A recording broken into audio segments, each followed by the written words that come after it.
A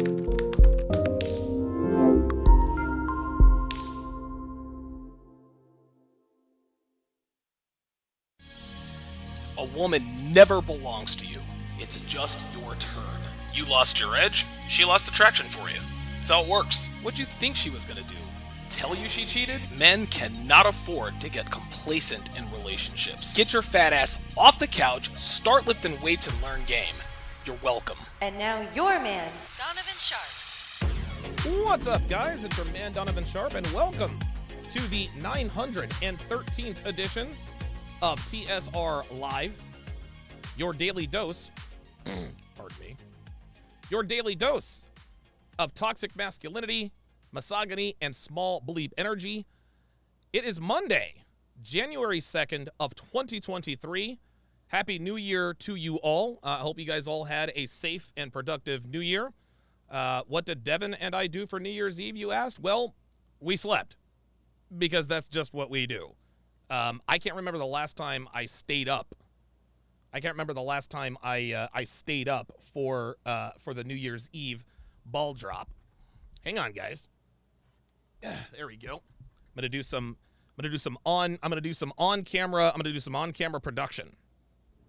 As always, we are multi-streaming live to Facebook, Twitch, YouTube, mgdow.tv, manosphere.tv, Twitter, and of course, in crystal clear, high-resolution 4K to Sharpe Stream, which is absolutely free on the App Store and the Google Play Store for iOS and Android.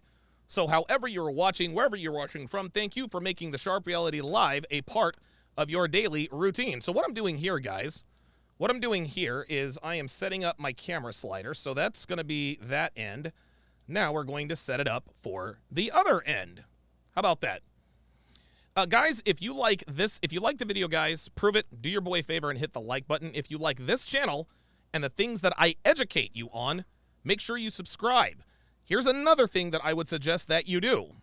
If you have a buddy who's going through it with a woman, do him a favor and share this video with him. If you have a strong opinion, whether you agree with me or not, drop me a comment and let me know what you think.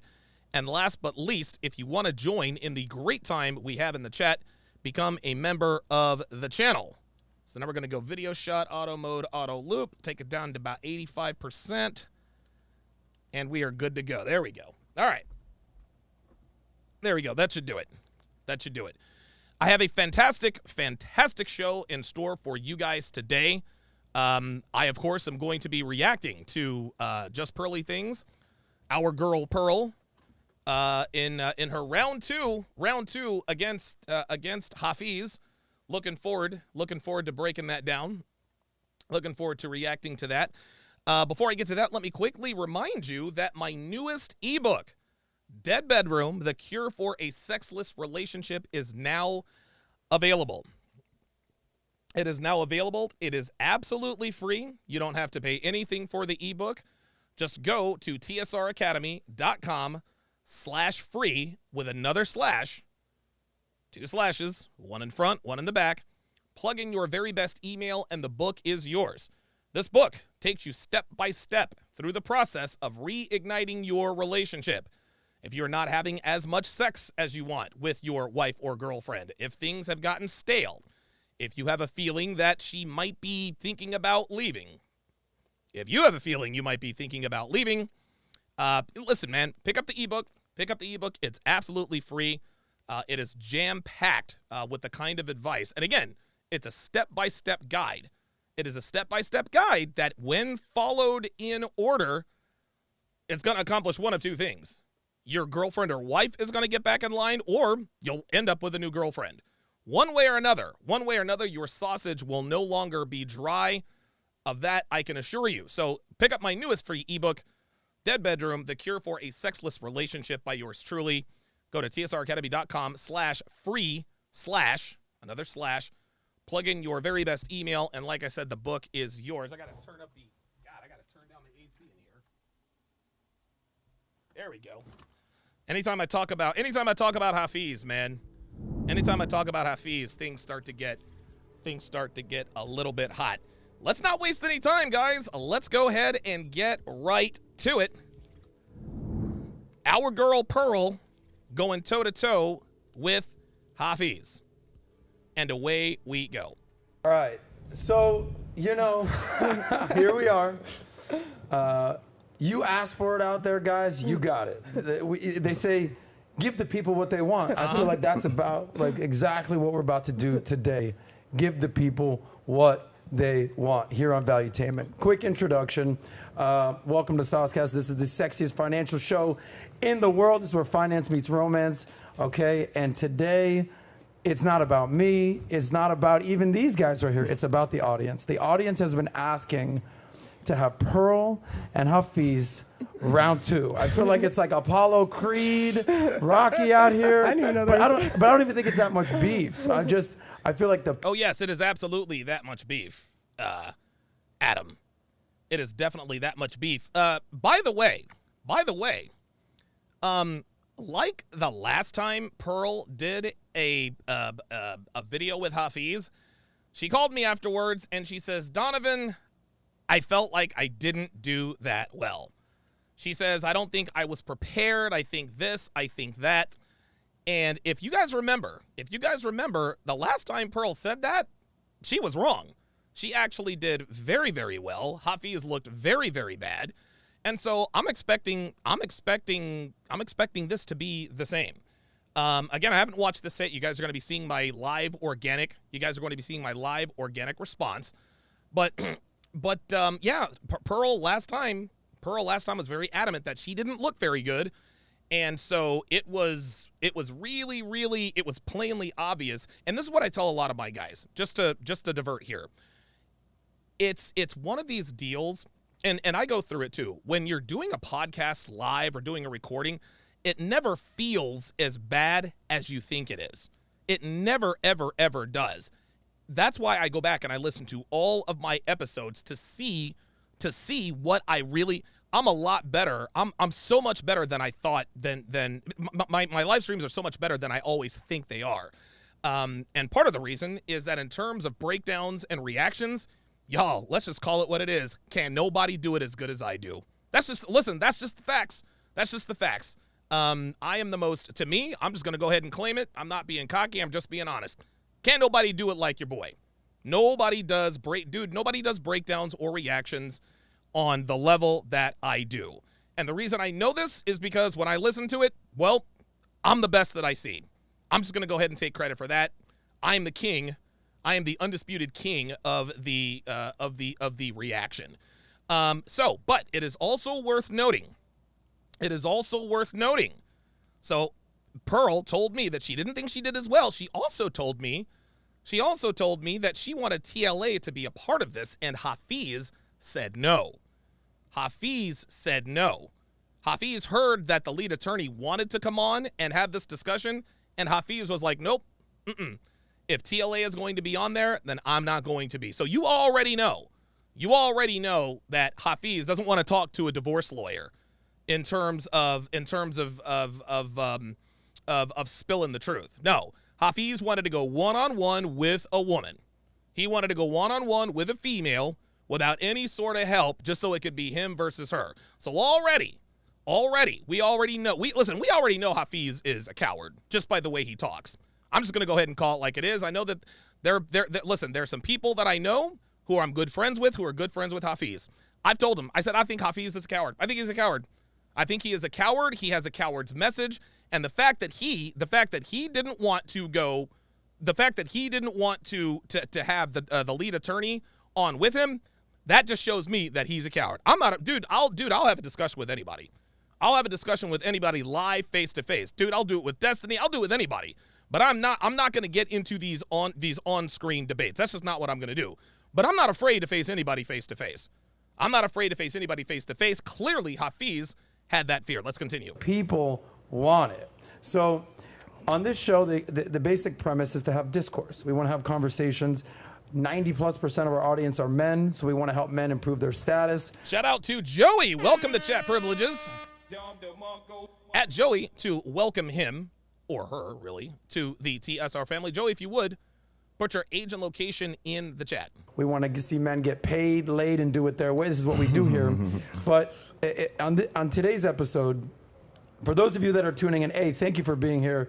Give a like. I think, what do you always say at the beginning of episodes? Like, subscribe, all that fun stuff. And right ring there. that notification Ring bell. that notification Yes, bell. hit the bell. So I thank you for that. I feel like on this episode, I'm here for one reason: to be an innocent bystander moderator and let you guys have an open discourse. If at any point I'll chime in with questions, if someone starts talking too much, I'll say, "Hey guys, all right, cool, let the other person speak." All good. But I'm like a fly on the all right. I'm like a fly on the wall to have for Pearl and Hafiz to have this conversation. This is something I think that you wanted to do. Yeah. I think this is something that you wanted to do. You're like, oh, Pearl's in town. I'm on my way. So this is great. By the way, if you're not familiar with these two, you're just logging in, subscribing. Thank you for being here. Subscribe to Valuetainment. Subscribe to Valuetainment Money. Pearl, YouTuber. A lot call you the face of the. This is funny. Hafiz is acting like this is, oh yeah, ha ha ha. Adam was sort of, kind of a tongue-in-cheek joke. Make no mistake, Hafiz took this very seriously. You can tell that he is a little nervous. You can tell he's a little nervous, and you can tell that he knows Pearl knows his shit.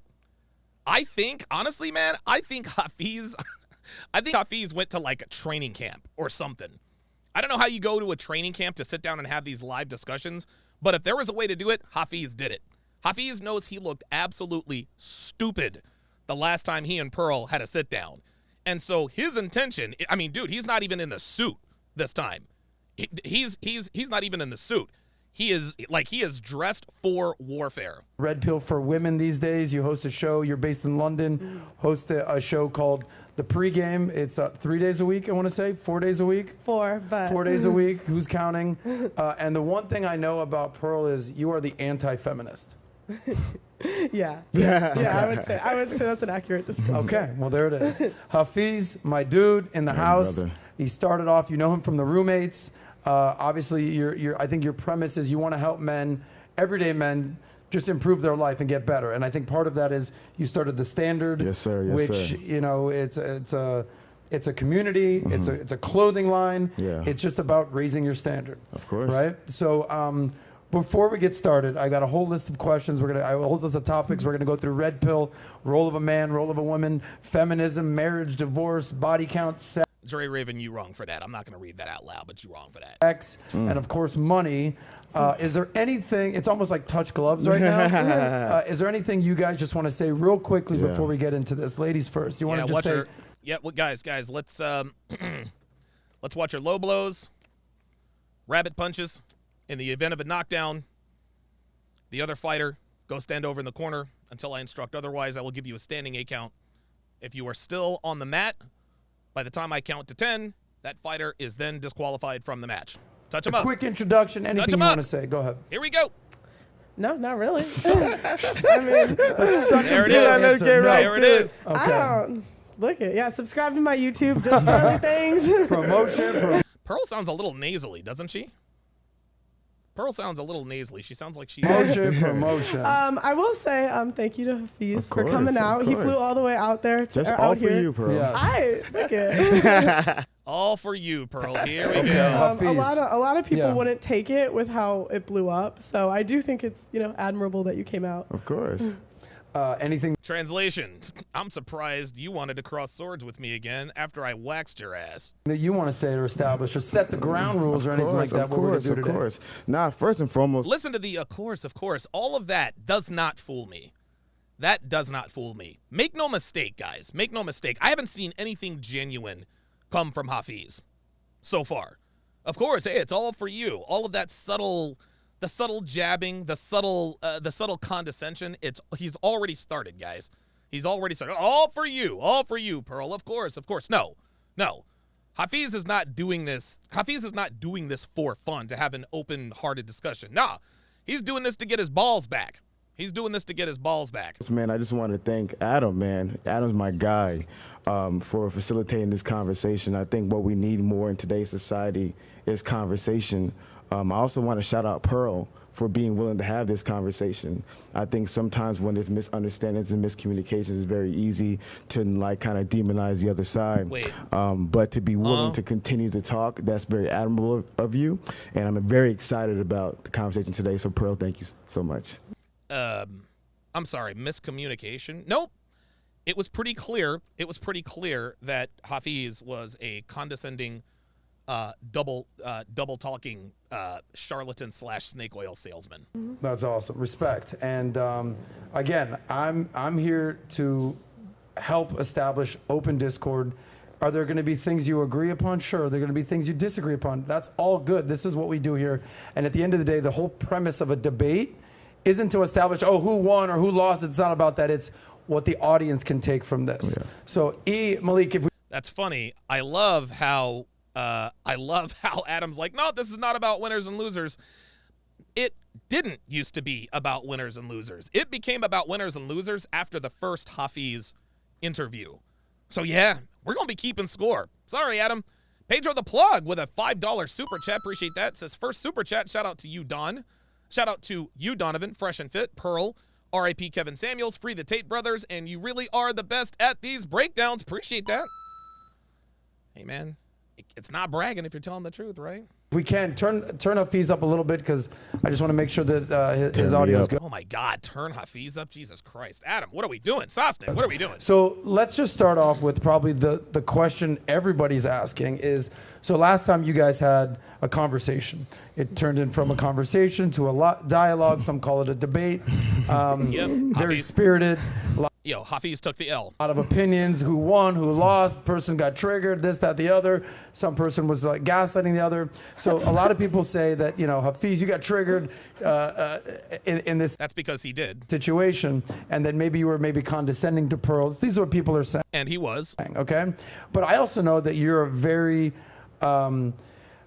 emotional guy. Like, you wear your heart on your sleeve. You're passionate. So I feel like some people don't maybe not know that about you. Even like behind the scenes, you're like, yo, what up, bro? Like that. Yeah. But Adam, there's a big difference between being emotional and wearing your heart on your sleeve and being a condescending asshole, trying to talk down, look down her nose at somebody.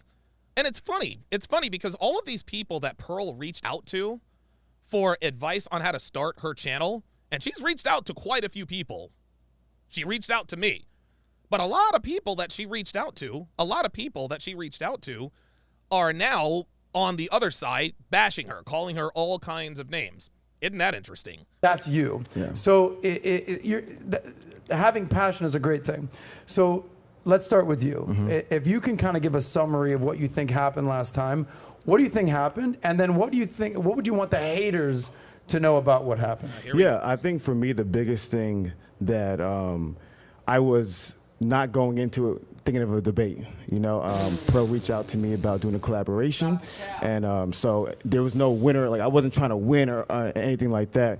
I think there was a lot of miscommunication. I think there was a lot of misunderstanding. I think a lot of us talking over one another, and so no, there was a lot of you talking over Pearl. Pearl never talked over you, bruh. Stop it. I'm really hoping that today we can be able to clarify those things, but I just feel like the previous conversation was just one big miscommunication on both sides. Oh, wow. Okay. So now he's trying to say it was one big miscommunication on both sides. Nope, Pearl communicated very, very well. Even though Hafiz spoke 75% of the time, the 25% of the time that Pearl spoke, she cooked him. Gotcha. So what would you say to the haters that were like, nah, that's it. Hafiz, I thought I liked you, but nah, that's it. Like, any of those guys. I mean, listen, if you don't have haters, you're not doing something right. Yeah. So don't worry about that. But what would you say to those people who are kind of talking smack about you? The reality of life is that all people can do is try their best to represent themselves. People, when the late Kevin Samuels passed away, I said people aren't who they are on their best days, neither are they who they are on their worst days. Okay, so let's start keeping score. Name dropping. Okay? We're gonna start keeping score. Okay, so name dropping, we've already got one, and it was Kevin Samuels. Already got one, Kevin Samuels. So name dropping, 1. Let's see how many, listen. He's probably going to mention Jordan Peterson, and he talks about Jordan Peterson. He calls him Dr. Peterson as though he has a personal relationship with Jordan Peterson. Ay. So already he's name dropping. And when guys name drop like this, they're trying to give their bullshit case a little more validity. Kevin Samuels agrees with me on XYZ topic, so I must be right. They are who they are on most days, which is a human being trying their best. And so my desire is, I'm not here to change anybody's mind. Whatever you believe about me. Then what are you doing here? But I'm just here to simply communicate to help the most men possible, because end of the day, what matters the most in today's conversation is men winning. So that's what it's all about. Love that. So, Pearl. No, at the end of the day, it was with you winning. Derek the Trader, as I reach around Walter, with the $10 super chat, says, young men understand this. When you are pursuing women via social media / dating apps, you are not competing with the average guy. You are competing with Chad, Tyrone, and Kevin from sales. Absolutely. Hey, did I talk over you in that conversation? In regard to No, you said we talked over each other. Did I talk over you? So in regards to the conversation, I'm not going to lie to you. I haven't went back and rewatched it, but I did. Yeah, that's a no, Hafiz. That's a no, Hafiz.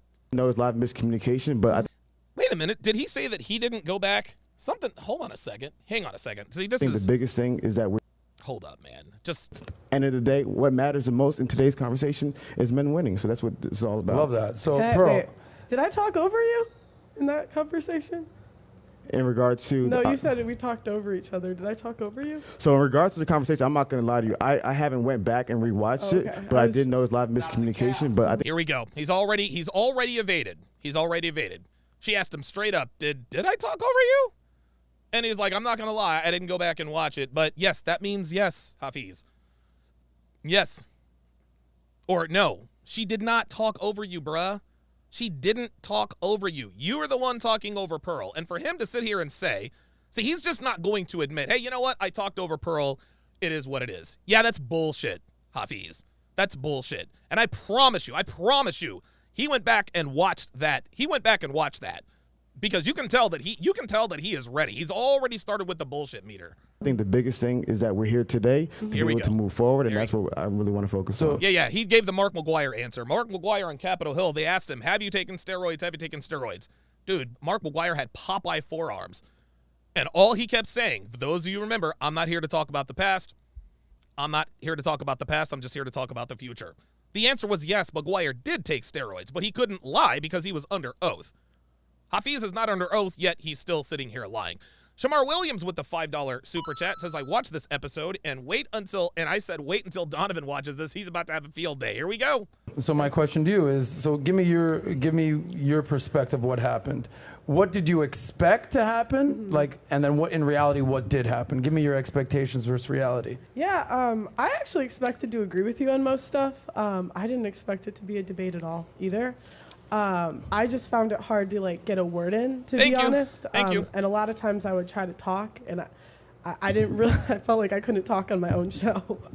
Well, listen, shout out to what we're doing here. Yeah. This is why you have a moderator and an arbitrator and a host to make sure that we have equal opportunity to speak. So there you go. Neil Ray says, that's what girls do, not take responsibility. Exactly. Troy McAvoy with the $5 super chat. Appreciate that. you're going to have just as much time as Hafiz to speak today. So you go. What did you want to say last time that you weren't able to say if you're saying that he was speaking over to you? What do you think? I would say it was more of a question. Okay. Would you say, so you said you don't disagree, or you disagree with the Red Pill's description of marriage. I was just curious, why? Okay. Oh, so why do I personally disagree with the red pill and then disagree with marriage? For anybody watching this, one of the Wait, because can I ask one more thing? I'm go sorry. ahead. Yeah, I'm you're good. sorry. Yeah, you're I'm good. sorry. You're I know I cut you off. Go ahead, yeah. But do you Wow, Pearl just cut him off. Okay. think that what they're saying Not off to a good start. about the laws is untrue? No. Ooh. Okay. No, 100%. For anybody watching this today, I'm going to be trying to quote as many statistics as possible. My desire is to present the information. The people can do with it whatever they want. So if you guys go to the Roommates YouTube channel, go to the community tab, there's going to be statistics that I'm going to quote. I want people to criticize it, scrutinize it, pick it apart, because at the end of the day, it's about the information that helps men. So Natalia, if you don't mind. Here we go. So we're already pointing to statistics. And you can already see the fake condescending body language, right? He's doing this to give us the impression that, yes, this is going to be very thoughtful. It's going to be very scientific. No, he's doing this to put on. he's doing this to put on. That's the first thing. The second thing is, we all know that statistics can be made to say whatever you want them to say. Statistics can be made to say whatever you want them to say. So for Hafiz to think that he's going to somehow prove Pearl wrong about marriage using statistics, this is a bad beat, man. Can you go to the document that I shared you, Data for Men, about marriage benefits for men? So the first thing that I've heard communicated is that marriage has 0 benefits for men. And if it's true that marriage has 0 benefits for men, that's true, and we need to talk about that. But according to statistics and yeah, this is rehearsed. Make no mistake. This is absolutely rehearsed. He practiced, drilled, and rehearsed this stuff. Harvard study, there are many benefits. Harvard study? Like what? In marriage for men. Like for what? example, married men have lower mortality rates. Married men have lower depression rates, lower Alzheimer's rates, lower decreased cancer deaths. If you scroll down a little bit in the tally, if you don't mind, optimal home life to be able to raise their children, and married men earn more money. There's additional statistics as well. So married men earn more money? Well, yes, of course they earn more money because they have to, number one. Number two, he said essentially that married men live longer. That's bullshit. Anybody can say that, guys. Anybody can say that. That's like saying women live longer because they're more durable than men. You guys ever heard that? Well, women live longer than men. And when they say it in such a way that women are somehow constructed in a way that allows them to live longer. But we all know that the reason why women live longer is because they're never in as much danger as men are. Men work more dangerous jobs. They're firefighters, police officers, and so forth. Plus, women are protected at all costs. So to say that men who are married live longer or have lower mortality rates, that's the same as saying that women live longer, and that implication. Marriage doesn't cause men to live longer. It's just that some men have happened to live a longer life while married. Get out of here with that. There are benefits for a man today when it comes to marriage. In regards to some of the challenges, you're 100% right. There are challenges and there are issues, and we need to address them and solve them. But there are benefits for men today, and I want men to know the good, the bad, and the ugly when it comes to marriage. And just to be clear, But listen, Hafiz is right to an extent. But what he fails to point out is that the benefits don't outweigh the risks. Of course there are benefits to being married, guys. Of course there are being benefits, assuming that the woman actually loves you and is attracted to you. You get companionship. You get to start a family. You get to create memories. You get to create a legacy. All of those things are benefits. But the risks are obvious. Losing your kids, half of your present and future earnings. Being kicked out of the house, living in inefficiency, having your name dragged through the mud, family and divorce court. Hafiz, he said we want to talk about the good, the bad, and the ugly. There's a lot more bad and ugly than there is good. I don't think anybody can dispute that. clear here because we're going to go through a whole range of topics. Okay. So you're going to be doing more answering than questions, but that's fine. You asked a question. Yeah. I think it's important to establish you're married, correct? Yes, sir. You've been married for how long? Over a year. Okay, so you're married. So okay, and you're single. No. We talked about this yesterday. A lot of DMs coming in the inbox these days. Chill out. But we are talking about marriage right here. So I guess let me give you guys some stats, and then we'll kind of open up for dialogue. So marriage in Western society is definitely on the decline. There's a quote from the New York Times saying that the married will soon be the minority, right? And usually people will get married all over time. It's also no secret, we talked about this yesterday, that men tend to be the big losers in the court system, especially when a divorce happens in marriage, okay? So it's not an all bad thing. It's not an all good thing. Like, there's benefits to marriage. There's pros. There's cons. Yeah, I don't see. Again, I got to disagree with Adam here. What Adam is trying to do, and again, he's the moderator. I guess he's going to have to do this. But to characterize marriage as the same, like they're the same sides they're two sides of the same coin. There's benefits and there's drawbacks. There are far more drawbacks. There are far more risks than rewards in legal marriage in the West. Let me repeat that. The risks far outweigh the rewards, and it's not close. It's not close. Stop trying to, dude. I don't like it when, and Adam's only doing this just to keep it level. But Hafiz is always like, well, there's good things about being married and there's bad things about marriage. Yes, there are good and bad things about being married, but there's a lot more bad than good. Stop it. So, is your question saying? Are you basically saying the red pill props up marriage, or basically disses marriage, saying that there's no benefit to it and a man should not get married? Is that essentially what you're saying about the red pill? And you're essentially saying, no, there are benefits. Like, give me your full scope of your argument. Yeah, so the full scope of the argument is that I agree.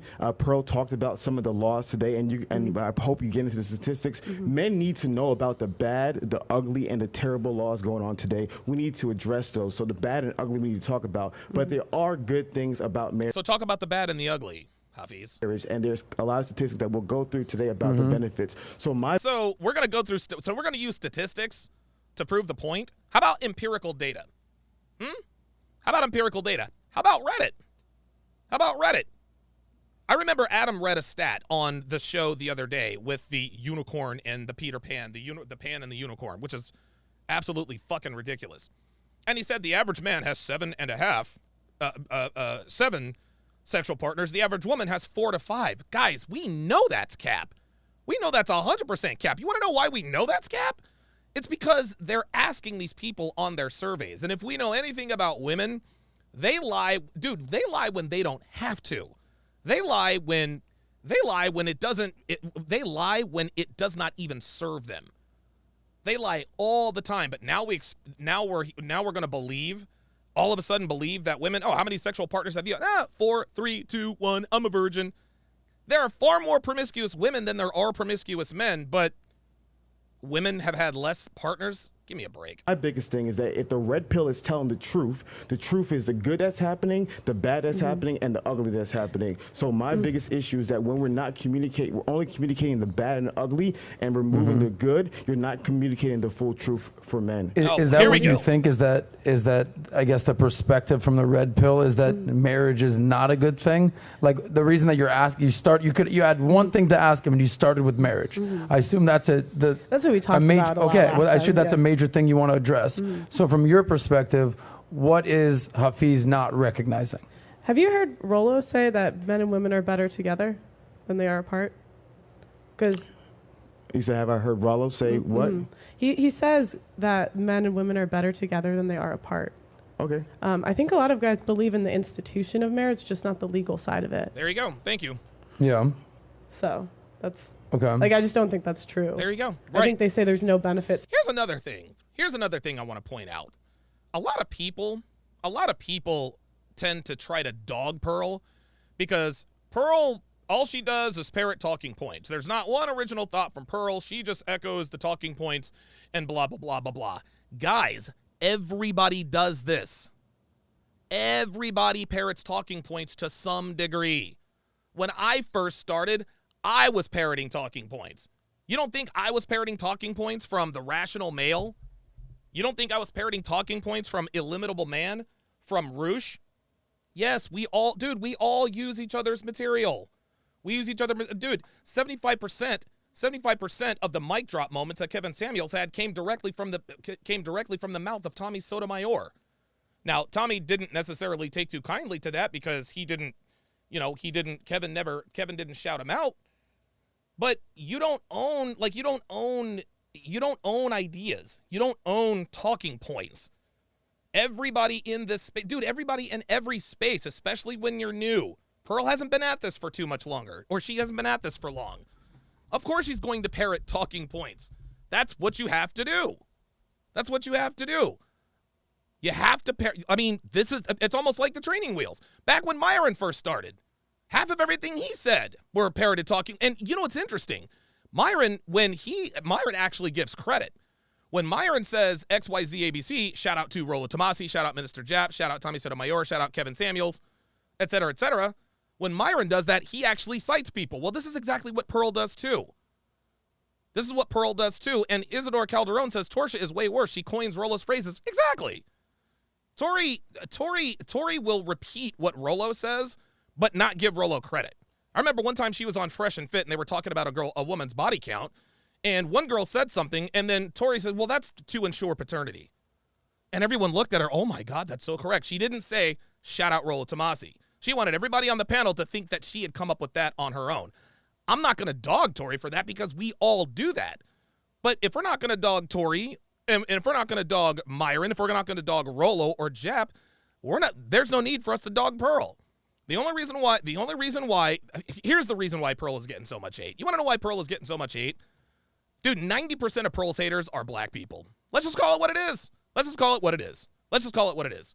Black people just don't like Pearl because she's a white girl. She's a privileged white girl. She came up in a top 1% family. Both their parents were there. Her dad, her family's rich. Her family's rich. She's well on her way to being rich. That's really what it is. That's really where all the hate is coming from. All of the criticisms of Pearl are inaccurate. All she does is parrot talking points. Everybody does that. Well, she brings on nothing but black people. So, what difference does it make, whether it's black people or white people? All of the criticisms of Pearl are, it's almost like a thinly veiled excuse that they're using. It's a thinly veiled excuse that they're using to cover up the real reason they don't like her success. It's because she's a white girl, y'all. She's a white girl who came from a great family and she has a huge YouTube channel. That's why. Let's just keep it a stack. Yes, she parrots talking points. Yes, we all use each other's materials. It is what it is. Theo Woff is in the chat. Good to see you in here, Theo. Says, I like white girls. Yes, I do too. It's like legally, not there you go. Like as an institution. Mm-hmm. So unpack that a little bit. So I'm saying like men and women are better together. Marriage is a good thing, but the way it's set up today just doesn't benefit men. There you go.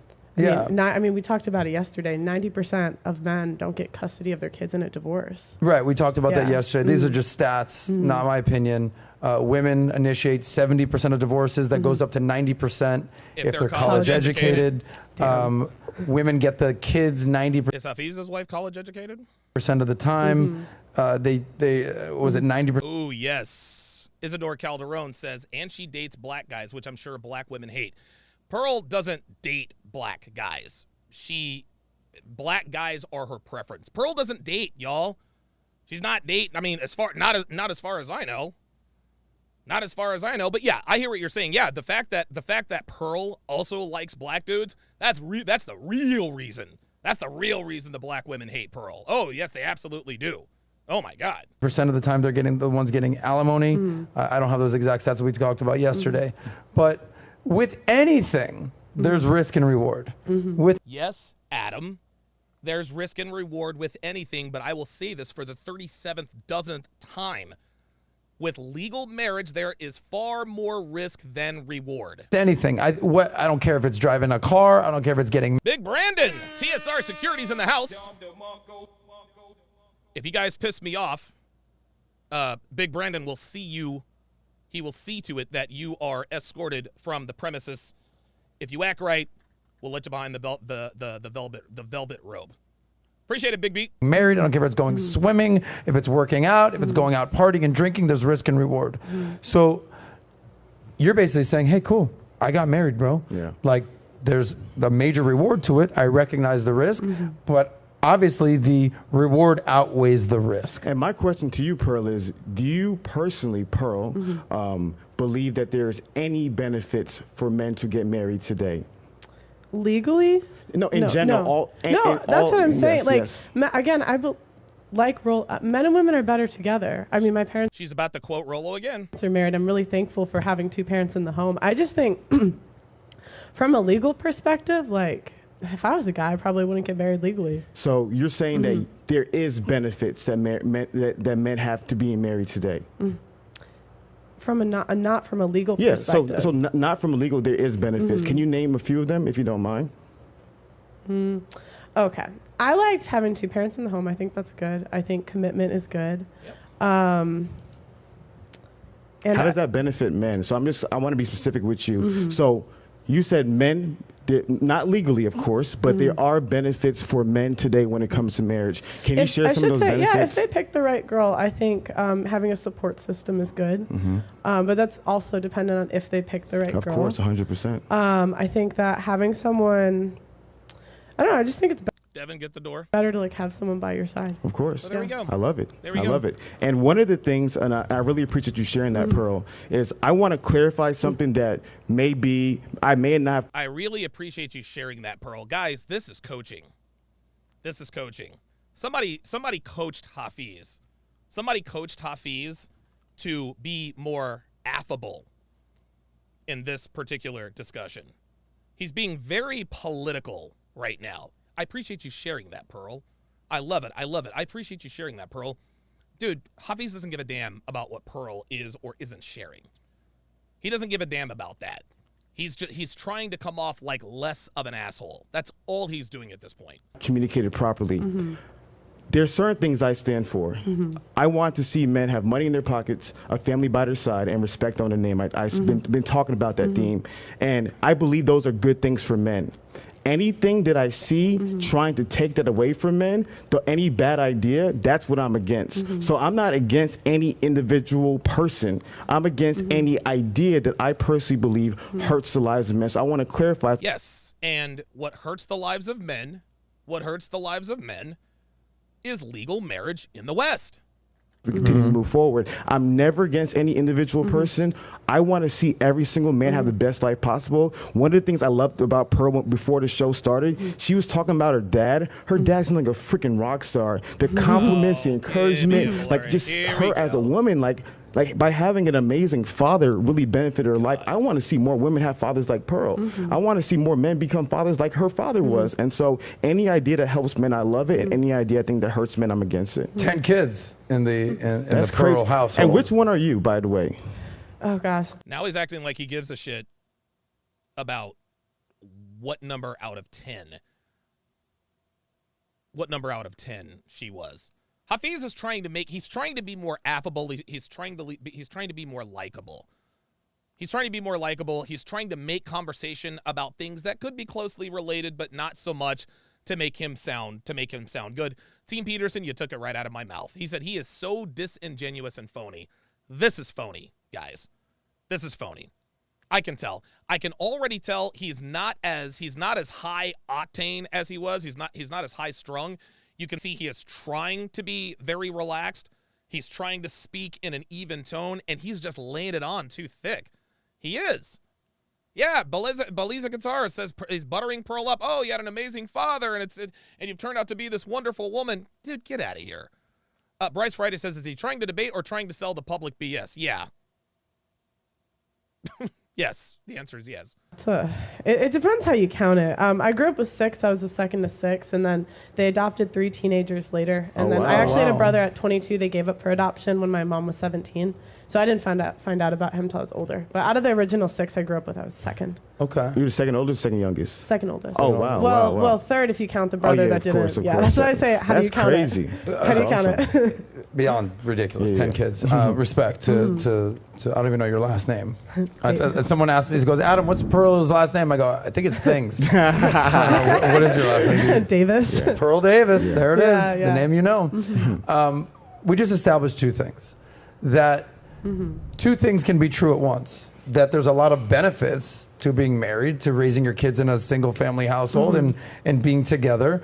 But hey, you should also recognize that there's a lot of risks involved in marriage. Yes, but the former doesn't happen nearly as often as the latter. Yes, there are people in this country who have good, successful marriages.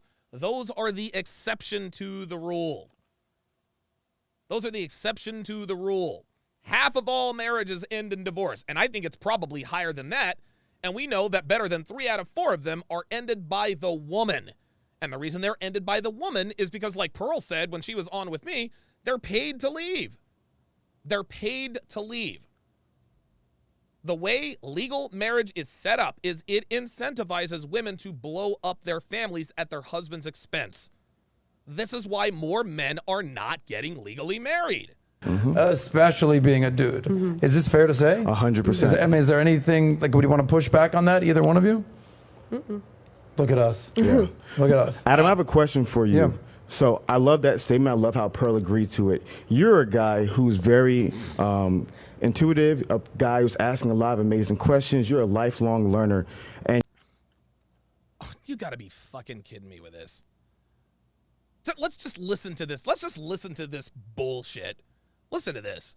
This guy, like, guys, really? I mean, dude, if he's gonna be doing this the whole time, I'm not sure I can make it through this. Listen to this. Look at us. Yeah. Look at us. Adam, I have a question for you. Yeah. So I have a question for you. Just ask the question. Listen. love that statement. I love how Pearl agreed to it. You're a guy who's very intuitive, a guy who's asking a lot of amazing questions. You're a lifelong learner. Oh my and God. Oh my. Really, nigga? Like, really? Like, seriously? You're an amazing human being. You ask a lot of great questions, and you really strike me as a lifelong learner. Dude, you don't know shit about Adam. You don't know anything about what Adam does in his free time? Like, get out of here. Talk to a lot of individuals in the red pill space. In your personal opinion, I'm just curious, do you feel as though they're... In your personal opinion, I'm just curious. I think what he's trying to do, and look, Adam's engaged now. Look at the way Adam is looking at Hafiz, right? Hafiz, what Hafiz is trying to do, he's trying to bring Adam, he's trying to make it appear that Adam is on his side, right? Adam, let me ask you, just curious, just asking your opinion. I have a feeling that whatever question he is going to ask Adam, it's going to be loaded, and I think he's going to attempt to use it against Pearl. Sharing some of the benefits as well, or do you see a lot of the red pill content creators primarily talking about the issues and rarely skipping over the benefits? That's a good question, and I respect to the red pill community. I think is a necessary voice. I also think that you're a necessary voice. I think just like if it's a Republican or Democrat, like too much of one thing is not a good thing. I'm a moderate in that regard. So I have I agree with Adam there. Too much of one thing is not a bad thing. Yeah, except for the truth. There's no such thing as too much truth, man. There's no such thing as too much truth. There's so much that leads men astray. So many things lead men astray and cause them to walk down the aisle, effectively giving their lives away. So let's not, I want to make this clear. I want to make this crystal clear. This is not an ideology, guys. The red pill is not an ideology. The red pill is the truth, man. Yes, there are more risks than benefits that come with marriage. We know this. Drew Doran with the $5 super chat, appreciate that, says this is pathetic, cheap flattery. If you want to compliment someone, at least be genuine. It's all over his face. Dude, like, you're an amazing person and oh God, give me a break. Reverend Brown with the $5 super chat says, every time I hear Hafiz speak, I want to give him an even flow DDT. Me personally, I'd like to suplex him, but that's just me. That's just me. Vic Bynum, $5 super chat, says, CGA couldn't make it this far in this stream. We will rock with you whether you want to continue or not, big dog. So CGA couldn't make it this far, did he? He couldn't make it this far. So he just decided to stop, huh? I might shoot him a text. a lot of respect for the red pill space.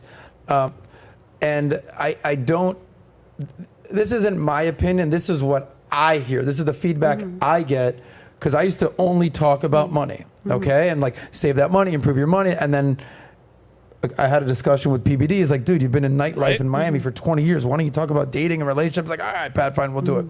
So I have a lot of people that come up to me, especially friends that I've known for years, or like, since when are you a relationship guy, bro? I'm like, well, this is what we're doing. And the comments that come to me about the red pill space, these are not my thoughts. Don't clip this up and say that Adam is anti-red pill. The comments that people say to me are, hey, that's great. Some of this stuff is awesome for male improvement. I see what you're saying. You know, make money, make muscles, make game, MLD, shout out, like everything. Like, male. Do you see what he just did there? He said, make money, make muscles, learn game, hold frame. Shout out MLD. That's how you do that self-accounting bibliography, right? That's how you do that.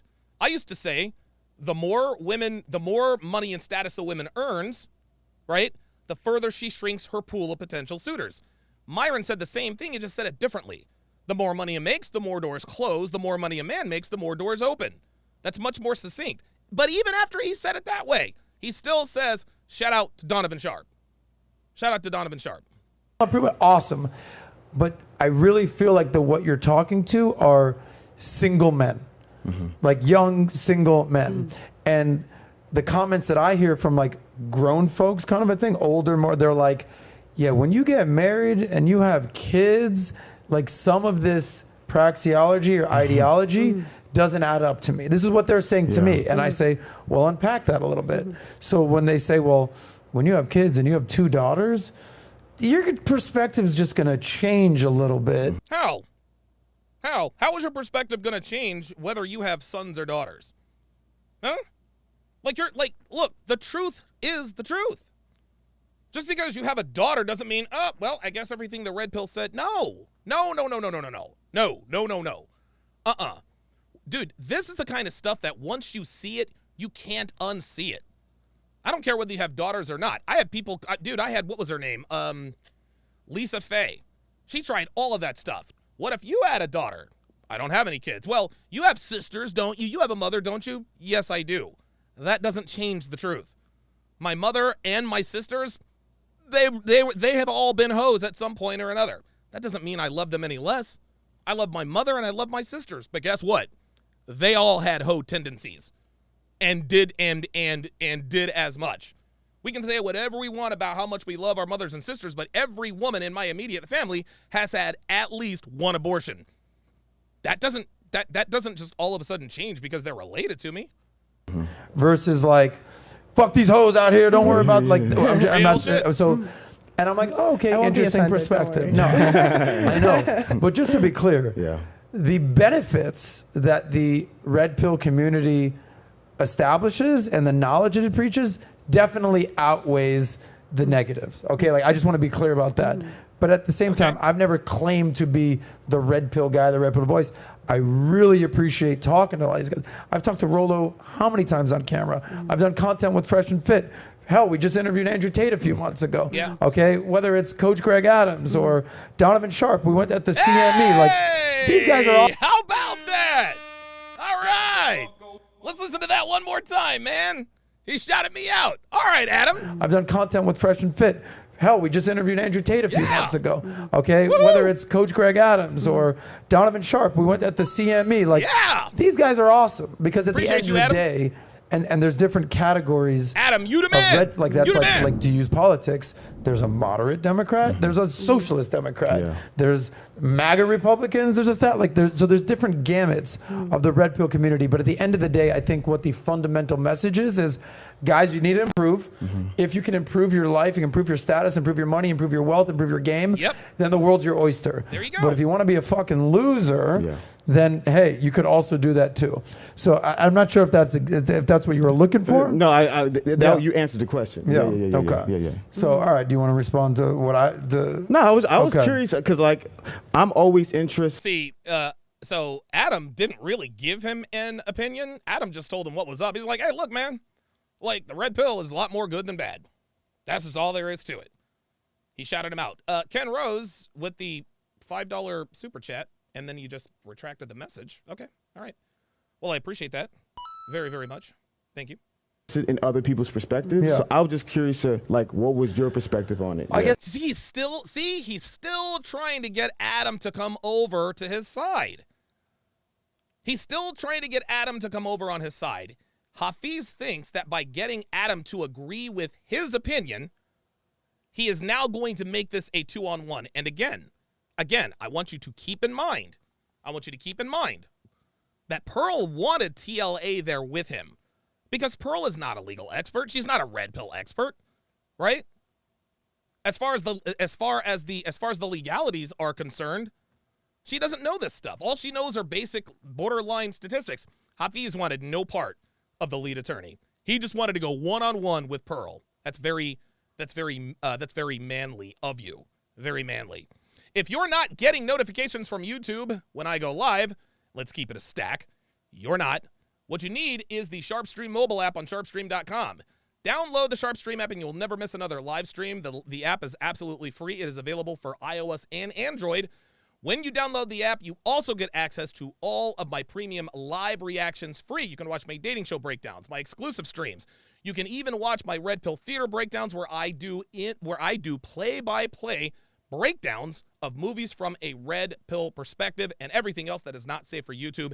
Again, you can watch all of this absolutely free on the app along with getting the push notifications. Let's continue. I guess let me ask you a question. So we're talking about the red pill here. So the red pill is commonly known as the truth. Like a lot of it came from the Matrix, right? It's the study of human behavior. Right. It's obviously red. That's the praxeology thing. Ken Rose with the $5 super chat says, people like this Hafiz character, are very dangerous to have around on both a personal and professional level. Yeah, man. Team Peterson says, I love the app. Appreciate that very much. Thanks for that endorsement. Do like Team Peterson did. Download the app. Red pill has blown up. We all know that. If you're not familiar with the red pill, you can look it up. It teaches the truth, intersexual dynamics, the study of evolutionary psychology, human behavior, all that kind of stuff like that. I will say that on one hand, on one side of things, a lot of people will say that misogyny and chauvinism and basically they put down women, but then on the other hand of the coin, it's no, this is male improvement, self-improvement. Who's going to get mad at improvement? So I'm just framing this question from your perspective. What are the biggest flaws you see in the red pill space? Boy, here we go. So to me, I think the hardest thing and the part that I think when I talk about this, I make the biggest mistakes is the red pill means different. Sorry about that, guys. And I've talked to like 8 different red pill creators. Wait, hold on. Let me back that up because that sort of skipped out a little bit. No, this is male improvement, self-improvement. Who's going to get mad at improvement? So I'm just framing this question from your perspective. What are the biggest flaws you see in the red pill space? Yeah. So to me, I think the hardest thing and the part that I think when I talk about this, I make the biggest mistakes is the red pill means different things to so many people. What? And I've talked to like 8 different red pill creators. All 8 of them gave me a different answer. Okay, so all 8 of them gave me a different answer. Now he's trying to crystallize and simplify something. See, here's what he's trying to do. He's trying to say that the red pill has way too many messages to be succinct and together.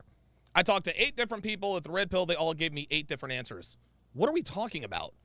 Every red pill creator is, dude, we are all very different from one another. There are some things that we disagree with on surface level, on surface level talking points of the red pill, but we all agree on the fundamentals. For him to try to characterize this as, well, I've talked to 8 different people about the red pill and they gave me 8 different answers. What he's trying to do, he's trying to say, well, hell, even the red pill doesn't have it figured out because they're all giving me different answers. Fuck out of here, man. Mm-hmm. And so I don't want to get too lost in the sauce. Yeah, you just did. Do you see that? Do you see that? They gave him time to speak.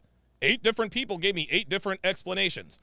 He wanted Adam to go, oh, wow, ooh, a mic drop moment. You guys see? This was supposed to be his mic. This was supposed to be a mic drop moment. He didn't have anything after that. Watch. And I've talked to like 8 different red pill creators.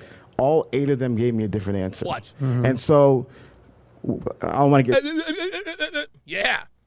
Okay, you got the jab in there, but guess what? You telegraphed the left hook coming in behind the jab. Whoop! Do like Floyd and hold the phone. That was weak. That was weak as shit. Oh, mic drop. Oh, Hafiz won. No, bruh. That's stupid. Get too lost in the sauce here. Yeah, too late, but one of the things that we noticed was that there's a very much difference between traditional red pill. Out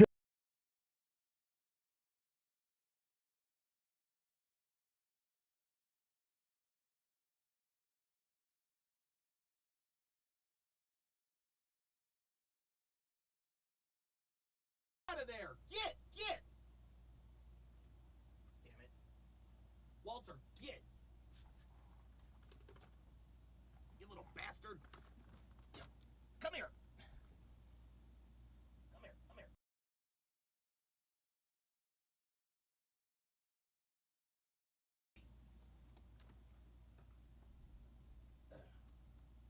Hang on, guys. Hang on.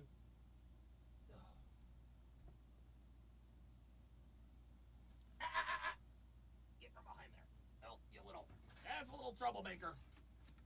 Say hi to everybody. That's a little troublemaker.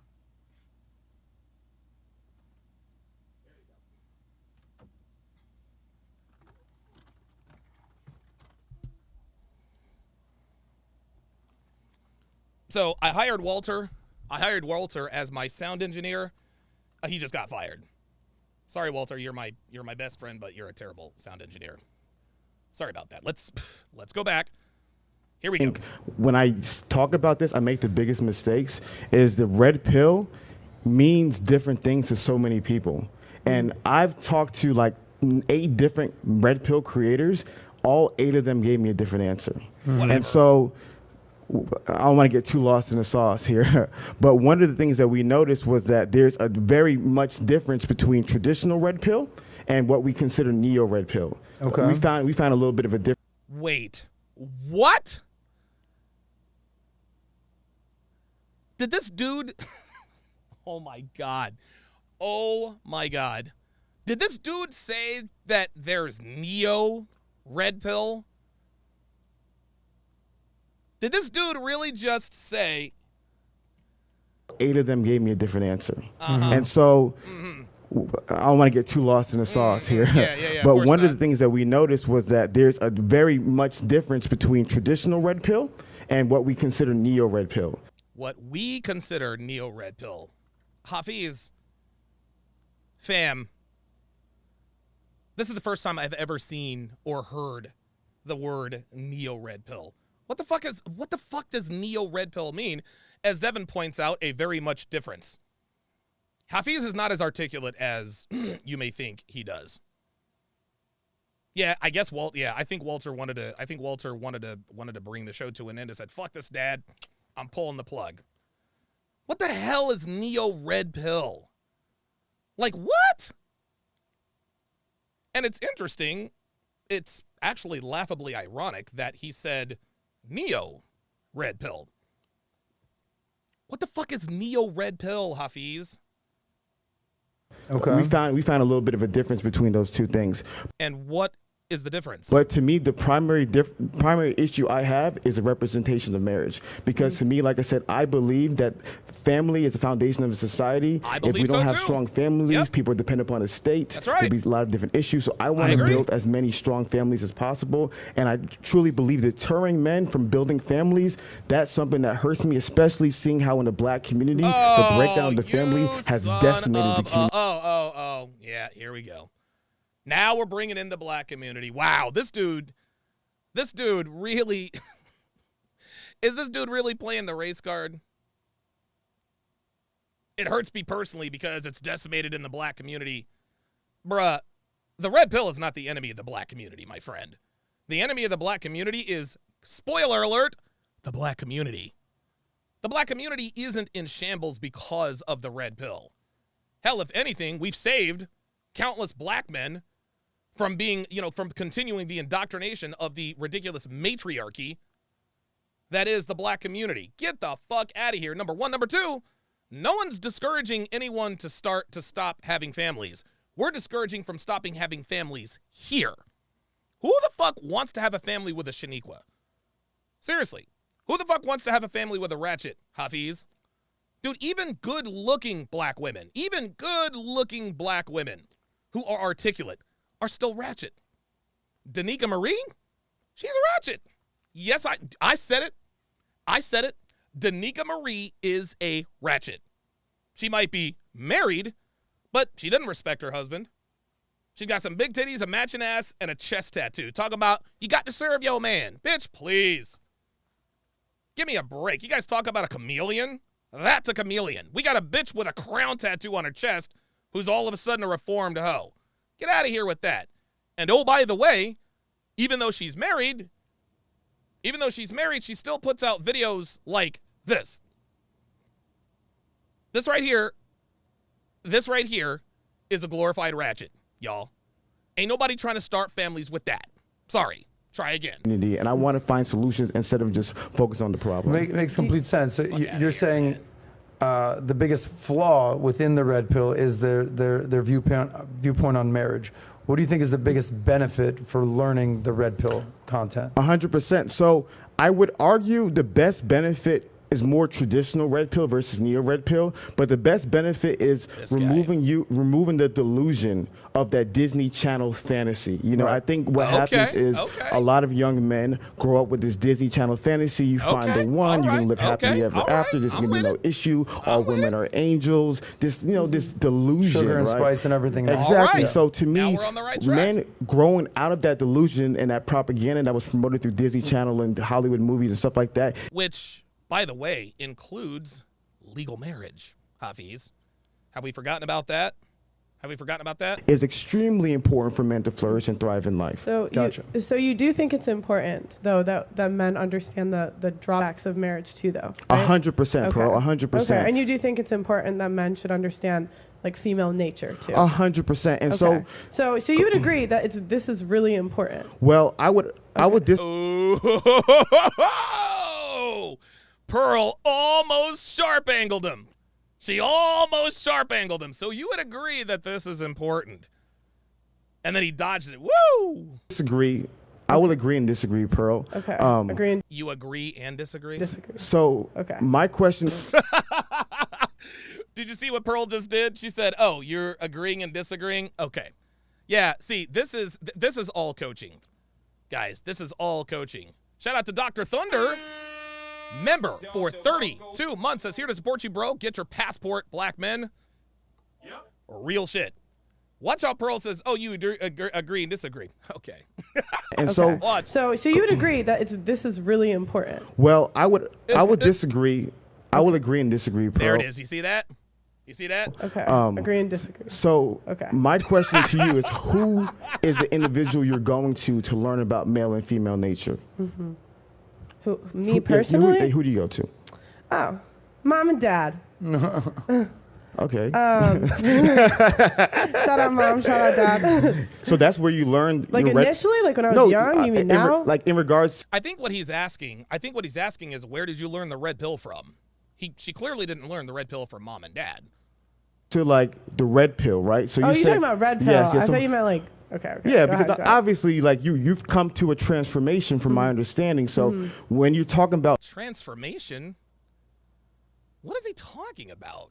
Men learning about male and female nature, I'm curious to you, where do you go to learn about male and female nature in regards to this space? Gosh, you learn a lot just from doing the freaking shows. Yeah. Oh my God, do you know? Yeah, that's true. You know how many girls cap on the show? Oh. And by the way, and again, I don't think he really wants to know who she gets her red pill schooling and information from. I think he's asking these questions because he's looking for a certain answer so that he can then argue against it. That's what I think. We'll see. Oh my God, like, I feel like I really started to understand the red pill just from like interviewing people. Yeah. Because 4 days a week, 7 people in the studio. Of course. Like, oh my, it changes your life. Oh my God. Yeah. What's the biggest lesson you've taken away from interviewing all these people, especially women? They're flaky. Women, like, we just say things. And, like, half the time, like, we don't even know what we want. Because it's like a girl will come on and say, "Oh, I like nice guys, da-da-da-da." Right, we and know I'm like, I saw your ex-boyfriend. I know who you dated. Like, okay, this one girl. I'll give you a story. Go ahead, give us a This story. girl came on the show, right? She was so pretty, so nice, whatever. And the whole show, she was talking about how she only dates, like, you know, the nice guys. Oh, I remember this. After the show. Yeah. This, like, my recruiter brought his friend, and he'd literally been to jail. He took her home that night. Oh, he took her home that night. So I was like, the biggest lesson to me was just like, this is madness. We just say things. Of course she smashed the criminal. Hoodrich Carlton with the $5 super chat says, "You can tell he doesn't wear the pants in his relationship. Pearl gets under his skin bad. Hafiz benefited from the red pill. Now he switched up." This is what a lot of men do. As we look at this disingenuous fake smile on Hafiz's face, like this guy's not fooling anybody. There are a lot of men who take what the red pill teaches them to get a girlfriend or a wife, then they pretend that it was them the whole time and not the red pill. Lele Zero says he's just looking for a reason to disqualify Pearl's knowledge. Exactly. That's the only reason why he's curious about who she learns the red pill from. So listen. And I will say, not every woman, not all women, but it's just like, I feel like that's like part of it. The reason why I asked you that question initially is I'm asking in regards to like when you said learn about male and female nature, I'm saying, like, let's say outside of the content, because you obviously learned about it. Where did you go? Like, what was the Like book? growing up? You like, from my understanding, you came to a conclusion about like, man, society's getting crazy. Where did you learn that from? Was there a book? Was there a Oh my gosh, video? you've been to a college campus? Okay, Society's getting crazy? Yeah. What do you mean? Oh my gosh, when I went to college and I saw that they put these dudes in our... I think Pearl is the answer, I believe, that Hafiz is looking for is YouTube content creators. That's what he's trying to get her to admit. How did you get all of this knowledge? And I don't think Pearl understands exactly what he's asking because she's taking it in a literal sense, but she's being as honest as she can possibly be. Dorms, and they're saying that they were women. What do you mean? So from my understanding, you came to your, as they call it, red pill awareness from life. Well, it was a mix. So it was partially just from, like, I would say I was more like blue pilled before. I didn't really, I never thought about things from the men's perspective, but there was a couple pivotal moments. One was going to a pickup artist conference. You told me about Yeah, that. Oh, yeah, that I was like, oh my gosh, these girls that are like 2s are rejecting the 5s and harshly. So that kind of like puts you in a men's point of view, because I was like, oh my god. I can tell Pearl is a little bit nervous here. I can tell Pearl's a little bit nervous here. I can tell she's a little bit nervous. Hopefully she'll, because she's a little, she's a little antsy, right? Because she knows Hafiz is, she knows Hafiz is going to try to come for her. And so, you know, and then of course, she wanted TLA there. Hafiz vetoed that. So I can tell she's a little bit nervous. So hopefully she doesn't let the nerves get to her. Gosh, I can't even believe like what that. Second thing, The Rational Male, I read that. I think Rollo's a genius. I think he's very smart. His second book, Religion, I think is good too. So Have you and ever I read, also listened to literally months of like Manosphere content. There we go. Okay, That's what he's You looking can for. see me reacting to it live if anyone wants to we've see talked me. about this. you brought up something earlier that I want to address. You said that there's a difference between like the old school traditional red pill stuff, which I think you would put Rollo in that category, and sort of the neocons. Yeah. So would you elaborate on who you think is, I don't know, you're saying like who's really doing the red pill right, and then who's sort of hijacking the red pill? Like, just clarify what you mean by the old school versus the new school. Yeah, like what does he mean by neo-red pill? Red pill content creators. No problem. So, Oh, wow, Tulane just beat USC in the Cotton Bowl. Damn. So much for Caleb Williams. Chris Williamson talks a lot about it. Chris, shout There it is. There's another name dropping. There's another name. That's 2. That's number 2. out to Chris Williamson. Respond to your messages. Hamza talks about this as well. There's a reason why Chris is not responding to your messages, bruh. There's a reason why Chris Williamson, whoever he is not responding to your messages. Bruh, he knows you've turned the corner. Come on. So what Nick Tarver, shout out to you on the Sharpe stream side. Appreciate you joining in. happened is a lot of people, the red pill, it originated in the chat rooms. So the message boards, the chat rooms. So a lot of people who were the initial red pill thought leaders, they were writers, because you had to write in the chat rooms. Which ones? I'm just curious. So obviously Rollo was probably the most popular ones, and if I'm being completely honest, it was so long ago I didn't really know their names. I would just read some. Oh, of this. you were in the chat rooms? Of course, okay. of course. Okay, so you were in the chat room with Rollo? I wasn't in the chat rooms with Okay. Rollo. So long story short, the reason why I'm so passionate about this subject matter is because I was like so many guys. Man, I was struggling with relationships. I had to move back home multiple times. Like the typical, There you go. average guy who's struggling in life. That was a lot of times my story. Okay, so what happened? Oh, I know what happened. You got a girlfriend and then a wife and decided that you don't need the red pill anymore. See, Hafiz is making what he believes is a good business decision. That's what he thinks. He thinks that being a contrarian for contrarian's sake is going to somehow benefit his channel. Being a contrarian in the face of truth is stupid. It's stupid. He's just being disagreeable for the sake of being disagreeable. And he thinks that this is going to increase his Q rating. Hafiz. There's no such thing as bad publicity. Really? Really? Look at your subscriber count. Look at your subscriber count after the first Pearl interview. What did he lose, like 10, 15,000 subscribers? Get out of here. So I would Dating Secrets with the $5 super chat says Hafiz needs real awakening. Run the likes, guys. Do what Dating Secret says. Hit that like. Seek out wisdom in many different areas. I started off with a lot of Christian masculinity content. So in the year 2009, there was a Christian renaissance that created a lot of masculinity content. So I was consuming all kinds of content for a long period of time. And during that time, I also stumbled upon the Red Pill message boards. And so the original content creators in Red Pill message boards, they were writers, a little bit more thoughtful, and a lot of them would quote at times evolutionary biologists. They would quote a lot of these studies that came from Pew Research, Gallup, and things along those lines. So those are the traditionalists. A lot of the neo-red pillars, from my personal experiences, they don't quote the primary sources, which are the evolutionary biologists, the historians, the relationship therapists, and the What does that matter? What does that matter? They don't quote the evolutionary. See, it's funny. It's funny. Pearl's haters, who actually like Hafiz, their main contention was that, well, she's using other people's ideas. She doesn't have any original thoughts, but here is Hafiz. His problem with the quote-unquote neo-red pillars is that they don't quote the evolutionary biologists. studies. Huh? Rob Henderson. Right? What about Rob? No, I was saying that's one of them, right? Is that? Oh, Rob Henderson's one of what? Oh, the people that you like to see quoted. I thought you said that last time. Sorry. Yeah. See, he doesn't even remember. Yeah. No. Rob is a red pill, so that's a little bit different. No, but I meant you said the evolutionary biology. Oh yeah, person like Rob. Yeah, I don't think Rob is evolution biologist in my opinion, but I could be wrong. Okay. So I thought you said him last time. no problem. Yeah. See that? And so, but the neo red pillars, they don't go to the primary source. They usually quote other red pillars. So they will quote statistics and of other people versus going to the primary sources. And so to me, okay. So they quote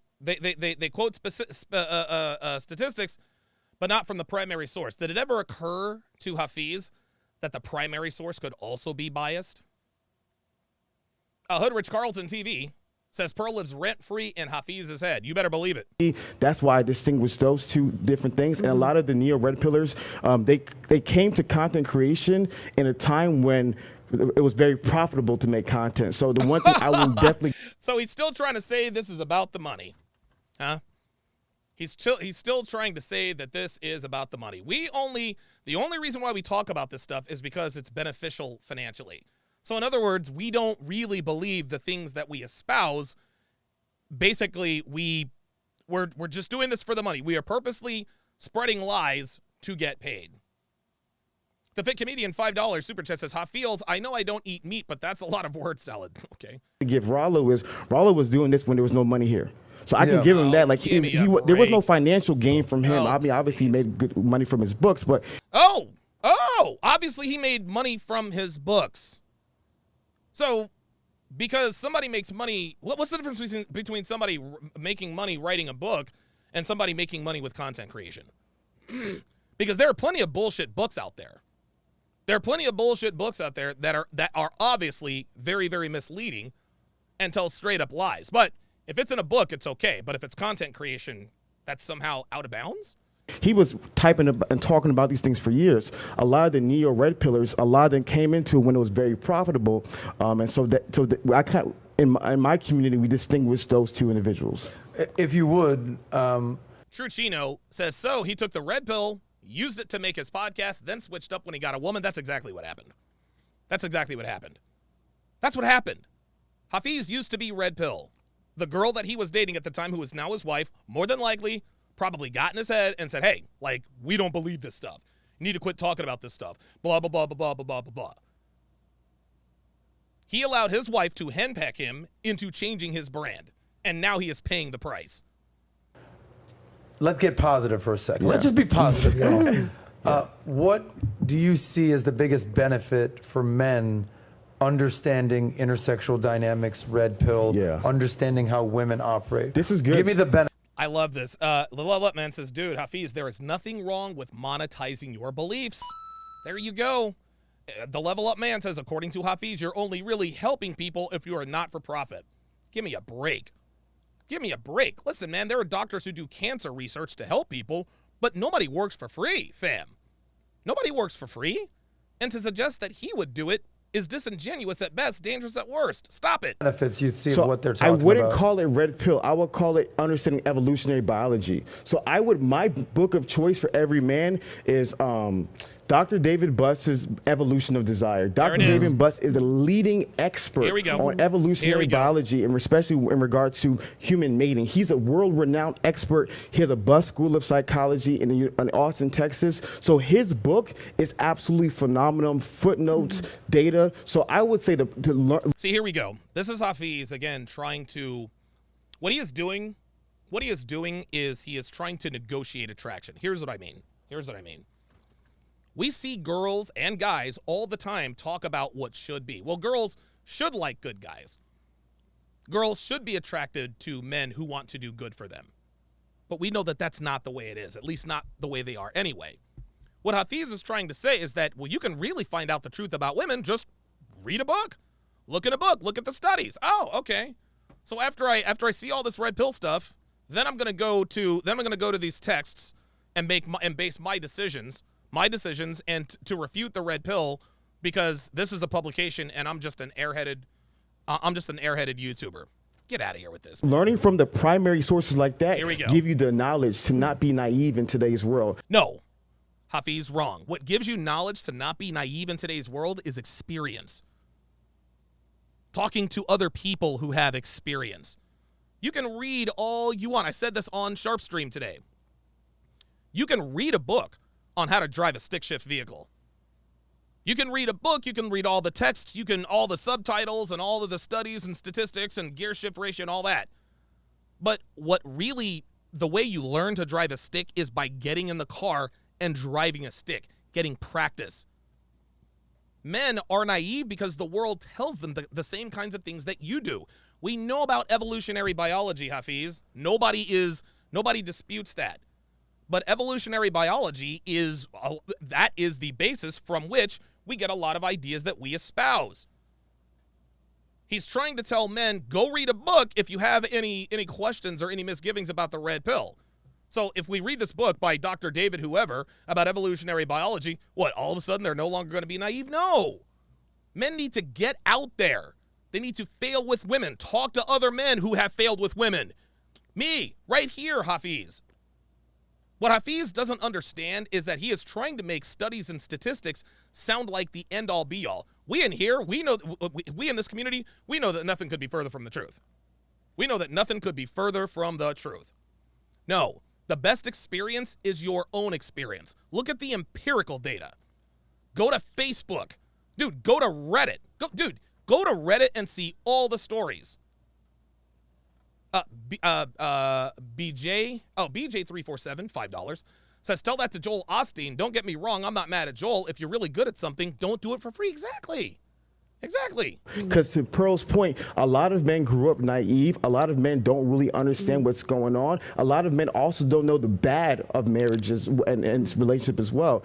Trust me, more men know about the drawbacks of getting married than the benefits. So Dr. David Buss is phenomenal. Dr. John Gottman in Washington is a rock star. He's been one of the leading experts on marriage for the past 40 years. John Gottman is able to predict divorce by 88% accuracy. Oh, get the fuck out of here. Get out of here. Oh, he's able to predict it. He's able to predict it 80% of the time. Is he? Well, then why isn't he more well known? Number one. Number two, if he is predicting marriages and divorce up to 80% accuracy, Dr. John Gottman probably has red pill awareness. Probably. You've seen him before? He's a beast. So to me, those primary sources, I love the primary sources. I would consider most red pill as secondary sources, but the actual doctors and experts and people who have been doing this for decades of their lives, I think there's so much benefit from learning from those individuals. That's bullshit. Doctors and theorists and authors. No. This is why this community has grown, guys. This community has grown because guys like me have very similar experiences to guys like you. We share our experiences. We share what we did right, what we did wrong, and we make adjustments. That's part of what the red pill is. X with the $2 super chat says, that's what I was thinking. Okay. Even Zoomer with the $5 super chat says, the red pill is even more than evolutionary biology. It's the application to intersexual dynamics that count. The RP keeps evolving in ideas and practice. Hafiz is naive. Yeah, right? St. Jim with the $2 super chat says, Hafiz talks with upspeak, again, effeminate. I'm just saying. The Fit Comedian with the $10 super chat says, the saying goes, a smart man learns from his mistakes, but a wise man learns from others. Thank you. Thank you. This guy is trying to say, don't listen to those red pill guys. Don't listen to those red pill guys. Go to these brainiacs who have done this for, what the fuck is that? What is that going to do? Men don't need to know evolutionary biology. They need to know basic elements and tenets of evolutionary biology to understand women from that perspective, from a red pill perspective. But nothing, Hafiz, and I mean nothing, can substitute your own experience and empirical data. I'm going to give you the same question, and then I'm going to give you a follow-up, so just be ready for that. Best benefits you see for men understanding red pill content? I just think a lot of guys have they don't see the negative side of female nature. And Nope. as much as maybe you want to harp on saying, oh, what about the positives too? I just think it's important that you see the negative side of female nature. So if something happens down the line, you're at least not surprised, and that you're aware of the risks that come in marriage. Okay, I respect that. Now, one of the reasons that you've had so much success is that you're one of the few women that are major advocates of red pill. We have Rebecca and Allie on here. Those are the homegirls. Yeah. Janelle. But there's not that many women in this space. You said that it enables men to understand female nature. So as a woman, what don't men understand about women? Oh my God. You see what I'm saying here? You're like, all right, so it helps you understand women. It's kind of help us understand women. Okay. I mean, I would say first and foremost, it's just, especially doing the show, it's just crazy how much girls like cap. Thank you. And I just think a lot of cap for our 30 and over crowd, that means lie. Okay. And I also think it's important to understand that women are hypergamous. I think that's important, and the things that you need to do to be attractive to women.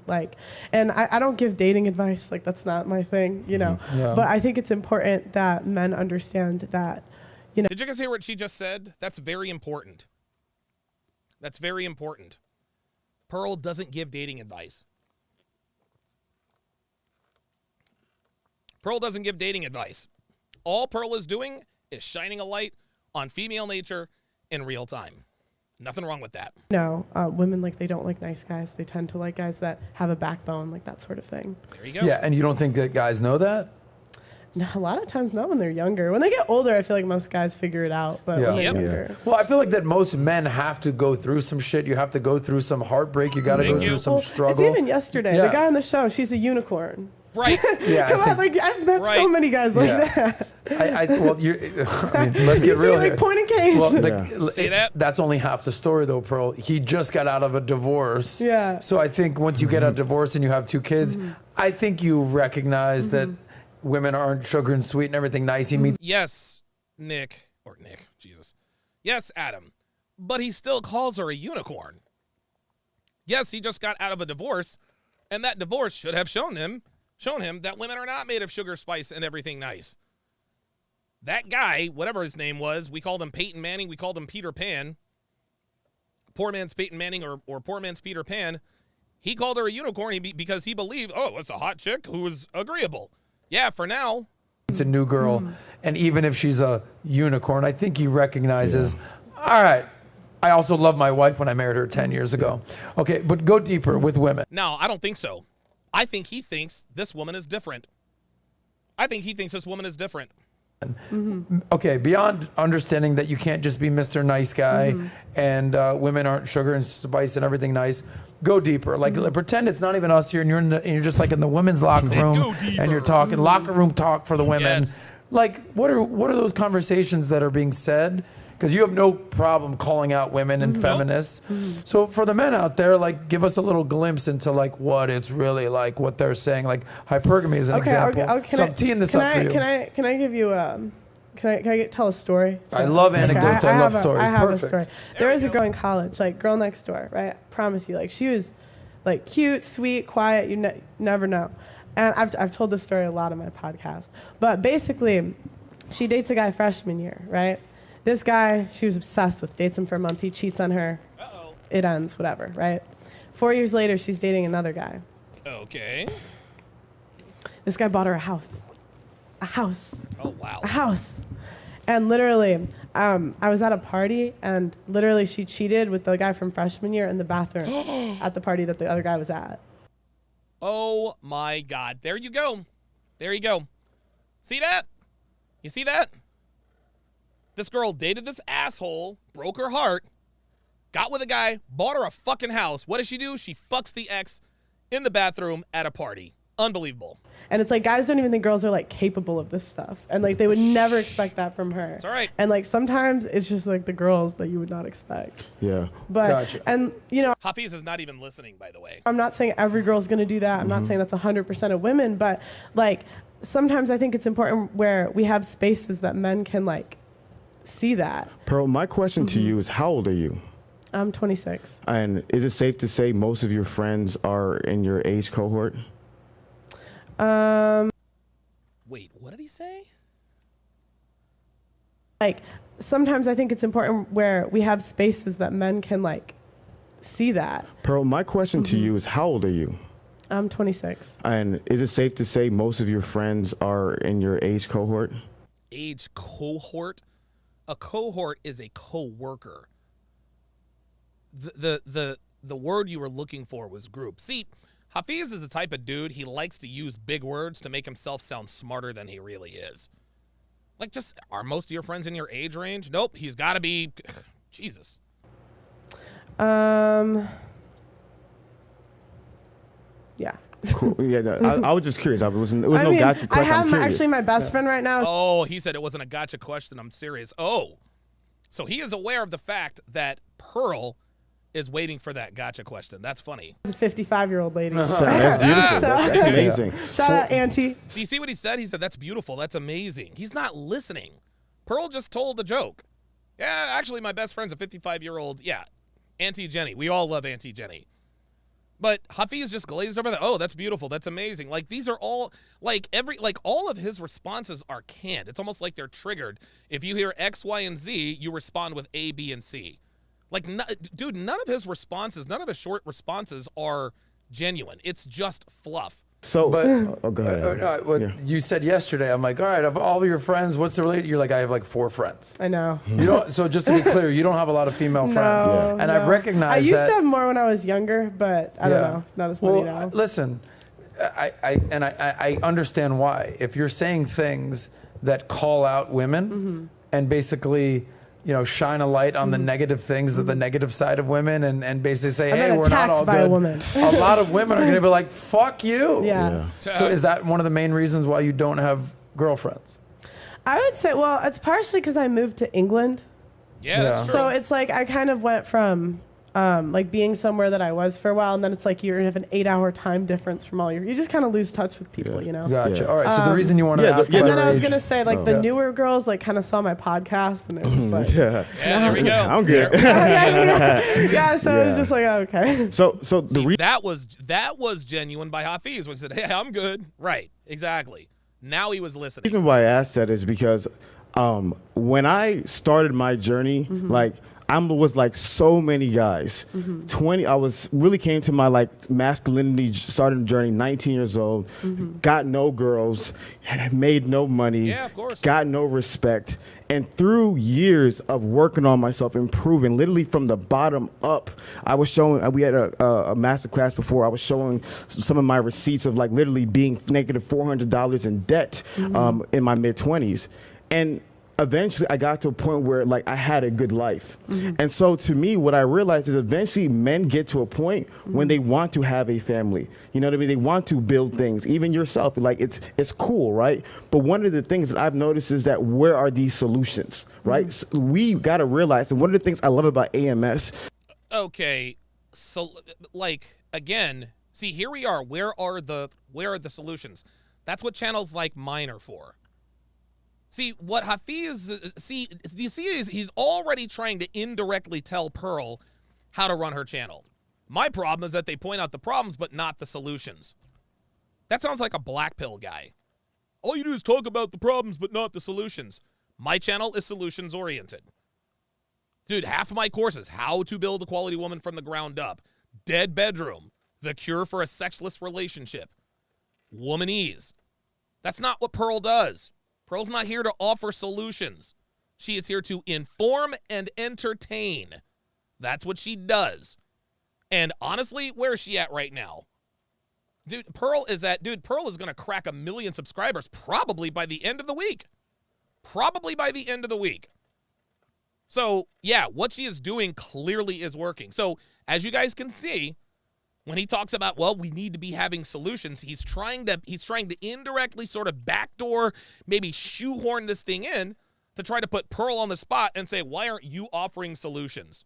I know you said something about AMS last time, but one of the things... He's a funny guy. He just would talk about fucking these hoes to sleep. He's changed. AMS has changed. My guy has changed. Whoa. AMS has changed. Hold up now. AMS has changed. Hang on a second. My guy has changed. Okay, alpha male strategies. Okay. So AMS has changed, huh? Things to never ask a woman. Weak-ass men. How to destroy a woman's ego.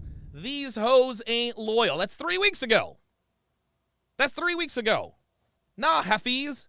AMS has not changed. AMS is the same guy. Look, it's the same thing. Hold on, you know what? Shout out to AMS. I know he'll give me permission to... Let's just take a look here. What's up, fellas? Give it to him, AMS.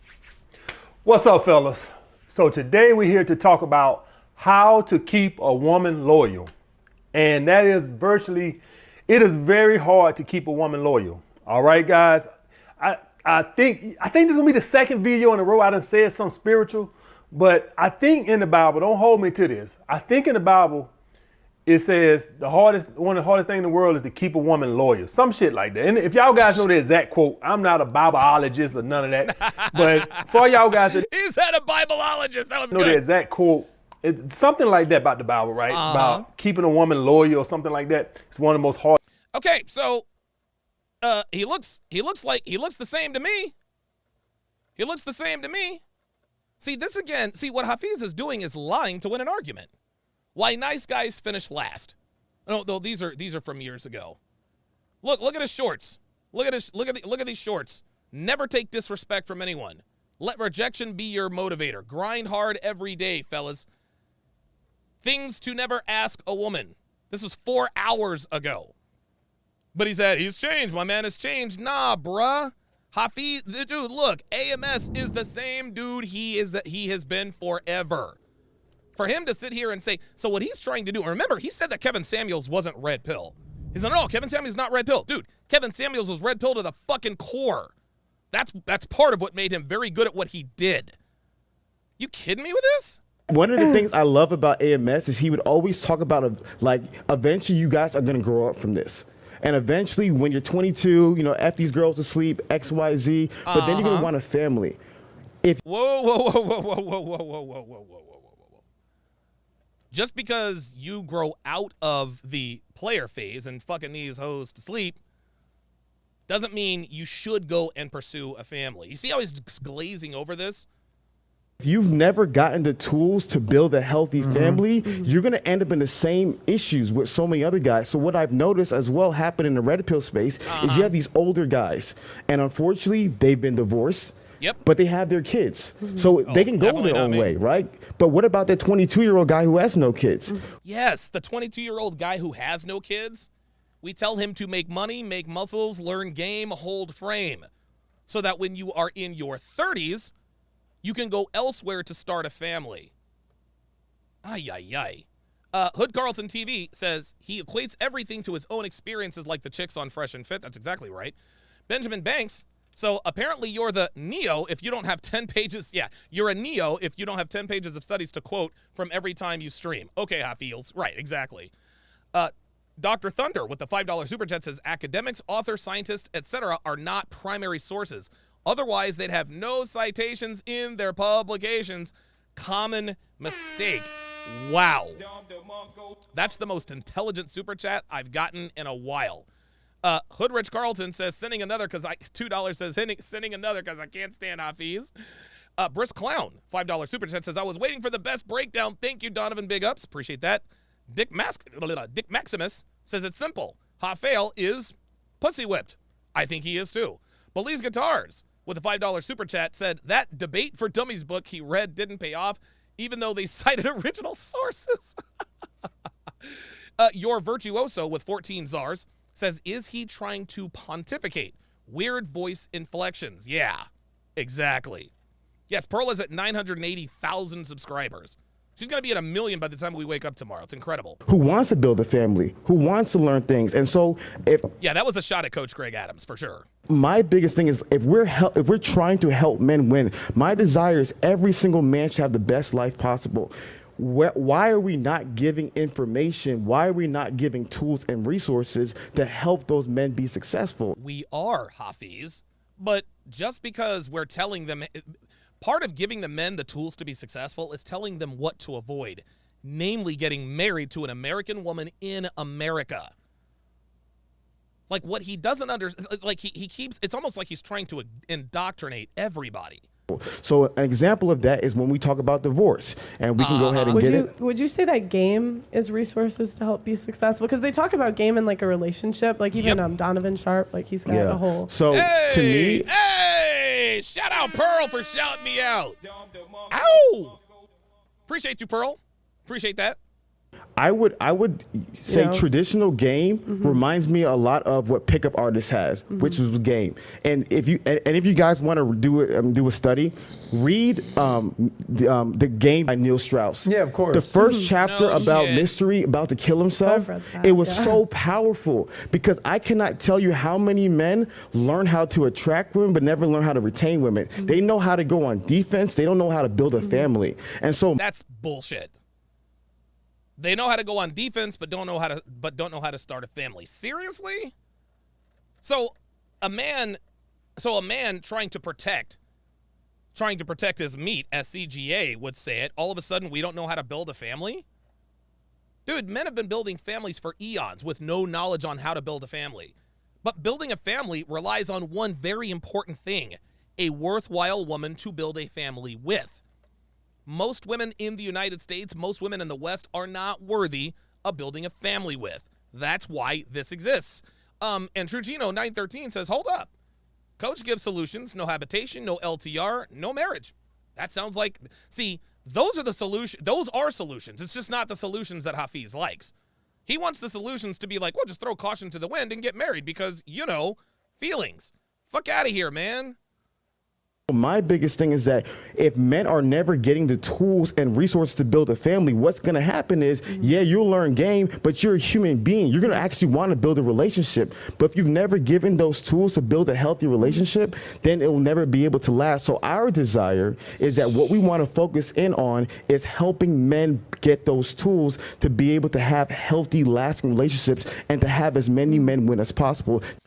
Dude, he keeps regurgitating the same thing. He keeps regurgitating the same thing. Having as many men to win as much as possible. Dude, stop it. That's our entire goal. Well, and I think that's fine. Like, you can do that with your channel. But I don't think it's wrong for guys to have channels that are more dedicated to exposing female nature and Thank you. Thank you. Fresh and fit? Anybody? Fresh and fit, anybody? He's not talking shit about fresh and fit, is he?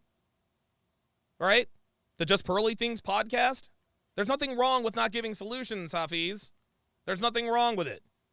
And again, Pearl aims to entertain and inform. That's what she wants to do. Talking about the negative sides of marriage, too. 100%. No, you're 100% right. So that's like, I feel like a lot of men have a good reason for avoiding marriage today. I love it. And even you can even say, There's his tell.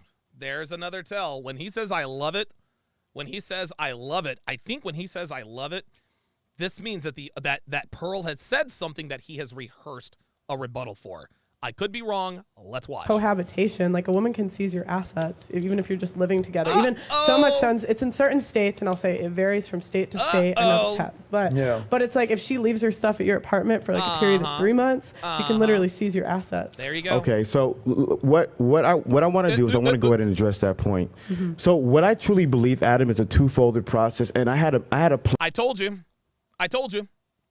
He said I love it. And now he's about to go into this PowerPoint presentation. What you're about to hear, I can almost guarantee this is something he rehearsed. Which is why my content is what it is in a two-folded process. Process one is avoid the wrong woman. Oh, right? Avoid. Oh my God. Oh my God. Oh my God. Oh my God. Stop the podcast. Stop the podcast. We figured it out. We have figured it out. The great and powerful Hafiz has just given us the key. He's just given us the key, the ultimate answer to how to have a good relationship. Step one, avoid the wrong woman. Holy fucking, my mind is blown. My mind is blown. Step one, avoid the wrong woman. Yeah, no shit, Sherlock. Avoid the wrong woman. Oh, my goodness. This whole time, I had no idea that I had to avoid the wrong woman to have a successful relationship. Black Lemur 2009 says, why didn't I think of that? Step one, avoid the wrong woman. Oh my God. The light bulb just went off in my head. No shit, Sherlock. And avoiding the wrong woman, Hafiz, means being informed about who and what women really are.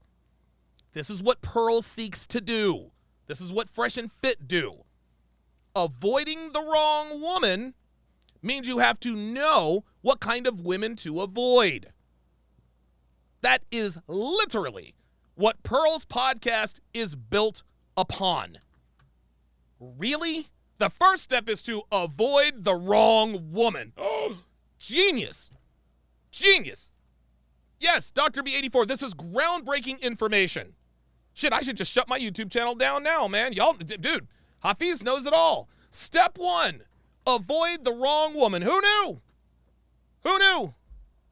Unbelievable. Unbelievable. Process. So men need to learn what does the wrong woman look like and given all the tools and knowledge to avoid the wrong woman. Yes, thank you. And how do we do that? How do we do that, Hafiz? How do we do that? You watch Just Pearly Things. You watch Fresh and Fit. A lot of men think that the right woman looks a lot like the women on Fresh and Fit and the pregame podcast. That's what it seeks to teach. Inform, entertain. Step one, avoid the wrong woman. Oh, well. But if all you do is avoid the wrong woman, you're going to die alone because you'll have no woman. Because all you If all you're going to do is avoid the wrong woman, you're going to die alone. This sounds like something that came out of his wife's mouth. This sounds like that is a female argument. What he just said is a female argument. You want to know how I know his wife told him that?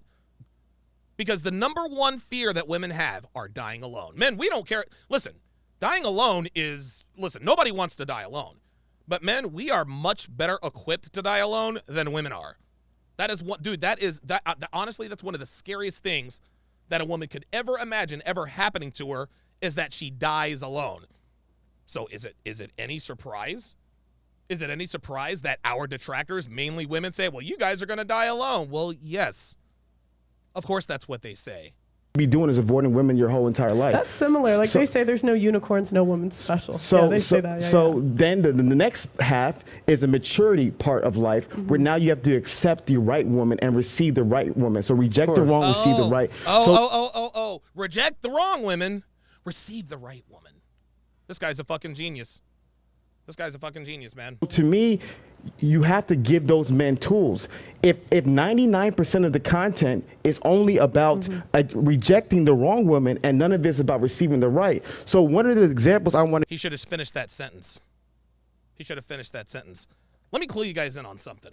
You guys, we all know about MMA, right? Mixed martial arts. If anybody wanted to train to be a mixed martial artist to fight in, I don't know, UFC or something like that, the first 2 years plus is only dedicated to defense. Look it up. If you walk into an MMA gym and say, hey, I want to learn how to fight in the octagon, whether you have fighting background or not, the first 2 to 2.5 years of training, all defensive postures, how to get out of the side guard, how to get out of the full guard, how to keep from getting put in the chicken wing, how to avoid getting pushed on the fence. You have to learn how to defend so that you can then strike. So Hafiz is talking about, well, if all you're talking about is how to avoid the wrong women, you're going to die alone. No, I don't think that's a problem. To give Natalia, if you go to the statistics real quick. Oh, here we go, more stats. Because my biggest thing is that they always talk about marriage. So you can go ahead and scroll down. And talk about marriage and the divorce rate right there. What they don't talk about is ways to lower the divorce rate. So you hear the typical statistics about the divorce rate, 50%, XYZ, which is not true. But there are a myriad of statistics that are going about. And so here's an interesting one Natalia pulled up. What people don't realize is the more money you make, the lower the divorce rate is. The divorce rate is at the highest at lower income earners. And so if a man, going back to making money, one of the things I think the right people teach, they don't realize that actually earning more money creates marital stability. Another thing, if you go back. No, Hafiz, let's not gloss over that fact. This is why we teach men how to avoid the wrong. So basically what Hafiz says is if you make more money, the divorce rate goes down. Wrong. Wrong answer, Hafiz. Yes, the divorce rate is higher among people who make less money, but here's what he didn't point out. The more money you make as a man, if you make money as a man and don't have game, don't understand women, don't understand evolutionary biology, you become a target. And then women are targeting you for your money. And these statistics probably go way, way back. This is probably, honestly, these statistics is probably the full data set. Let's see the statistics from 2010 on. Let's see the statistics. Let's see what the statistics are in terms of socioeconomic status when no-fault divorce was put into play, huh? Let's see what those statistics are. Women are incentivized to leave. Why do you think Brittany Renner told all these bitches, hey, you want to come up off a check? Just fuck an NBA player. They don't like to use condoms. Those guys make money. Their marriages don't last any longer or shorter. This is bullshit. Back to the data, Natalia, is that if you look up, can I ask a question on that one? Can I finish and then you can go ahead and ask your question? Oh, here we go. He cracked. Thing that's also discussed is about religious couples, because there's a misnomer. In actuality, if you look at the IFS studies, religious couples have a 47% lower divorce rate. There's so many.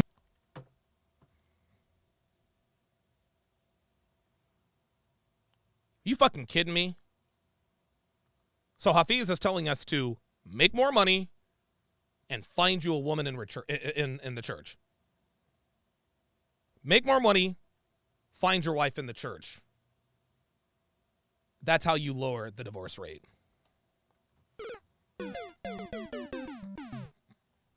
47%. There are 47% less divorces in religious families. Like, get the fuck out of here. Like, that statistic, dude, what this guy did, he just looked for statistics that back up his talking points.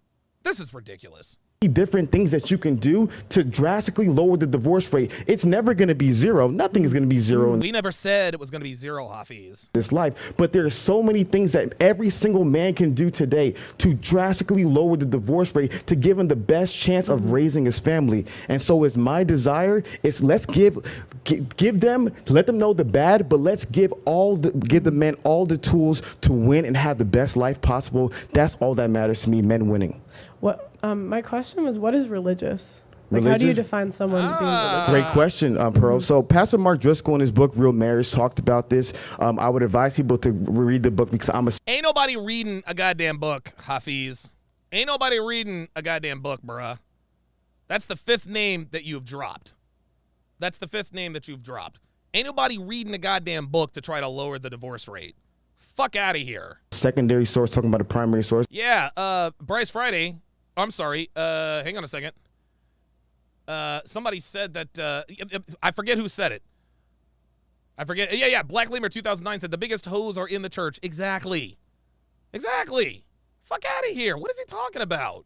Because what people confuse, and I don't want to get too much into religion because people hate when I do that, but what people confuse about the religion is not so much saying that you're religious, it's practicing religion. Mm-hmm. So going back to the data, Natalia, I think what's even deeper than religion is political and cultural differences. So click on that data. So what Dr. Rob Henderson recently shared with me is that one of the biggest correlations that lead to that lower divorce is your political affiliation. So for example, if you're a hard right MAGA guy and you're dating this blue-haired feminist who's a liberal, who believes in AOC's being the champion of the world, is going to lead into divorce. So what extreme example. I don't think those two are getting together. Of course, but if they are, very tough. So what happens is this is what proves that Hafiz knows nothing about women.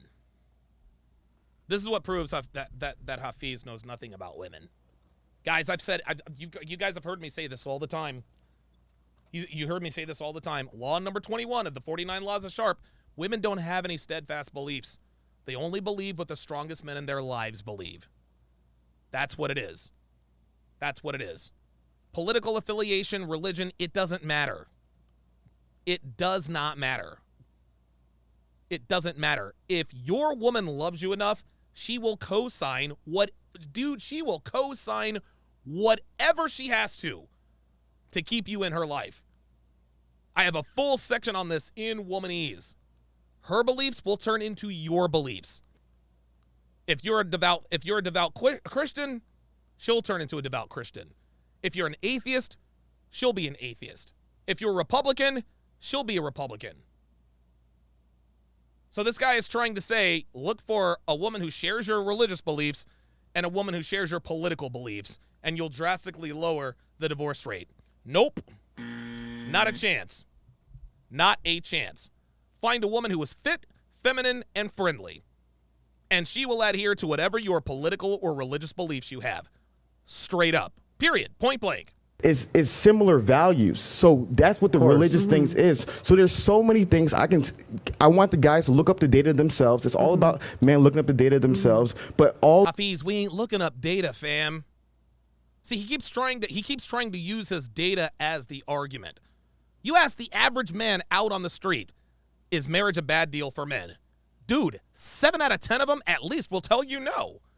Why do you think the marriage rates are going down? Because most men, red pill aware or not, they know that they stand to lose a lot more than they gain. And no amount of reading or statistics is going to convince them otherwise. All these things help lower the divorce rate and help men win. These are the tools that I want to give to men. I want to see as much men have best life as possible. Yeah, I want to address one thing that you said that I think is very important for men to understand. Because especially for you younger guys out there, you talked about the most important decision a man can ever make is who he's going to marry, and even more so, who he's going to have kids with. Because if you just get married and it doesn't work out and you get a divorce. Yeah, Big Brandon says that MMA is true. That and cardio. Look, Big Brandon does MMA. He can verify with you. He can verify to you. They teach you defense for the first 2 years. How to not get knocked out or get your legs snapped. All right, cool. Maybe you get out, with no issues. But when you get kids involved, it's a major issue. And part of the major component of that is men, the number one quality that a man wants in a woman is faithfulness. Beauty. Before you get to faithfulness, that too. You can't get in the door. Can't get in the door. That's real. So I caution men Gentlemen, women are very beautiful creatures. They're they very are. beautiful things. Okay? It's very hard to do, but try your best not to fall in love with your eyes. 100%. Or just not to fall in love with your eyes only. And I agree with Adam. Easier said than done. We all know that it's easier said than done. Don't fall in love with your eyes. We get that. And the way we get that is by looking at the experiences of others and then experiencing that for yourself. We tell young men all the time, guys, you are going to go through some shit. You're going to go through some shit. You're going to get cheated on. You're going to get used. You're going to get lied to. You're going to get played. You're going to get finessed. As long as you don't do one of two, as long as you don't do these two things, get a girl pregnant or get legally married, you'll make it through. I got legally married. Thankfully, my ex-wife, she couldn't have kids. Thankfully, she couldn't have kids. And I don't have any kids that I know of. That's why me, a 4-time convicted felon who's been arrested almost 3 dozen times, lives the life that I live. Because we've all seen a gorgeous girl. Oh my God, just That's the right. hottest girl. I have a buddy of mine That's right. who every time he goes out, he falls in love. Oh, bro, this Oh, girl. my Oh my God. God. And it's like, buddy, like when the makeup comes off and the heels Dude, come off and the real extensions shit. comes off Real and like shit. everything comes off. Wait, when the heels come off? When the fuck are the heels coming off, bitch? At the end of the day, you're just gonna have you're gonna be left with not the 10 that you thought you were with. Maybe it's a 6, maybe it's an 8. I don't Yeah, know right. how much makeup's going on there, but you have to fall in love with all the Got to leave those heels on. other qualities a woman has. You can't just fall in love with the beauty, and I feel like the red pill is one of the benefits it does is basically educating men. Thank you. Hey, look. Yes, these girls are hot out there, but there's a lot of underlying factors that you really Yes. have to pay attention to Thank you. as a man. Let me go deeper on one thing. You talked about, like, you got married at what age? 31. Okay. Yeah. Oh, God. 31.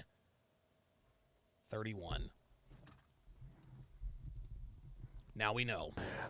This is my opinion. Strike it down. Call me an asshole. I don't care. I don't think most men should get married until they're 30 years old. So to your I would call it 35. I tell guys the 35-35 rule. You should not think about getting into a long-term relationship with a woman until you are at least 35 years old and have fucked at least 35 women. That's just how it goes. That's the way I saw it. That's Your point, Hear me Adam? out. Yeah. I think that this is 1,251 people watching, guys. Let's get me to 625 and a half likes, please. obviously, if you've been with your girl since high school and you fall in love, and yeah, there's exceptions and there's rules. Men need time to like marinate a little bit. There you go. Go through some stuff. There you go. Make some money because women are hypergamous. Yes, they Women, are. on the other hand, you by age 30, you should probably know where you're going to end up in life or what man you're going to end up with. I have so many friends that are starting to become my age, 40-year-old women that are like, I wish that I would have figured this out earlier. And why? What Adam is doing here, guys, he's showing that he is red pill aware. Dude, any content creator outside of this community who collaborates with us, they inevitably become red pilled. A lot of people say Adam is blue pilled and this and that and the other. No, he's not. Because number one, he's good with women. Number two, he's got a lot of money. And number three, he's been exposed to us. There's no going back for Adam. Adam is 1,000% red pill. The reason why a lot of times he appears to be fence straddling is just to create a little bit of conflict. If there's too much agreement, then he'll sort of go back and show and maybe put something in their blue pill. But make no mistake, Adam is 1,000% red pill. You kidding me? Should men wait longer? Because men need to start making money. That's right. This comes after all this, after everything that I've learned in relationships and red pill and all this. What did I tell you? It comes down to basically what I learned in my economics class, the law of supply and demand. Woo! If you're one of those dudes that dedicates himself to making money, improving, becoming a man of status, wealth, physical, having game, learning stuff, reading books, whether it's the Rational Male, whether it's the game, learning stuff, watching podcasts, just informing yourself, becoming a better version of yourself, you'll get to being age 30, you'll get to age 35, you'll get to 40, the world is your oyster. There you go. Supply and demand. But if you want to just jump at the first hottest chick that ever will give you the time of day when you're 26 and you don't ever become the best version of yourself, that's a lot of times what I feel like guys end up divorce court. I had no idea he bought a girl a house, the story you talked about. I thought she was an amazing girl. Why are you buying her a house, buddy? So that's what I think that men need to understand, is that men need to take time to become the men that they need to be, where women, on the other hand, need to recognize that men value beauty. And I know so many women 40 plus who are like, what the hell just happened to me? Guys, let me pause it right here for 1 second and acknowledge the chat, acknowledge the super chats, and acknowledge the lovely Natalia. Oh my who's God. gonna read all this fun. Oh no, we are not going to listen to Natalia read the super chats. Hell no. We're not reading. I gotta skip. Sorry. The man. Oh my gosh, this is terrible. You kind of want to. Don't give a shit. Natalia is terrible at reading super chats. She's terrible at it. Guys, be sure to pick up my newest free ebook. Dead Bedroom, The Cure for a Sexless Relationship. If you are in a sexless relationship, go to tsracademy.com/free/ and you will find The Cure. It's absolutely free. Just plug in your very best email, and the book is yours. Let's continue. Being a man, becoming a better man, becoming a better looking man, the standard, everything there. You kind of want to educate men. And I just want to give a shout out to Nat. No. Do you not realize the reading skills that are improving? That's improvement right there, guys. I'll take your word for it. You guys. So I clown Nat that sometimes she can't read so good, but that's the definition of improvement. Keep reading, girl. I'll take. You were going to say. I was going to say, I would say my show's more about entertainment. So I have a question for you before we. I know you had a question. No, I get to go first. I was promised first. It's about that question. How about this? Go ahead. It's about what you just said. One time. Listen, since you're all about entertainment, I want to entertain the audience. All right. Let's play a good old-fashioned game of rock, paper, scissors. I'll say 1, 2, 3, shoot. The winner gets to make the first point. You ready? 1, 2, 3, shoot. I'll turn this part down. Belly's a guitar says, "What's worse, hearing Hafiz speak or hearing Natalia read super chats?" Yes. Shoot. I'll let you answer. What a gentleman. Hafiz hit the rock. So Hafiz won. So Hafiz wins, and he lets Pearl go first. Very good, Hafiz. Very good, Hafiz. You are learning, young Padawan. Hafiz is learning. His coach told him, "Hey, don't come off." His coach told him, "Don't come off like an asshole. Don't overtalk her. Don't be condescending." And so he caught himself doing this. He's like, you know what? No, that's okay. Adam jumped in before, went rock, paper, scissors. Hafiz won. Oh, no. I'll let you do it. Dating Secrets with a $5 super chat says, "Pay attention. DS just hit a bullseye." Greasy Junkies DIY, $5 super chat says, "Hafiz is the typical guy that gets a girl and ghosts the squad. That type can't be trusted." Wow. That is a very, very good point. That is a very good point. That is an excellent point. Hafiz is the type that'll ghost his homies. After he gets a girlfriend. Real shit. Allowed her to go. Respect to Hafiz. Go ahead, Pearl. Oh boy, here we go. I wanted to know, from a business perspective, would you encourage someone to sign a contract that the other person benefits from breaking? Oh, that's it. Boom. Got him. Ain't no coming back from that. Y'all. Ain't no coming back from that. She just asked him the question. Let's see what the answer is. From a business. Yeah, if you took like from a business perspective. So if I had a business partner who could break the contract, and then what does breaking? And they would benefit. They could take your most valuable asset. And if they broke the contract, they could take your most valuable asset. So if I signed a contract and my business partner can take my most valuable. Answer the question, Hafiz. Asset, I wouldn't sign that contract. Okay, so what's the problem? You wouldn't sign that contract. Well, there it is. There it is. Continue. Okay, that's marriage today. If you Okay. believe your kids are your most. Oh, got him again. Woo! There it is. There it is. There it is. There it is. I can't believe he didn't know where she was going with that. I can't believe he didn't know where she was going with that. I thought Hafiz was sharper than this. Let's watch this again. 1, 2, 3. Hafiz. Sign a contract that the other person benefits from breaking. From a business. Yeah, if you took like from a business perspective. So if I had a business partner who could break the contract, and then what does breaking? And they would benefit. They could take your most valuable asset. And If they broke the contract, they could take your most valuable So asset. if I See, Adam knows what she's asking, but for whatever reason, Hafiz doesn't pick up on this. This is uncharacteristic of him. sign a contract and my business partner can take my most valuable asset, I wouldn't sign that contract. Continue. Okay, that's marriage today. If Woo! you believe your kids are your most valuable asset. Woo! That's it. I love And I love this. I think that's more. Uh-oh, he said. I love that. I love this. Uh-oh. Uh-oh.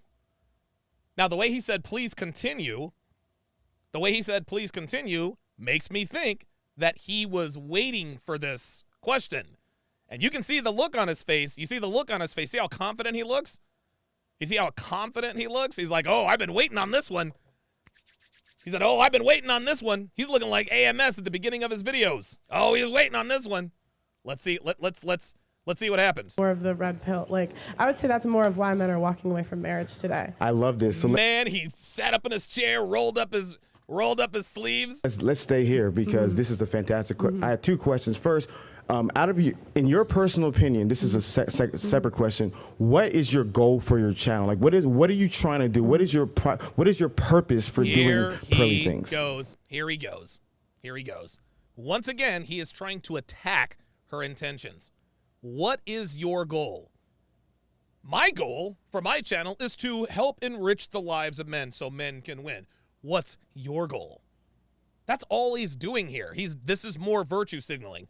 I'm doing this for the right reason. You're doing this for the wrong reason.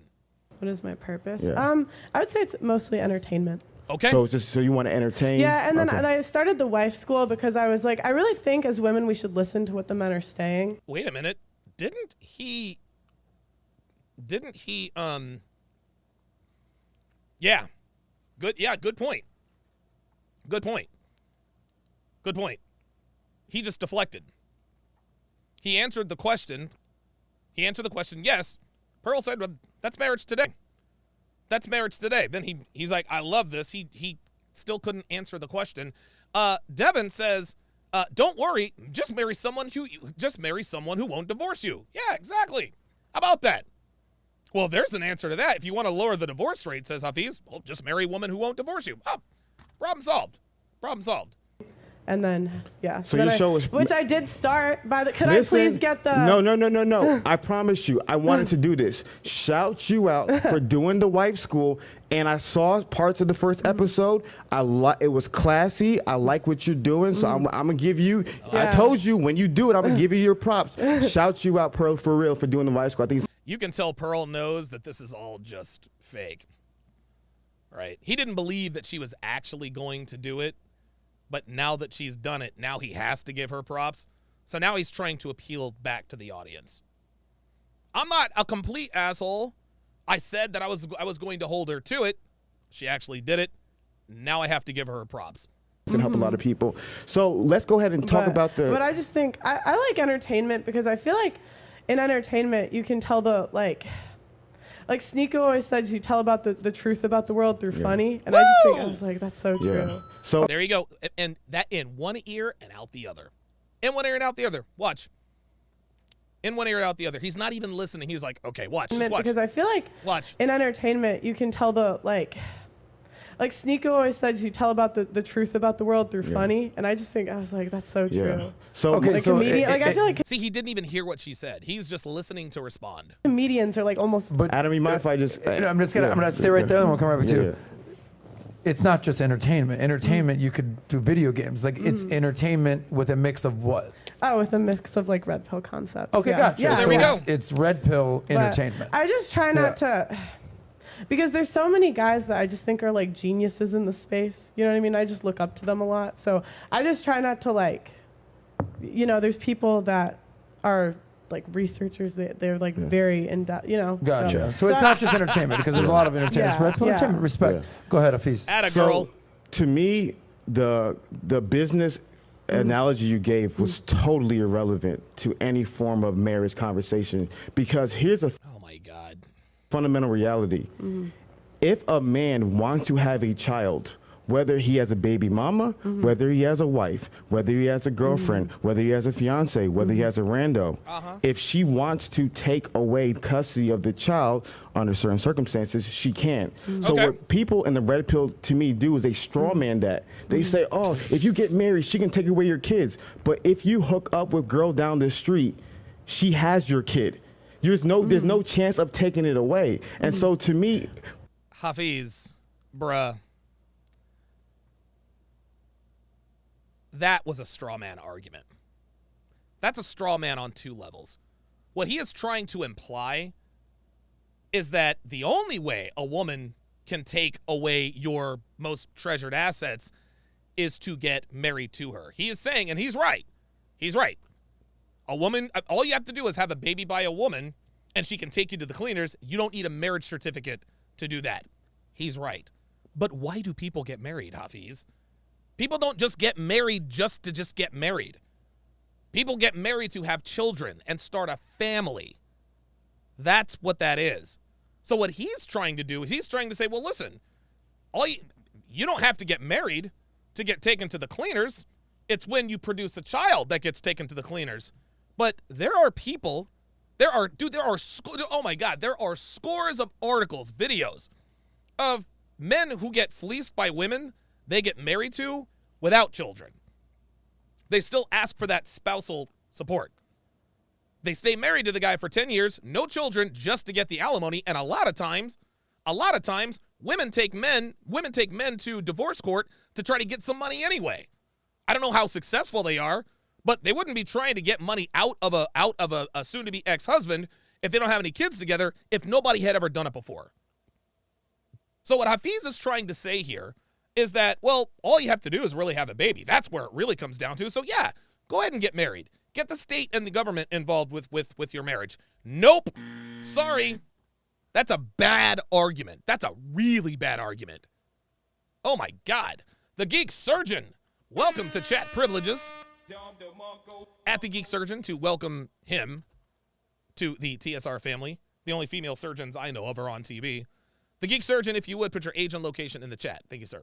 putting that on marriage is a false correlation. Putting that on the laws today, if you're gonna say the laws today, but that's not a marriage problem, because in the black community, 70% of people are born in single mother households. They're not even getting married in the black community, and that's a huge problem. That's got nothing to do with anything, Hafiz. So going back to what I was saying, my desire is to help build up society and to give men the tools to which where your family doesn't end in divorce. But here's the reality. If you don't get married and you have a child, you've lost a child. Yes. There's no chance. Okay, and fine. With going back to statistics, if you do the statistics, if you prepare, there's no guarantee, but you greatly improve your odds so you can be like Pearl's dad and my dad to raise your child. But if you're just gonna if you're not gonna get married, it's not the case. So my question to you is, 63%, according to the Bureau of Labor statistics and also census data, we can pull it up later, 63% of men over the age of 15 have a child. So did this dude say, wait, what the fuck did he just say? but if you're just gonna if you're not gonna get married, it's not the case. So my question to you is, 63%, according to the Bureau of Labor statistics and also census data, we can pull it up later, 63% How about now? of men over the age of 15 have a child. 63% of men over the age of 15 have a child. Stop the cap. Hafiz, my friend, that is false. That is false. What the fuck are you talking about? 63% of men. So 2 out of 3 men over the age of 15, 1-5, have a child? 2 out of 3 men over the age of 15 have a child. Okay. Well, then how is it that 1 out of 3 men from the ages of 18 to 35 are either a virgin or haven't had sex in the last year? Like, the statistic he just gave is false. That's false. I don't know where he got that from. And it's convenient that he says we can pull that up later. He says we can pull that up later. No, how about we pull it up right now?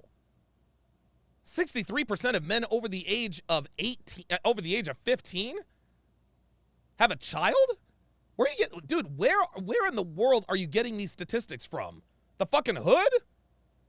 Like, is this like, dude, is this in like the, is this at Humboldt Park? Humboldt Heights in Chicago?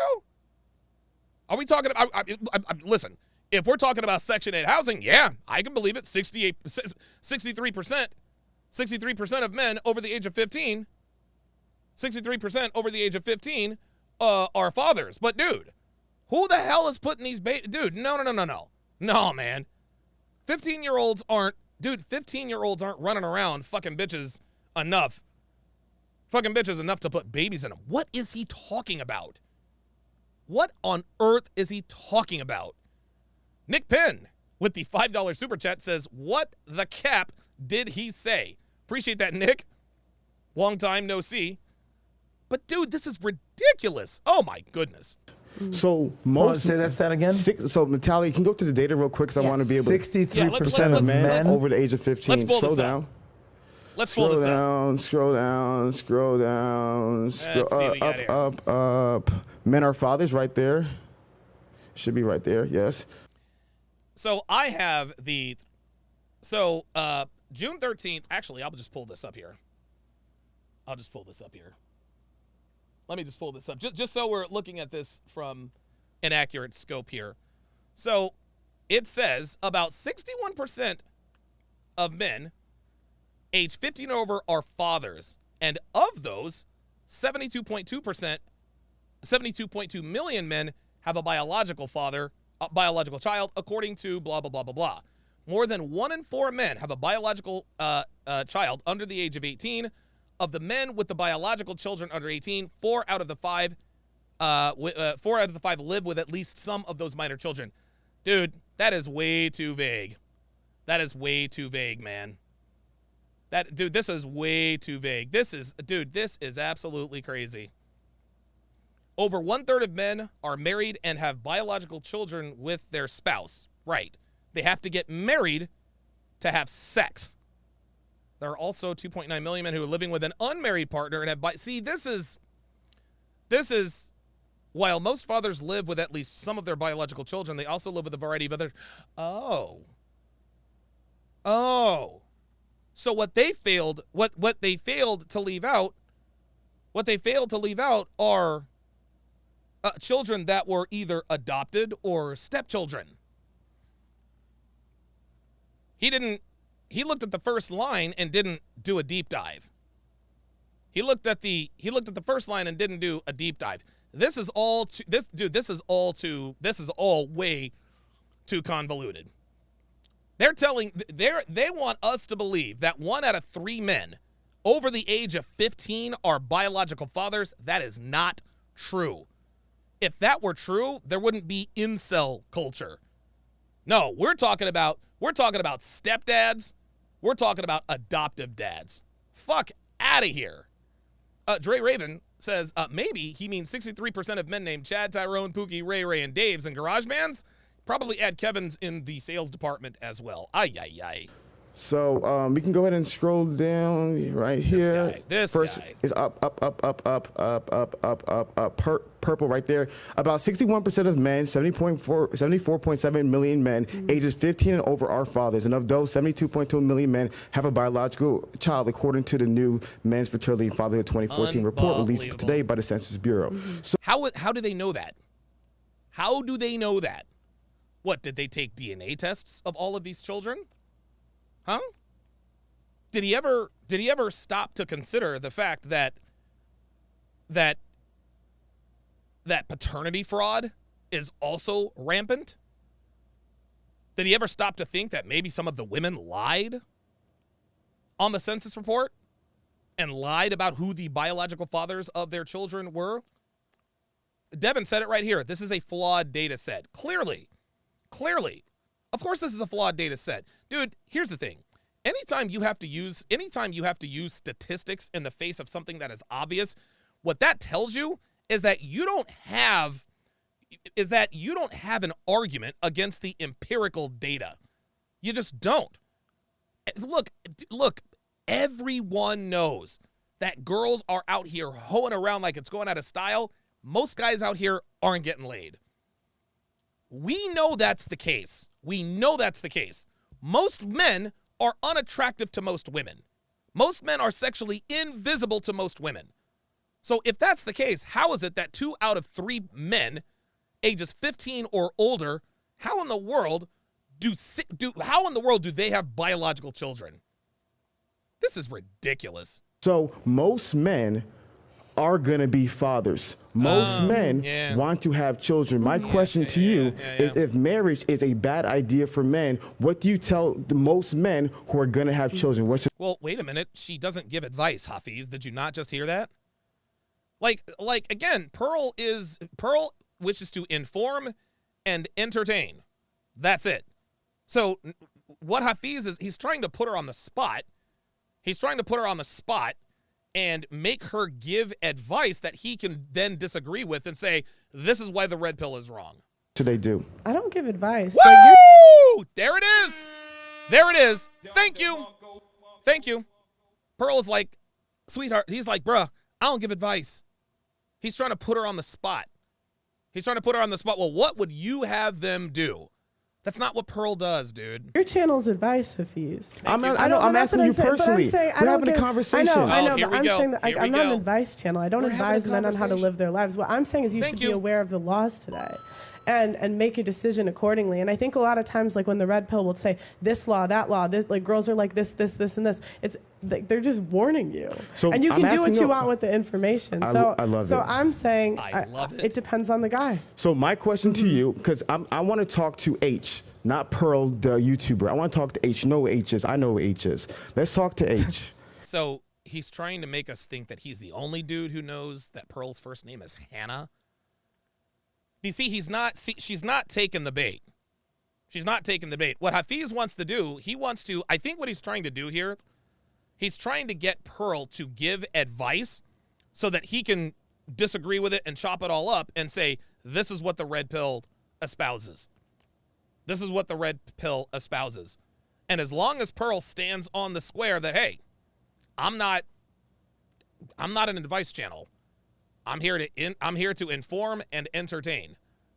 Jay Blaze says another tell. He's pissed. Yeah, when he says I love it, that means he's pissed off. So Pearl didn't take the bait this first time. But now he's going to say, well, I want to know your advice. I'm not talking to Pearl. I want to talk to H. I want to talk to the real you. Do you know what he's doing here, guys? Do you know what he's doing here? He's attempting to say that Pearl doesn't believe what she talks about. That's what he's trying to do. He's trying to indirectly say that Pearl does not believe the things that she talks about. That's why he says, I don't want to talk to Pearl, the podcast host. No, I want to talk to Hannah, the real person who's making all this money and doing this for the money. That's what he's trying to do. Okay. So I don't know H. Yeah. She knows who H is. H. Okay. My question is, if a man came up to you, say, yo, I love your channel, I love what you do, I just want a piece of advice. I know marriage is a bad idea, but I want to have children. What can you give me any piece of advice? What would you give that man? Personally, I don't give advice, Hafiz. So you tell him nothing, I gotta go? I would say you should talk to the men in your life. Like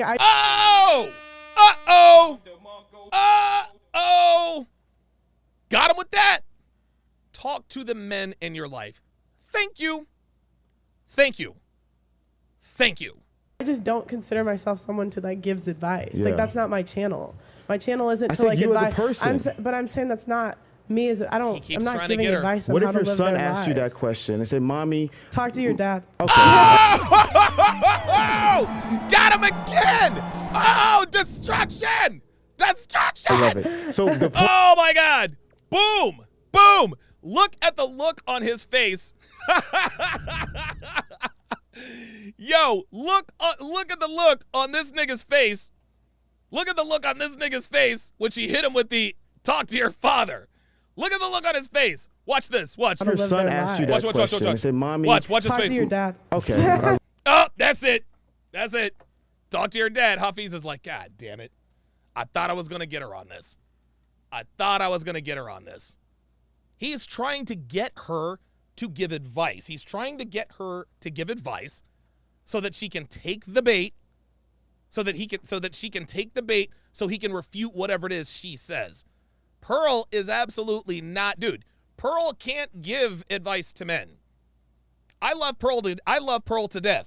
Guys, don't take relationship advice from Pearl. She wouldn't be offended by that. She would commend you for that. Talk to your father, she says. He was not ready for that. Super Duper with the $2 super chat says, get him. Yo, she just bodied this dude.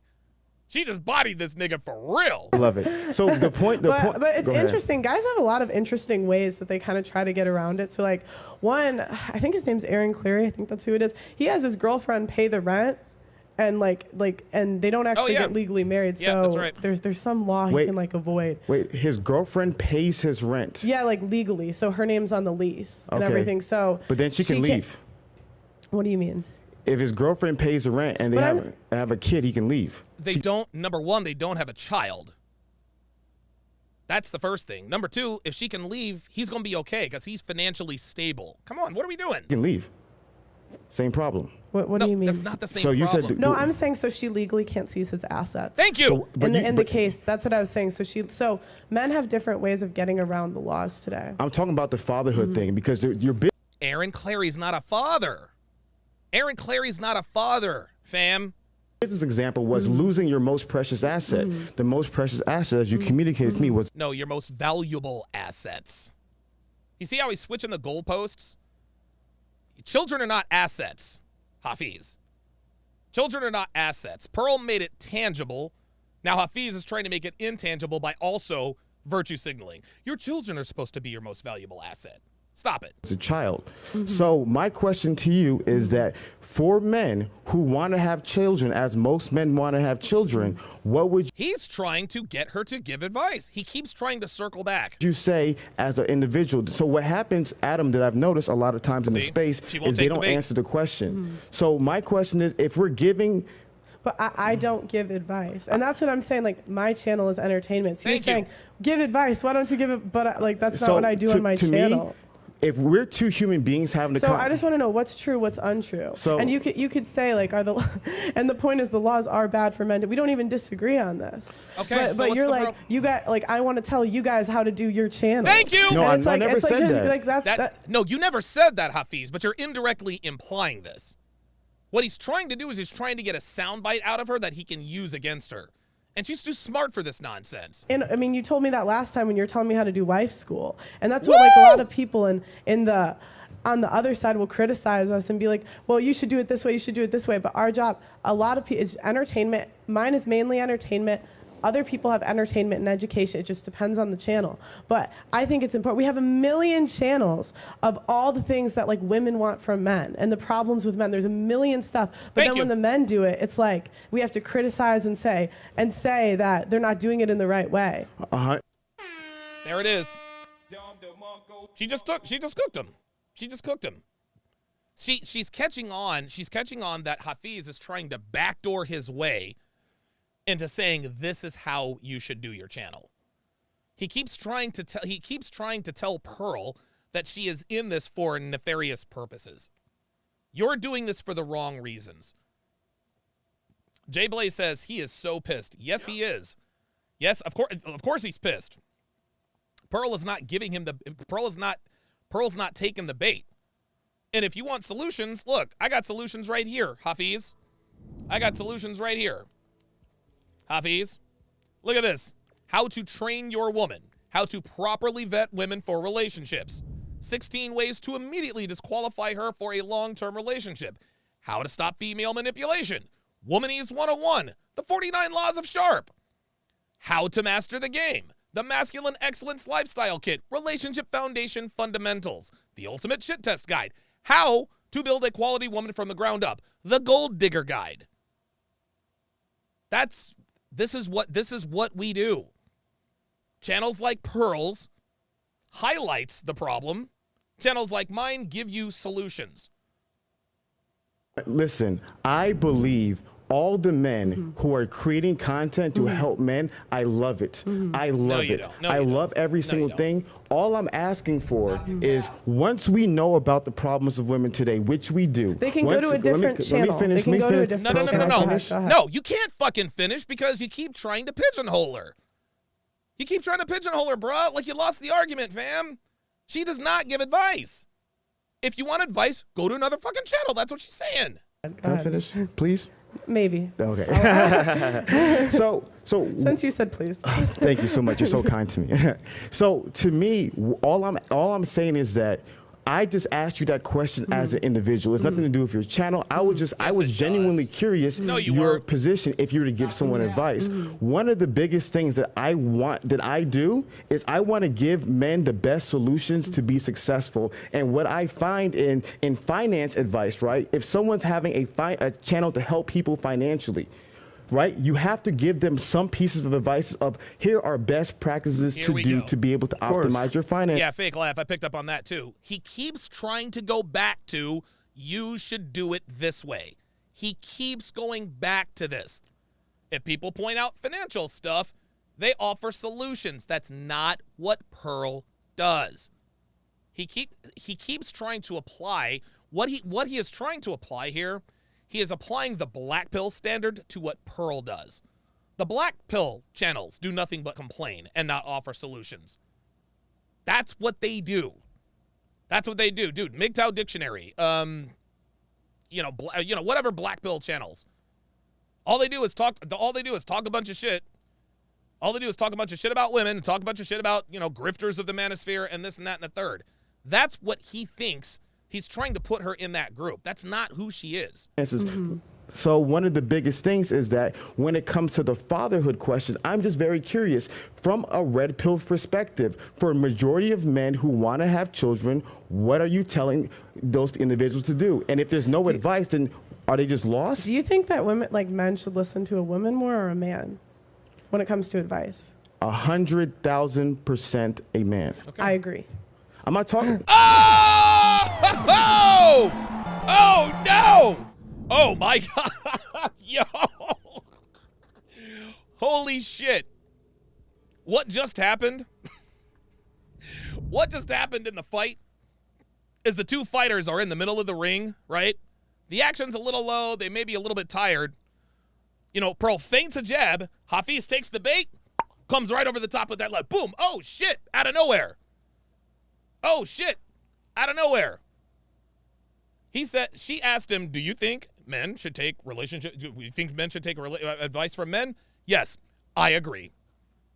So what the fuck are we talking about, Hafiz? You keep trying to put her, Hafiz is talking to the wrong person. What are we doing? So I'm asking even you a personally, question. I'm saying even in a personal situation, Good. I agree. I think men should advise other men. Thank you. So I'm saying this question's kind of pointless. Yeah.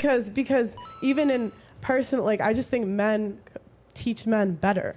Okay. So if I can answer, I feel like you do have an answer, and I feel like your answer is very simple. I think it's buyer beware. Just beware of what's going to happen. You don't have to be an advice person to be like, look, before you get married, just buyer beware. Well, that's kind of what she does. She does that. She does that, of course, too. She does that with her content. I think that's implied. I think that's something that you would abide by. I do want to give you credit on one thing, because when she asked the question, if you were going to get into business with somebody and you're going to sign a contract, but then your business partner can basically screw you over and take your business, would you sign that contract? You're like, hell no, I wouldn't sign that contract. I was like, oh, damn, Hafiz, what's up? She got you, right? But then I think the point you made was actually very astute. You said, hey, listen, you don't have to get married to have a kid. You could knock up the girl on the street. It can be your baby mom. It could be a girlfriend. There's a million different things. And the reality is men are having kids. Yes, men are having kids. But again, people get married because they want to have children, especially in this day and age. Ain't nobody getting married if they don't want to have kids. Women use marriage as an in to get the kid from you. That's what they do. Half of these Instagram hoes know that these NBA niggas would never, ever marry him. So what do? They try to have their kids. That's what they do. Anthony Richardson says, grand opening, grand closing with the $5 super chat. Appreciate that. Lele Zero, member for 13 months, says, will there be a trilogy, Pearl versus Hafiz 3? No. If the only time there's a trilogy in boxing or MMA is if both of the fights is if one fighter wins one fight, the other fighter wins the other fight, then you go to a trilogy. Or if it was a close match in either way, no. That trilogy is not happening. Arturo Gatti versus Mickey Ward, that was a trilogy. Mickey Ward won the first fight, Arturo Gatti won the second fight. He then turned around and won the third fight. Okay? Manny Pacquiao versus Eric Morales. Same deal. Pacquiao won the first fight. Morales won the last two. Bo Holyfield. Evander Holyfield won the first fight. I think he lost the second and third fight. No, man. No. There absolutely will not be a trilogy. No way. If I'm the referee, nope, that's it. That's it. If I'm Mills Lane, shout out to him. If I'm Mills Lane, I'm stopping the fight.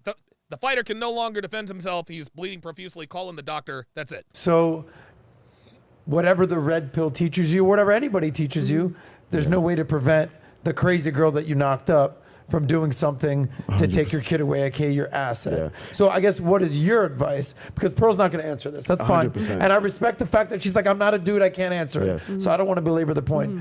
You want to have kids one day? Of course. Okay. So what advice would you give men? So what's really interesting about this conversation is one of the things is I'm always trying to give men opinion. A lot of this. Just answer the question, Hafiz. Like, what are we doing? Do we have to filibuster every time? Come on. What advice would you give men? Advice would give behind the scenes. I'm going to give one piece of advice, but I don't give all the advice. I don't want anyone watching it and changing some of the laws. So when you really. Gotta be fucking kidding me. Hafiz, like you're not that important. He thinks somebody watching this might go and change the law because of something he suggested. So let me get this straight. Your solutions are so life-changing that if a lawman or a congressman were to ever get wind of it, the laws might get changed. Hafiz, come on, man. Just say you don't know, bruh. Just say you don't know. Hafiz ain't giving solutions. All Hafiz talks about, Hafiz doesn't talk about solutions. All he does is talk shit about red pill guys. Kevin Samuels is not red pill. Yes, he was. Alpha male strategies has changed. No, he hasn't. Fuck out of here. We study custody laws, and I've been studying recently, when do men get custody? One of the primary reasons why women win custody battles is because women spend more time with the child when it's younger. So what the divorce from my because a lot of times you have to breastfeed. That's just so. What the judge is going to do is the judge wants to continue to stop the child's standard of living, right? So the judge wants to ensure that the child's his living is not disrupted very much. So if the child is spending 90% of the time, hypothetically speaking, with the mom because dad is going to work and she's taking care of it, taking it to the hospital, different things like that, they're going to award it. So what in the fuck is he talking about? He is telling us that judges award custody to the mother 90% of the time because the mother simply spends more time with the kid. Is this nigga serious? Is this nigga serious for real with this? Oh my God, dude, he's talking about things that he knows nothing about. He's talking about things that he knows nothing about. He doesn't know what the fuck judges think. Judges aren't awarding custody to the mother because they breastfeed. No. Things that I've noticed when a lot of my friends who've actually received custody, one of the things that they did is that they've made sure that they spend equal amount of time with the child as much as possible during infancy. So there's a lot of small things you can do. I get it. So spend more time with the kid during infancy, and that will prevent a woman from divorce e-parring you and taking your kid. Got it. If knowing all your child's doctors, go as best as possible, being able to go to the doctor's visits. 2, late at night when a child is up, you take care of the child as well. So, and then the third thing, which is the most important thing, Basically being a good father, right? Being a good father, right? is to be able to have that child be very accustomed to your family. So instead of, This is the all- child, her mom babysitting, if your family's babysitting, if the child is always around your family and the natural and the most consistent environment the child is being around is your personal This is family, it's ridiculous. very hard for you to have zero custody. And so This dude. So what Hafiz is saying is be a good father, and the judge will give you joint custody. No, that's not what happens, Hafiz. That's not, like, what is he talking about? What is he talking about? Just be a better father, and the judge will look upon you favorably. No. Yeah, Sean Moore says he's just pulling stuff out of his, like, listen, like, dude, he's just talking to be talking. These are his solutions? Be a good father? No, man. Good fathers get their kids taken from them all the time. And the fact that they're given to the mother 90% of the time, does that mean that 90% of men are bad fathers? Fuck out of here. Yeah, the Level Up Man says he thinks the world operates on how it should be. Right. those are some of the things that I've noticed, some of the things I researched, and there's a lot more things as well. And the only reason I brought that up is because it's so easy, Adam, and everyone does this cop-out. I don't give advice. I'm Charles Barkley. I don't give advice. I don't give advice. I just give you the information. But you don't give all the information, so you don't give all. See. So you just give some. See. He's still trying to shame Pearl for her channel. You see what he's doing? Once again, he keeps coming around to wanting to tell Pearl how to run their channel. I don't give advice. Who the fuck says that they don't give advice, Hafiz, other than Pearl? You gotta be kidding me. Yeah, Dre Raven, yeah, you know what? You guys know I'm not Tori's biggest fan, but she does make more sense than Hafiz. I will give her that. Some of the information. But my biggest thing. 90%. Thank you. Excuse me? 90% of the time, they don't get Thank you. custody. There Only it is. 5 states have 50-50 custody laws. So- So I understand there's reasons for it, but by and but large, here's let me finish, Pro, because you interrupted me. No, So what bro, you've been talking for 10 minutes, homie. You've been talking for 10 minutes. That's what this guy does, is he filibusters. He thinks that if nobody rebuttals anything, he thinks that if he makes a point without rebuttaling, he thinks that he made the point. happens is if 90. So my thing is. Look at this. Wow. This is funny. This is actually a little bit of frustration here by Pearl. custody laws. So I understand there's reasons for it, but by and but large, here's let me finish, Pro, because you interrupted me. So what happens is. See that? If 90. So. See that? There it is. And keep in mind, Pearl, I don't know, she sounds like she's under the weather. But dude, she's getting frustrated, man. She's like, dude, this guy is doing it again. He's doing it again. What guys like him like to do is they like to rattle off a bunch of statistics and just da-da-da-da-da-da-da-da, and they want to finish all the way through. Okay? And he thinks that if a point is not directly contested, that must mean that he's right about that point. My thing is, let's analyze the data. Why do they get custody, right? And then give men the tools. Say, hey guys, here are 7. Whenever these guys go to the divorce court or whatever custody court, and they lose, here's the things that they say. Now men use this to be able to improve your life and to protect you. Recently, one of my You got to be fucking kidding me. Do you see how he just goes from topic to topic and protect you? Recently, one of my guys.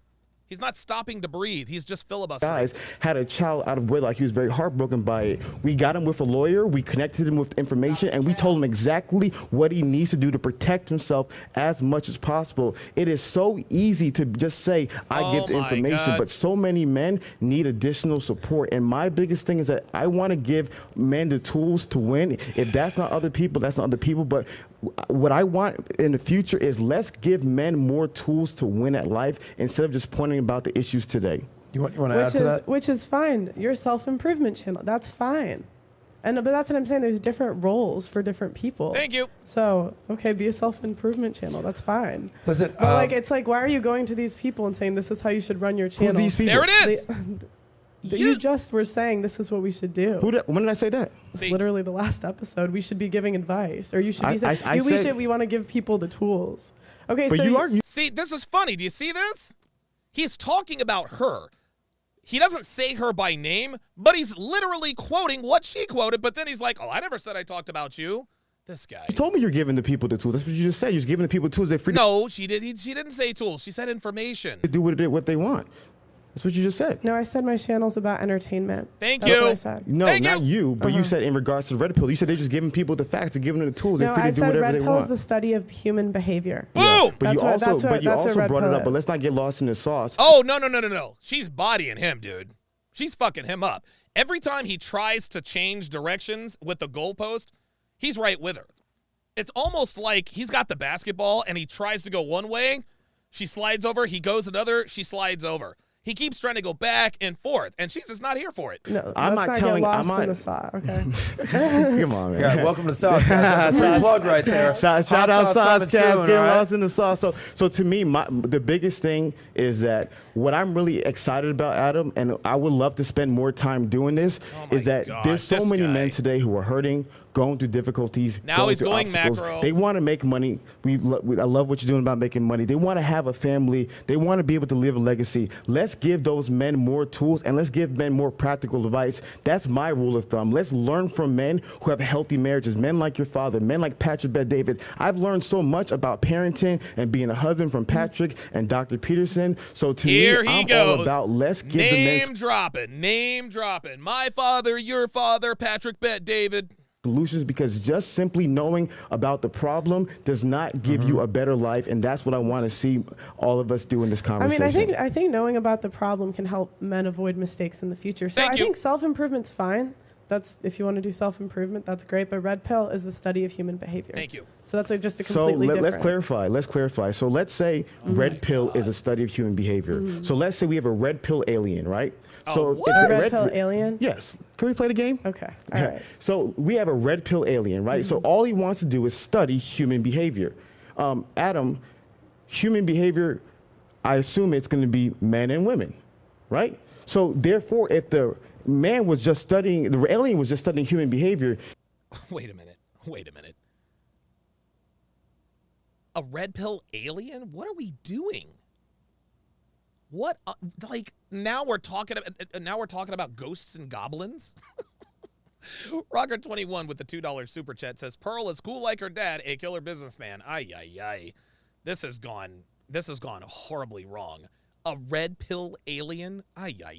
he will study the behavior of men and the behavior of women. He will study the good in men and the good in women, the bad in men, the bad in women, the ugly in men, the ugly in women. He will do both. They do. We do. So to me, Yeah. what you would see if it's truly a study of human behavior is what Dr. David Butts did. So I would challenge anyone to read any red pill book and then read Evolution of Desire by Dr. David Butts. Read any of the Understanding Human Sexuality. We're not reading shit, Hafiz. Ain't nobody trying to read this shit, man. You can talk about all the scientific studies and this all you want to. You're not going to learn about women unless you actually get out there and do it. What are we talking about, fucking aliens and shit? Like, dude, this is ridiculous. Sexuality textbooks, and they do a great job. The good, the bad, and ugly in men, the good, bad, and ugly in women. Versus what I've seen happen at times with some content creators, where it's literally 90% women. So to me, if you're calling it the study of female nature, I love it. But let's not call it the study of human nature, because it's not equally criticizing both parties. Jesus fucking Christ. Now we're talking semantics. Well, you said it was the study of human behavior, but we got to include men in that too. Like, dude, that's 1 minute and 41 seconds I will never get back. That made absolutely zero sense. He told the red pill alien story just to refute the fact that she said it's the study of human behavior. That was something that he rehearsed, and it did not work. Sheldon Ross, $5 super chat, says she should have called him out on it, that he likes to talk too much without saying anything, and made a joke about getting him a timer. Elvis305, $2 super chat, says, love the commentary, but Hafiz is a straight NPC. yeah, I think you make he's making a very good case for it now.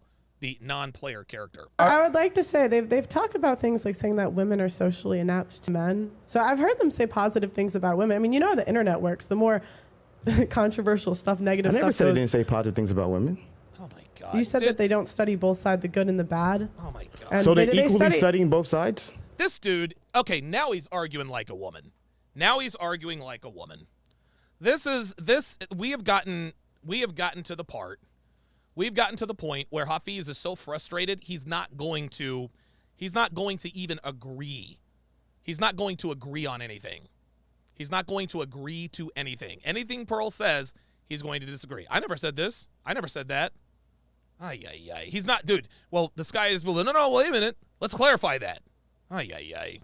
They study both sides. Are they equally studying both sides? I would say certain things go viral more. Are they equally studying both sides, yes or no? I would say that, yeah, the research and develop, yes. Thank you. Okay, so I would challenge anyone, go to any Red Pill channel, to go to the past 40 videos, analyze all those videos, and tell me what the topic is about. Watch the video, tell me the theme, and tell me which one they're studying. But go ahead, Adam. Yeah, sorry, Hafiz. I'm not going to change the way I run my channel to get your approval, bruh. Like, dude, get the fuck out of here. This dude's a clown. I also would like to say, like, there's a million channels that talk about what women want from men and Thank vice you. versa. It's just not the same. So I think, He's again, not the Red listening. Pill... See, he's not listening. He hears her, but he's not listening. He's literally just listening to respond. The stuff about women go viral more because it's just not that talked about. I'm not talking about the viral content. Don't interrupt me. I thought we sorry. were. I'm I thought sorry. we weren't I'm sorry. interrupting. I'm sorry. Oh, no. He's crying I'm again. sorry. Cry Take a again. breather. There it Cry is. again. There it is. Let's just make a rule here. If someone's speaking, make your point, but make it quick so the other person doesn't feel the need to interrupt. That's for both. Yeah, King Life says Hafiz sounds like an entitled black pillar. Yeah, that's really what he sounds like. Jackson Doss with the $10 super chat says, what the hell is he talking about? That's a very good question. Ara Kiriyina with the $2 super chat says, yo, this guy is more a woman than Pearl. Dude, oh my God. Oh my God. EP Signature, member for 9 months. Appreciate that. Says he doesn't watch F&F day shows, NPC. Okay, very good. Both of you. Pearl, you go. Hafiz, don't interrupt. When Hafiz is speaking, don't interrupt. And I will just, that way I don't even need to talk. You guys do your There thing. it is. Do it. So Pearl, it's your turn. See, I lost my train of thought. I forgot what yeah.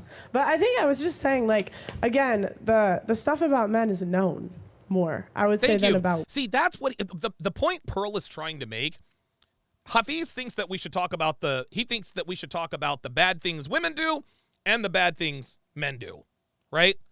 What Pearl is saying is that there are a million more channels that talk about how shitty men are than channels that talk about how shitty women are. Here comes Hafiz again. Let's bring balance. My nigga, the red pill is the balance. The red pill is the balance. Women have been shitting on men unobstructed and unchallenged for decades.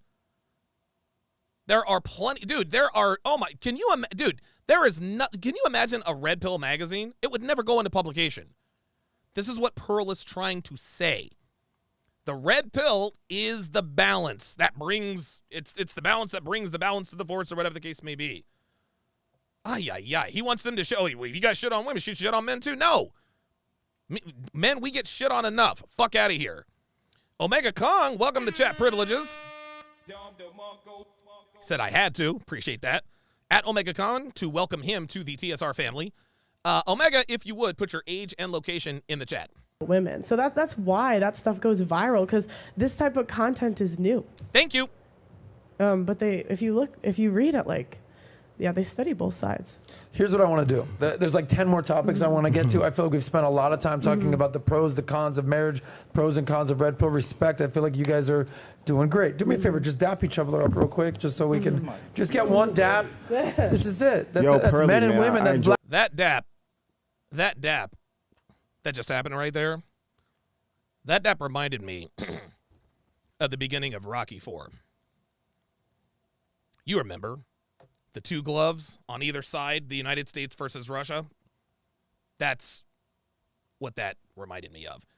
Manny Lara with the $5 super chat. Appreciate that. The Science of the Cobra with the $2 super chat says, all she has to say is men aren't delusional. Exactly. Black and white, to that's you. it. That's up and we're all here. Yes. Amazing. Malaysia Guitars says, Hafiz points out when Pearl interrupts him, and she holds frame. Pearl points out that Hafiz interrupts, and then he makes an overblown, sarcastic comment. Dude, that's who he is, man. That's who he is. Bro. Pearl, what I want to actually talk to you about is, this is something that I'm very obsessed with these days, is the role of a man and a role of a woman in society today. There's no doubt that what is happening is that women are becoming way more non-traditional. Shout out to Bryant Horsley with the $25 Cash App. Says, for the GOAT of video breakdowns. Appreciate that very much, Bryant Horsley. Thank you very much. I appreciate that. You know, modern women, whereas they still want a traditional man. Right. This is, I don't think that's even a controversial topic. Right. So in your opinion, obviously you're more of a traditional woman. You're not a feminist No, whatsoever.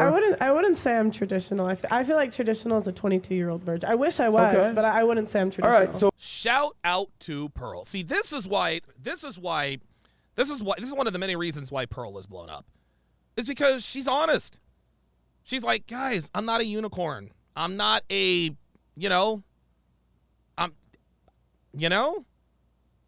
like, she just nailed it. I'm not a traditional woman. Traditional women are 22-year-old virgins. There you go. Good for her, man. Good for her. So then break Like, that down. yeah. And what do you think is the ideal role for a woman in society today, with all the pressures that come with feminism and working and being a boss babe and marketing and you can be any weight you want to be? I know it's a loaded question, but what is in your opinion, the role of a woman today? What do I think the Yeah. role of a woman today You. should be? I think women should follow men's leadership. There you go. So I would Thank say you. the ideal relationship is where you're following a man's lead. Boom. So, but are you following a man's lead right now? I'd like to be, Okay. but no, I'm single. Yeah, I will say I follow my dad. Like I would say but Thank that's you. not a relationship. That's Yeah. I mean, It's not a relationship, Pearl, but your father is a big reason why you're here now. You were raised by a strong, masculine father, which is why you're not losing your shit, unlike Hafiz. Daddy Dame, with the $5 super chat, says, what a big role reversal. Pearl holding masculine frame, Hafiz arguing, deflecting, not being accountable. Much like the first time, Daddy Dame. You should check out the first video. But so you're saying that the role of a woman. So Natalia over here, she's a 25-year-old girl. Oh, boy. All right. 21. 21 apparently. All right. Any woman that's watching us out there, you're saying that their role should be to latch onto a man and just follow his lead. Is that what you're saying? yeah, ideally, yes. But okay, so dude, as a A dude, guy I'm you like, trust has to be a good, it's got to be a good, and listen, There you go. Right. Women aren't just going to follow and submit to anybody. They're going to submit to a man who can lead them. Absolutely. as a dude, selfishly, I'm like, hell yeah, Pearl. Yeah. You bitches fall in line, follow. Ice Dragon Kid says Pearl is not with it this time. I agree. And listen, I'm not going to make excuses for her, but it sounds like she's a little bit under the weather. Which is fine, but she told me that she had lost her ID and her luggage. She lost her luggage, yesterday. So, yeah, I mean, listen, man, you're not going to be at your best all the time. But even though Pearl is not at her best this time, she's still fucking this dude up, man. She's still fucking this dude up. Like, Hafiz can't hang with this chick, man. Hafiz cannot hang with this chick. And the thing, dude, if I were him, I wouldn't want TLA in there either. My lead, I Yeah. get it. But there's going to be a lot of women out there that are like, what are you talking about? I'm 18 years old. I'm 21 years old. I don't even have a man. I'm going to school. I'm trying to make something out of my life. I've been encouraged to get an education, get a job, not rely on a man. Thank you. That's what a lot of women have been told by their mother, by their grandmother, by whoever. So put yourself in the shoes of a 21-year-old girl. And Pearl, I kind of selfishly like your answer. But what would you say to a 21-year-old girl out there who's like, what do you mean follow a man? I don't have a man, and I want to make something of my life. What would your counter argument to that be? I mean, you can do what you want. I just think outcome-wise, I just don't think women are generally happy when men follow them. Thank you. Like, how else would you be in a relationship? Someone's got to lead. Someone's got to follow. That's right. Yeah. So, But if I you feel want- like that's step 2. Okay. So hear me out. I feel like step 2 or step 3 is, all right, cool.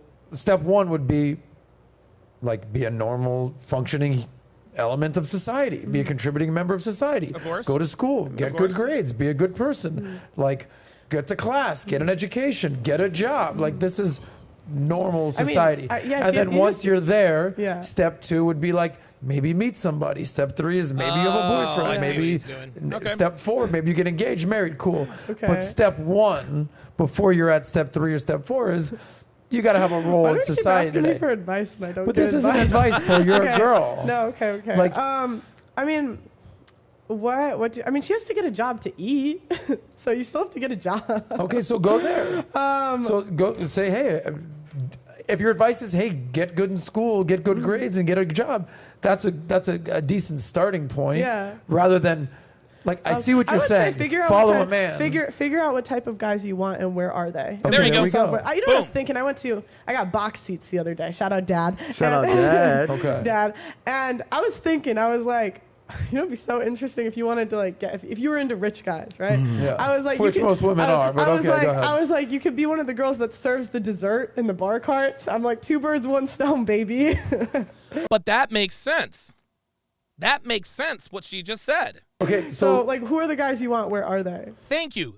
Guys, listen. What she just made. Listen, that was a tongue-in-cheek joke, but she's on point. She's on point. Ladies, let me give you some free game here. If you like doctors, if you want to be married to doctor, become a nurse. Become a nurse, or at least get your CNA, your certified nursing assistant. If you're into lawyers, if you want to marry a lawyer, get a paralegal degree or a paralegal certificate. If you want a guy who's a baller or an entrepreneur, get an accounting certificate. Handle his books for him. If you're his woman and you want to make yourself as indispensable as possible, become an asset. If you want to be if YouTubers are your thing, if you like guys with big YouTube channels, learn to code. Learn SEO. Get a social media certificate. So what Pearl just said, hey man, if you know where the men that you want are, then educate yourself to the point to where they can notice you. Devin right there, say be a webmaster. There you go. Dr. B84 says, I'd avoid being a nurse if you want a doctor. Okay, fair enough. I will, yeah, that's a good point. Don't become a nurse. Just get your certified nursing assistant certificate. Just become a CNA, right? There it is. Jay Belay says, become a hairstylist and you will find a high-value man. Exactly. Like, dude, men are looking for women who can add to their life. Men are looking for women who can add to their life. If you're into doctors, get your CNA. If you want to marry a lawyer, become a paralegal. If you like entrepreneurs, if you like go-getters, get an accounting degree. That's how you do this. So, by the way, I'm glad that I pressed you a little bit because your answer of just follow a man sounds great in theory, but it's not realistic. Well, you have to find Not realistic. What are you talking about, Adam? Space Orc with the $5 super chat says, I'm catching up, but Pearl destroying Hafiz. Talk to your dad, bro. Benjamin Banks, $2 says, he argues like a female with a PhD. Yep. Yes, he does. I think step before that would be where are the guys you want. Okay, so let's stay there for a second, Pearl. This is good stuff. Yeah. This is Yes, Baker 19, the card girl at a golf course. See? Now we're thinking. That's what you do. Dude, that's perfect. Dude, you can meet all kinds of rich guys on the golf course.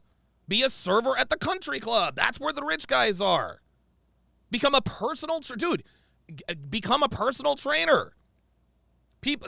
people who hire personal trainers are men of means. Right here. I hired a personal trainer. Broke people don't hire personal trainers, man. Broke people I'm not saying that if you have a gym membership that you are broke, but broke people don't hire personal trainers. If somebody wants to get in shape and they're broke, they go to the gym. No, Become a personal trainer. Train men of means. That's how you do it. Actually, advice for women, but also advice for men, because I want to get your perspective on the flip side. You're saying, hey, listen, the number one priority a woman should have is secure a high-value man. That's right. Is that essentially your answer? You're saying follow a man to lead. No, So you want him to be... Yeah, he doesn't have to be. I mean, high value is like what, 5% of men. So find a guy that you trust. I mean, again, your advice isn't follow some loser. You want him to be a good okay, man. Okay, fine. I'm not. This isn't a gotcha question. Yeah. Find a man. So your advice is, hey, where do high value men hang out? AKA box seats at the game. All right, cool. But I like your advice. It's find out what type of man you want and put yourself in a position to find that type of man. And then find that man and then be the COO to his CEO. Right? Men lead, women follow. Is that essentially, I know you don't give advice, but that's kind of the praxeology that you're conveying? There you go. No, that wouldn't be a praxeology. Right, That would be an advice channel. Okay, that would be advice. That'd be wife school. You know, be wife that's school. actually going to be an episode on wife school. Okay, Go so subscribe, let's go you to know. wife school. Yeah. What advice do you have to be a good wife? Again, the wives do. But I would just say, like, in that perspective, like, you talk about where are the guys you want. So first, you probably have to look at like income demographics. So if you have a certain income, you look. There you where go. are they? There you then go. How do you get them? I mean, I think that's just. I have a question, if you don't mind. Do you want to get married? So I'm wondering if a man is like, let's say a man loves your content, he's hearing like marriage is a terrible decision for men today. Why would he want to marry you? Oh, now we're getting personal. Why would he want to marry you? So now he's going to try to get her. He's going to try to get her to contradict what she says about men. Let's see if she takes the bait. I'm okay with not getting legally married. That's Boom! fine. There it is. Okay. Got you. Is your dad okay with that? Oh, this He motherfucker. doesn't care. There it is. Just live your life. Oh, that's cool. There it is. There it is. Dude, he keeps trying to ask these gotcha questions. Did you hear that? Oh, what does your dad think? He doesn't care. This guy, all he is trying, dude, he has lost this argument, man. It's over for him, dude. Like, at this point now, he's just trying to insult her. So I see what you did there. It's actually a good question. She wants to get married, but also she's kind of I'm like... okay with just like a ceremony or something. I mean, I'd like to like do a ceremony ideally, but I would understand, like, honestly, if a guy didn't want to do the legal. Like, I know so much about it, and I think if I was in a guy's point of view. So you want him to do like the ceremonial marriage? I mean, I did. Why do we go personal though? It's like, what? I'm just curious. Yeah, okay, I want to learn about you. Okay. We're friends now, right? Oh, my God. Yeah, I thought we were. Pearl's like, are we? Huh? Yeah. See, Pearl, every once in a while, she breaks out the tea. She's like, nigga. Everyone's getting along here. We're cool. All right, same question to you. Yeah. You're married now. I assume being the type of person that has gone through this growth pattern and actually improved, and you said when you were 18, 19, struggling, getting no girls, making no money, you got to the point now where you've developed the roommates and now the standard, and you were able to lock down a beautiful wife, and that's amazing. Same Yeah, Hafiz's wife is attractive. I will give her that. She's attractive. question to you is, what do you think the role of a modern woman should be? I think the role of a modern woman should be to fulfill her purpose that God has given her. And for a lot of women, that purpose is going to be some man's wife. Not every woman. So to me, I think it's to fulfill that purpose. And most women's purpose is to be a husband, be a wife to her husband. The challenging thing is, I want to clarify something. Every man does not need to be married. I'm not forcing men to be married. If you don't want to get married, you're free to not get married. So at the same time, if there's a woman who's disagreeable, one of these knuck if you buck, you know, the girls that you obviously talk about on your show, she shouldn't get married. Right? She shouldn't get married because she's so disagreeable. She's so damaged. Has so many issues. And so to me, I think it's to figure out what that is. And This segment is brought to you by Kratom. I'm having to take this toss and wash style so I can make it through the rest of this. Nonsense. If you're interested, go to my affiliate link. It is in the description. Get your hands on this stuff.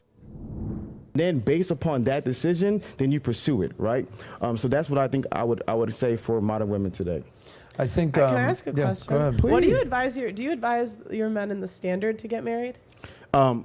So great question, Pearl. So one of the things for me is that a true enough story. The answer is yes and no. Depends on the guy. Yes and no. Dude. Unbelievable. This guy can't give a straight answer. Can't give a straight answer. I don't believe, and I want to clarify, I do not believe every man should get married. If I'm 18 years old, I'm with my high school sweetheart, we're broke, we're living in freaking West Virginia, should we get married? Heck no. Of course not. You have a 99.9% divorce rate. It is the dumbest thing on planet Earth. So what I like to do, we're actually working on this process. I'm glad that you asked me.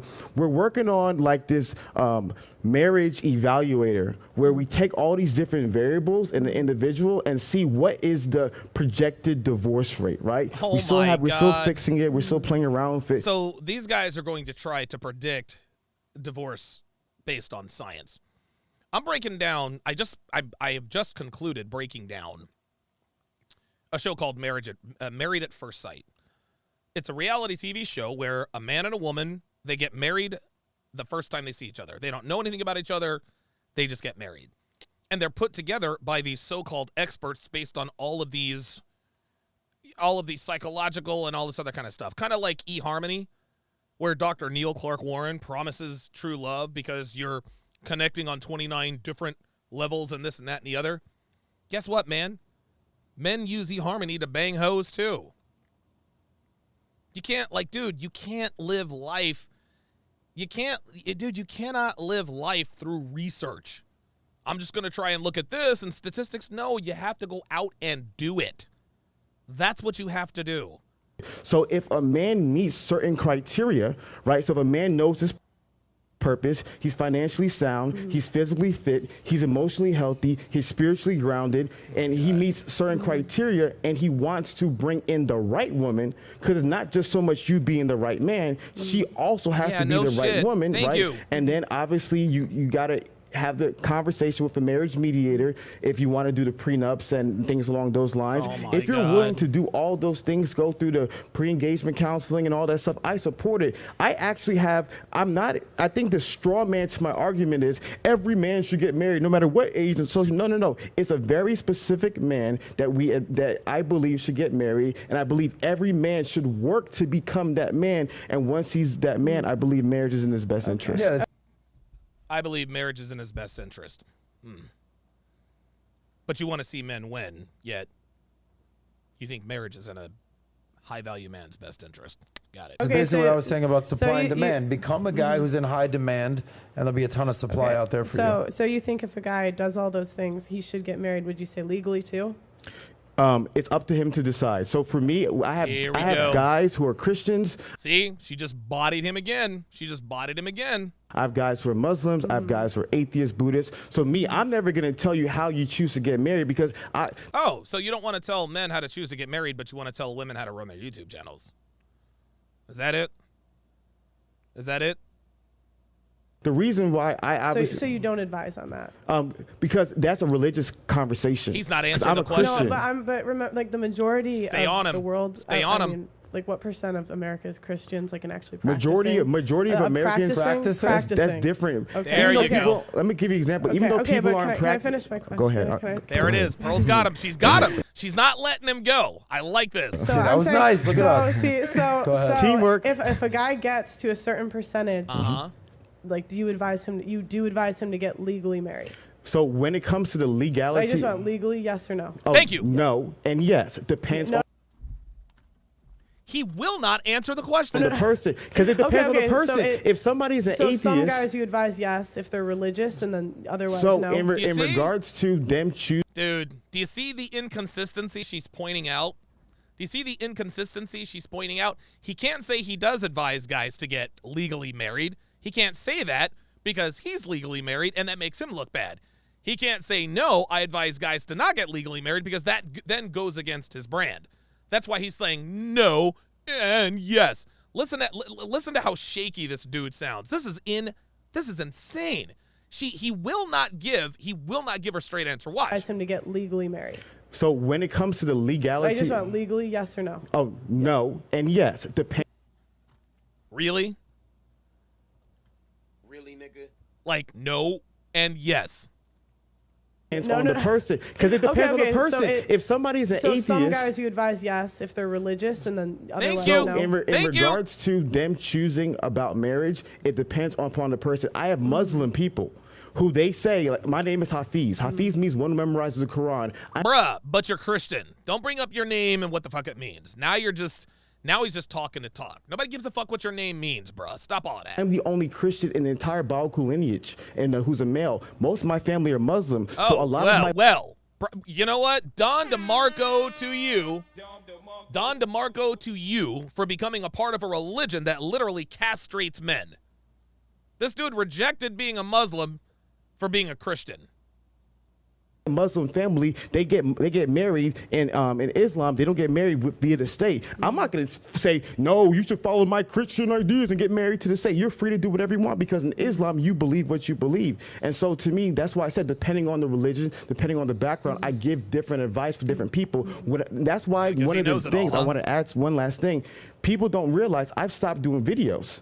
I've stopped doing content in 2022. Literally in 2021, I did 81 individual videos. In 2022, I did 5. Why? I've stopped doing content. Yeah, because you suck at what you do, Hafiz. That's why. Right now, all we do is we have these conversations with real life men. We get to know them. No, the reason why you haven't done videos, is because people don't want to hear you anymore, bruh. That's why. That's exactly why. Yeah, there we go. King Life nailed it. He got henpecked by a Christian sister. Yeah, that's what it was. Oh my God. Do you realize what we just found out?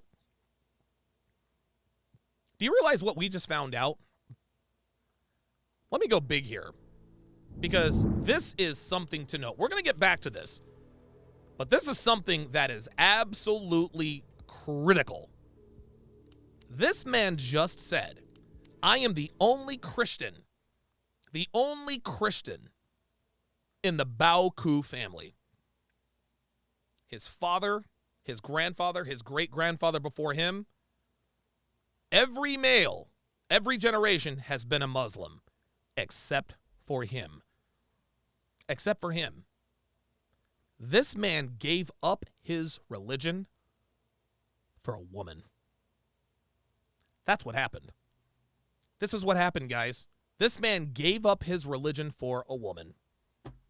There you go. He fell into his woman's frame. He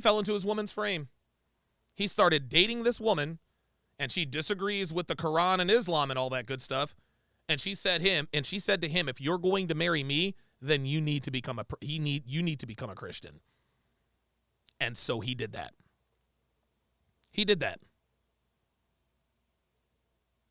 This is what Hafiz just said. He has gone against the traditions of his family for a woman, an American woman at that. This man gave up his legacy religion, his entire lineage. He just said, I'm the only member of the Baoku family who is a Christian. Bruh, that's an L. That's an L. You don't never change your religion for a woman. And I can promise you his woman does not have as much respect for him as she used to. Unbelievable. This man abandoned his religion for a woman. Shit. Wow. We hear their stories, we hear their struggles, we give them tools and resources, and we give specific advice. The biggest problem with the internet, what I can agree with you, Pearl, if you believe this or not, is the internet gives you vague advice. So some advice can work for some men, but doesn't mean it works for other men. You want to give as specific advice as possible, and therefore you must know that man as best as possible. So recently, based upon how I know that man will be, based upon how I give him the advice. Okay, I was just curious your thought process. So Christian does all the things you say. Yes or no, recommend legal. She's going to sharp angle in here. Christian, yes. Legal, okay, yes. So if he's Christian, yes, fits in that category, high value man, whatever, you think legally he should get married? Yes. And bingo. There it is. She got him. She got this man to admit that if you're a high-value Christian man, he recommends that you legally get married. Protect himself. Okay. Okay. Wait, hold the fuck up. And protect himself, and how would you advise? Does all the things you say, yes or no, recommend legal, not ceremony? Christian, yes. Legal, Okay, yes. so if he's Christian, yes, fits in that category, high value man, whatever, you think legally he should get married? This was funny. He didn't want to say yes. He didn't want to say yes. Did you see how he tried to filibuster to make Pearl forget about the question? Pearl stayed on point. She stayed on him through all of that bullshit. She says, so let me make sure I'm understanding you correctly. Would you recommend legal marriage for Christian men of a certain socioeconomic status? And he said yes. Married. yes, and protect himself. Okay. There's Okay, the hedge. I was just Protect wondering. himself how? Yeah, Uh-oh. so So there's with a prenup. so you're saying. there's a myriad of ways of protecting yourself. So Natalia, if you don't mind, can you go ahead Myriad. and go back to the data real Can you even spell myriad? quick? Go ahead and scroll down a little bit further. Oh, you're just at the bottom. Can you scroll up? Oh, no, sorry. your stats? Scroll the way down. Pearl?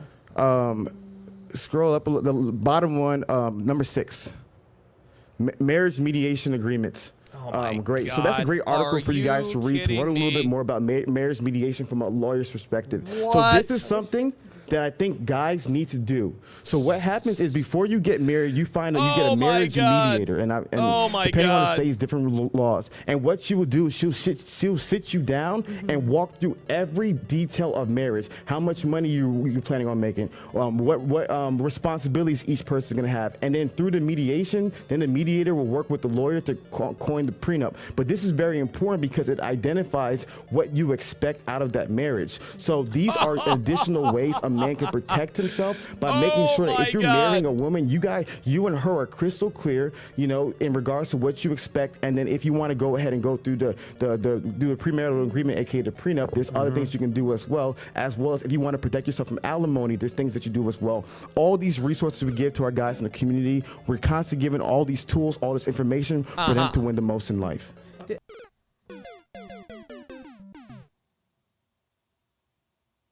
This man literally just said, negotiate your marriage. I expect sex 3 times a week. You think a woman is going to stick with that? No. Of course not. This is ridiculous. This is terrible advice. This man thinks that you're going to protect yourself with marriage mediation, premarital counseling, and a prenup. And by the way, prenups are routinely thrown out of court. There are law offices dedicated to getting prenuptial agreements overturned in court. And yeah, Mr. C73 says, such a disservice that TLA wasn't invited to this segment. Dude, this is why he didn't want TLA there. This is why he didn't want TLA there. Because TLA would have sliced and diced this all up. Did you get a prenup? No, I didn't. Did you get a prenup? No, I didn't. Wow. Why? Because in my personal, because you'd recommend the guy to get the prenup. everyone and is different. Okay, I was I'm not just going to force wondering. anybody to do it. Some people believe it, some people don't. Wait, I personally, this is Hafiz's personal. This is not God's. This is not my best advice for men today. I personally believe for my wife, the 50-50 makes sense. For my wife, it makes sense to me. Oh. So would you be willing to say that you're the exception, not the rule? 100%. Oh my God. And like I said, I would never. I would never advise anyone to do what I'm doing. Oh my God. This nigga thinks he is the exception and not the rule. This nigga really thinks that no, Hafiz, no. Oh no. Oh, this is bad. Oh, this is real bad. This is real bad. Yep, you guys nailed it. His wife said no. His wife said no to the prenup. His wife said, I'm not marrying you until I get 50-50. This nigga is a whole bitch, y'all. Jay Blaze says he follows his wife's orders. Dude, his wife runs that relationship. His wife runs that relationship. He converted his religion for her. She wouldn't sign a prenup. So she's going to get 50-50. Oh, my God. Oh, my God. This is going to be, oh, my God, this is going to be bad. I'm starting to feel bad now because this dude is going to get blindsided. Are you kidding me? So do as I say, not as I do? Is that what it is? Do as I say, not as I do. I tell you guys you need to train your woman. Well, Donovan, did you train yours? No, but I'm the exception to the rule. How stupid does that sound? I teach men to do something that I'm not doing myself. That to me sounds hypocritical. Am I wrong? If you're advising men to get married and to go through all of this marital counseling and to get a prenup, but you haven't done it, that makes you a hypocrite. Am I wrong? Blackest Panther with the $5 super chat says, genuine question, how many times do you think he's had to sleep on the couch? Jesus Christ, God only knows. Super Duper with the $2 super chat says, get him out of here. Dude, he is dude, this is really bad. This is really bad. And you want to know what? Pearl is the one. She applies this gentle pressure here and there. She's the velvet hammer. Wait, I just want to make sure. So you would advise men to get married, even though and get a prenup, even though do you have a prenup? And he said no. She got him. She got him right there. This is unbelievable. This is my personal conviction. Okay. These are things that I prayed about. What if it ended up that it was less than 50-50? Like money? Let me tell you the secret, Pearl. No, so I'm just Go ahead. say, and I don't wish this on you, so don't, but in 10 years, right? And it's not 50-50. She takes 70-80%. Let's do 99. Okay. Let's go freaking 99. 99. Let's say she takes 99% of the money. Know what I have, Adam? This. What's really interesting.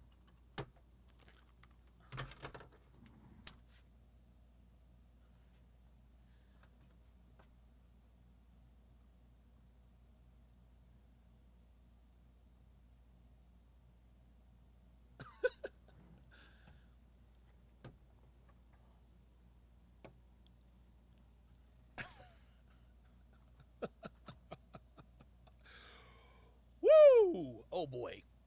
Oh boy.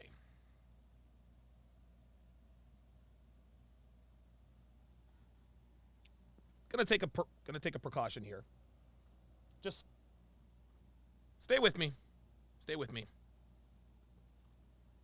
Stay with me. This is a precaution. Let me just clean out any earwax buildup that I happen to have in my ears. Make sure my glasses are good to go. Testing. So I'm hearing properly. Let me just rewind that just to make sure I heard what I thought I heard. Conviction, these are things that I prayed about. What if it ended up that it was less than 50-50? Like money? Let me tell you the secret, Pearl. No, so I'm just Go ahead. say, and I don't wish this on you, so don't, but in 10 years, right? And it's not 50-50. She takes 70-80%. Let's do 99. Okay. Let's go freaking 99. Let's say she takes 99% of the money. Know what I have, Adam? This. What's really interesting. Ay.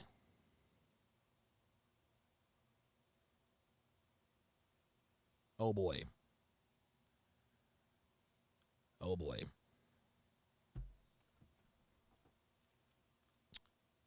Houston, we have a problem. We have a major problem.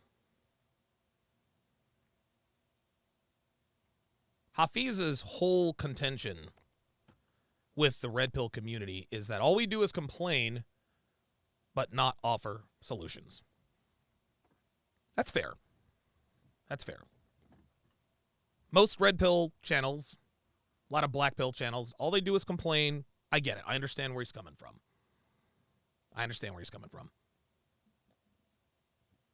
And so, Pearl asks a series of questions in such a way that requires him to give the kind of solutions that he wants the red pill community to give to people. Okay. He says you can lower your rate of divorce by making a lot of money and finding you a good Christian woman. I beg to differ on that, but just let's just assume there's some credibility to that.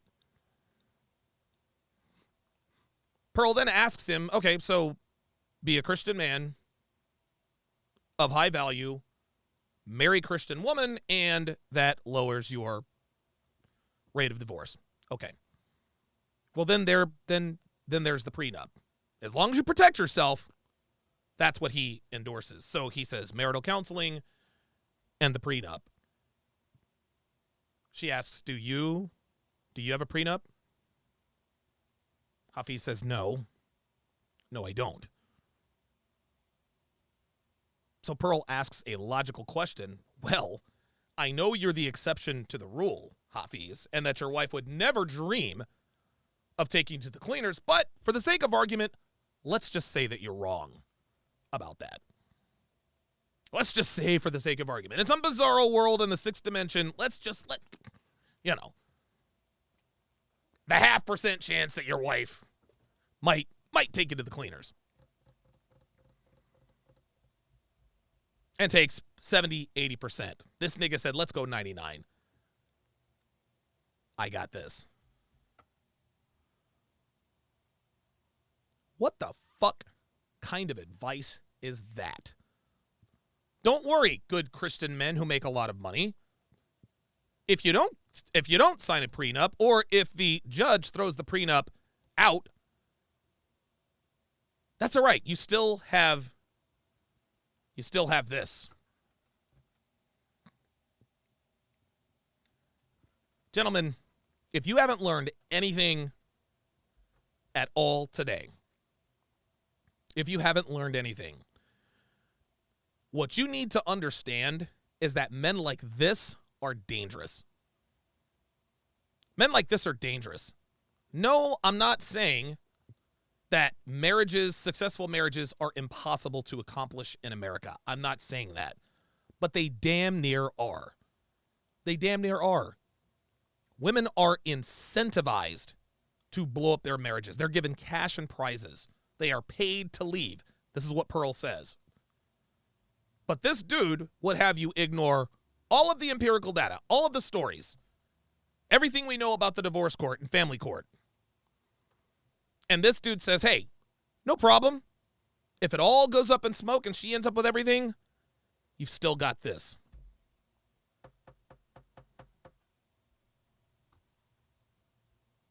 Like, that's it, man. That's it. And I haven't read the comments on this yet. I try not to because I don't want to get any spoilers. But anybody in the comments section who said, Pearl took an L, Hafiz got the W, you niggas are blind. You niggas are blind. This nigga just sat here and said with a straight face that if his wife took him for everything he had, well, 99% to be exact, he'd be all right. Because he still has this. Gabity with the $5 super chat says, since he got all that mental stuff, he can wire me 99% of his assets and I'll take it. Right. Shoot. Since he's still got his mind, right? What the fuck is that? Oh my God. Interesting is I would advise people to look up top divorce the top divorce payouts in U.S. history. And see the guys who had the top divorce payouts. You know what happened to almost every single last one of those guys, Adam?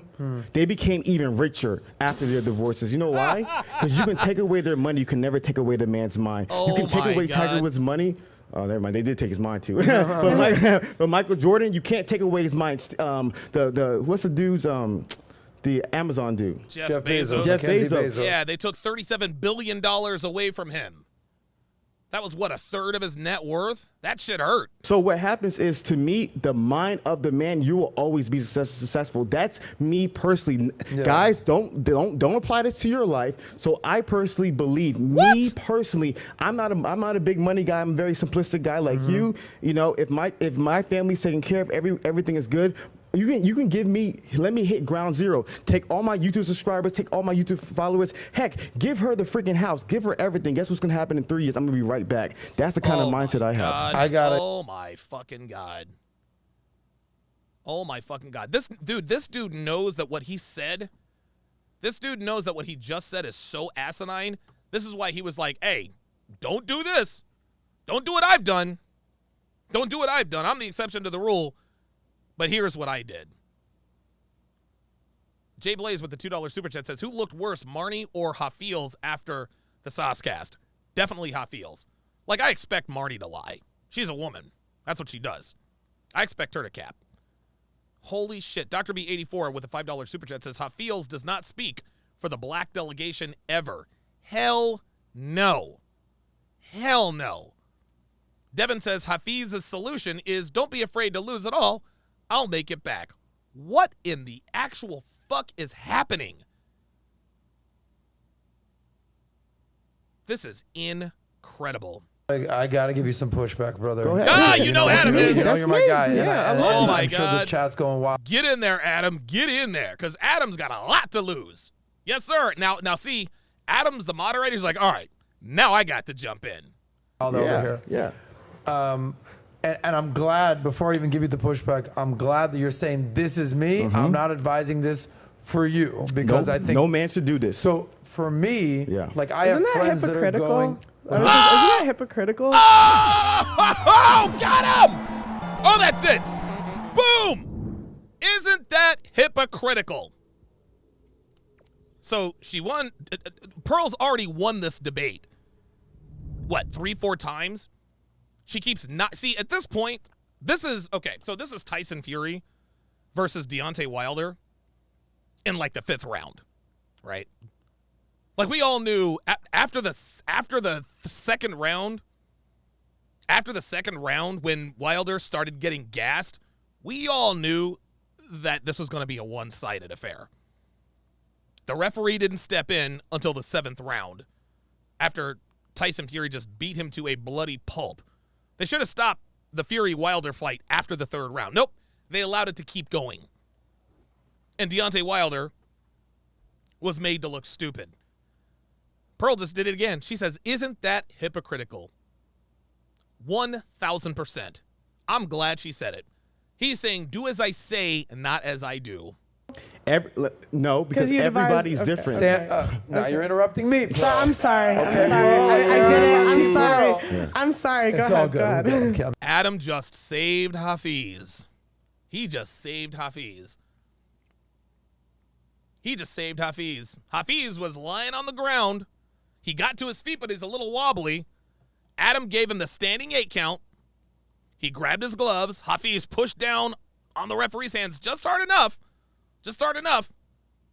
to let the referee know that even though I'm not all the way here, I might still be awake.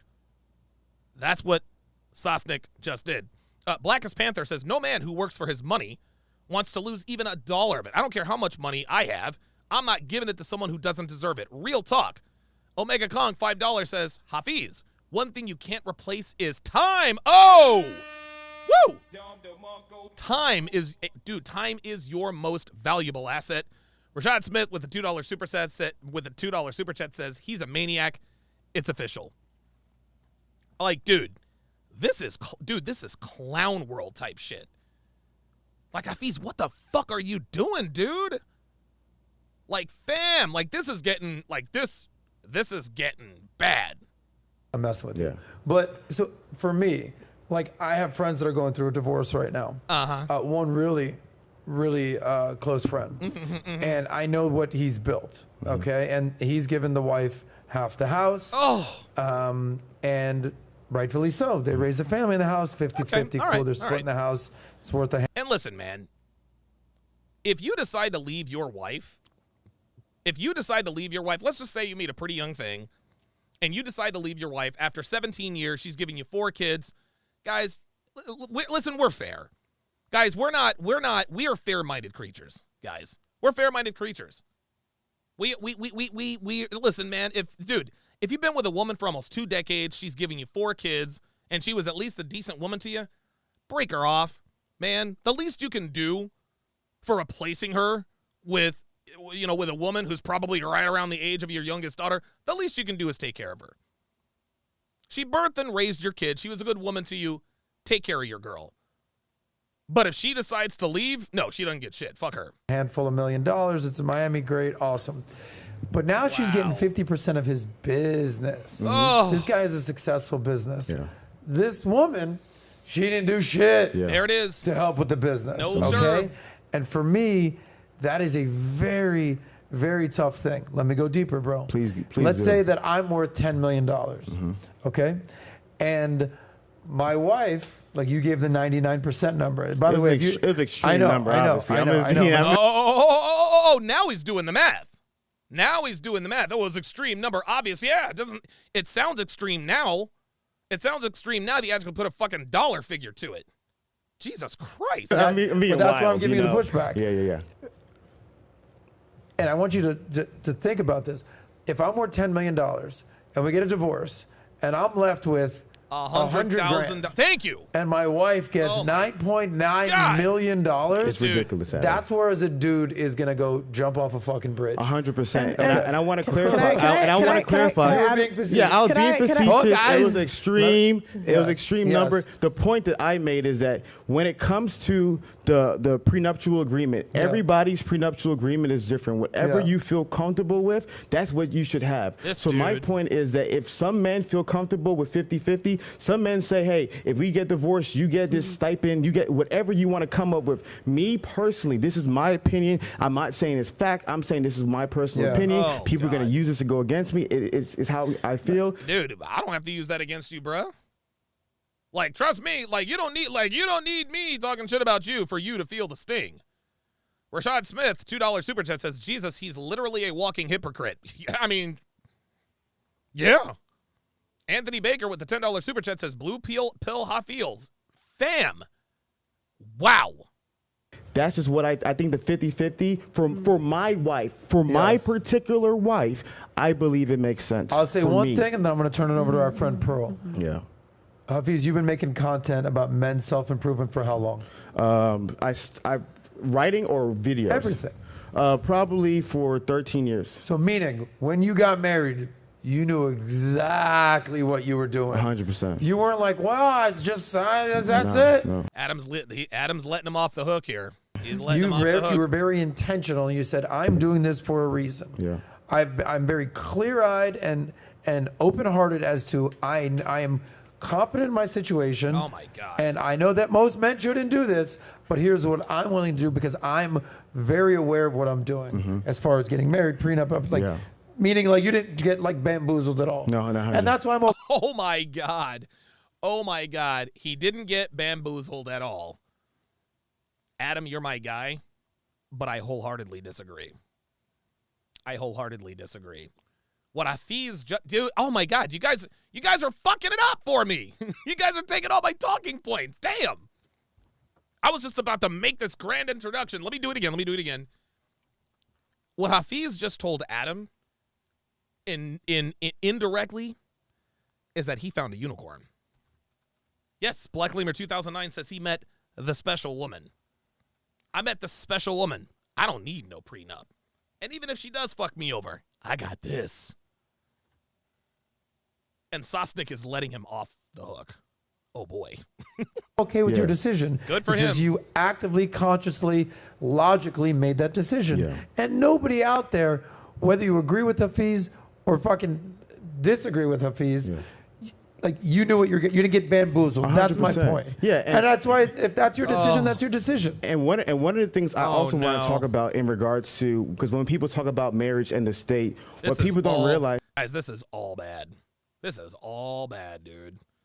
Guys, don't listen to this dude. Please don't listen to this dude. Is that when it comes to marriage and the state has almost always been in marriage. One of the common misnomers is that the state was never in marriage, and all of a sudden in the Western marriage, the state all of a sudden went into marriage. If you go back to one of the oldest ancient laws, which is Hammurabi's codes, there is literally codes and rules, literally rules in ancient Mesopotamia, where there's rules that. Bro, we are not in ancient Mesopotamia, fam. We're in the United States of America.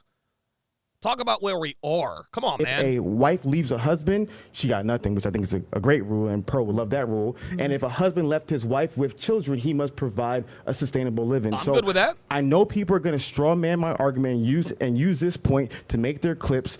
Every man should do what he believes is best. If you want to give your... That is absolutely false. Do not do what you believe is best. Gentlemen, do not do what you believe is best until you have all of the information. Until you have all of the information. Do what you believe is best after you have gotten all of the information. Hafiz has chosen to strap himself with dynamite and give his wife the detonator. He doesn't think she'll ever hit that plunger because he's the exception to the rule. Guys, do not do what you believe is right until you have all of the information. Oh my God.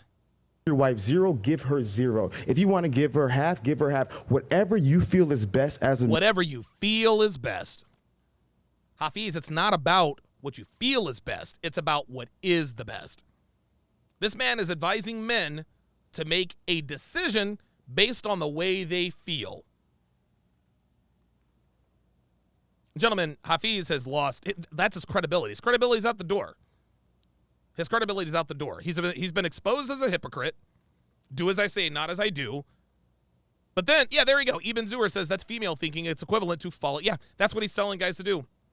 He's telling guys to follow your heart. Do what you feel is best. No. Gentlemen, do not make decisions based on emotion. That's for women to do. That's not what men do. Man, that's what I advise. Yeah. I'm just sharing my opinion. We did an episode yesterday, and I want to give you the takeaway that I thought.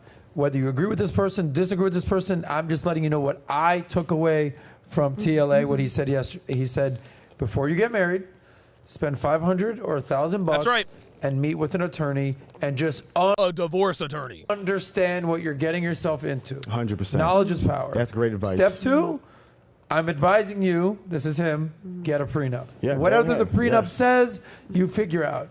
Step 3, do a personality test. That's great. As to make sure that the person that you're marrying. Personality tests, like I said, they don't mean shit. You know what personality test you need to give your woman? Vet her for no less than 12 months. That's your personality test. Because women, dude, you don't think bitches out here have the answers to personality tests to say whatever it is that they think will make you a better candidate? Get the fuck out of here, man. Like, you can't be lazy, guys. You can't be lazy. You have to vet women. You have to. You guys are on the same wavelength. I think, again, I'm not a lawyer. This is not my personal advice. I'm re-quoting this, but I think that is very applicable advice for today. The lovely Pearl, go ahead, your response. Well, prenups can be thrown out, too. And Thank you. Thank you. Absolutely. I think that's something that men should be aware of. Thank you. Well. So, do you know why they get thrown out, Pearl? I mean, do you, Hafiz? It differs state to state. Of course. So, like, there's the fact of the matter is that they can be thrown out, Hafiz. It doesn't matter why, fam. There's not, like, dude, like, this man has no idea. This man has no idea that prenups can get thrown out. He like most men out here, just get a prenup. No, man. No. As I said before, there are law firms that are dedicated to getting prenups thrown out in divorce court. Oh, my God. But now he's going to try to put it back. Well, why did they get thrown out, Pearl? You don't know why they get thrown out. There's one that if they do the prenup like too close to the marriage, basically they'll say she was under duress. Of course. Basically, there it is. So you can't like throw your girl a prenup the day before. There's ways to do there's ways to do it right, and there's ways to do it wrong. I love that. And Pearl, that's fantastic, guys. I hate when he does. I love that. That's fantastic. This dude is so disingenuous. The Level Up man says, get a prenup. Hafiz, I love it.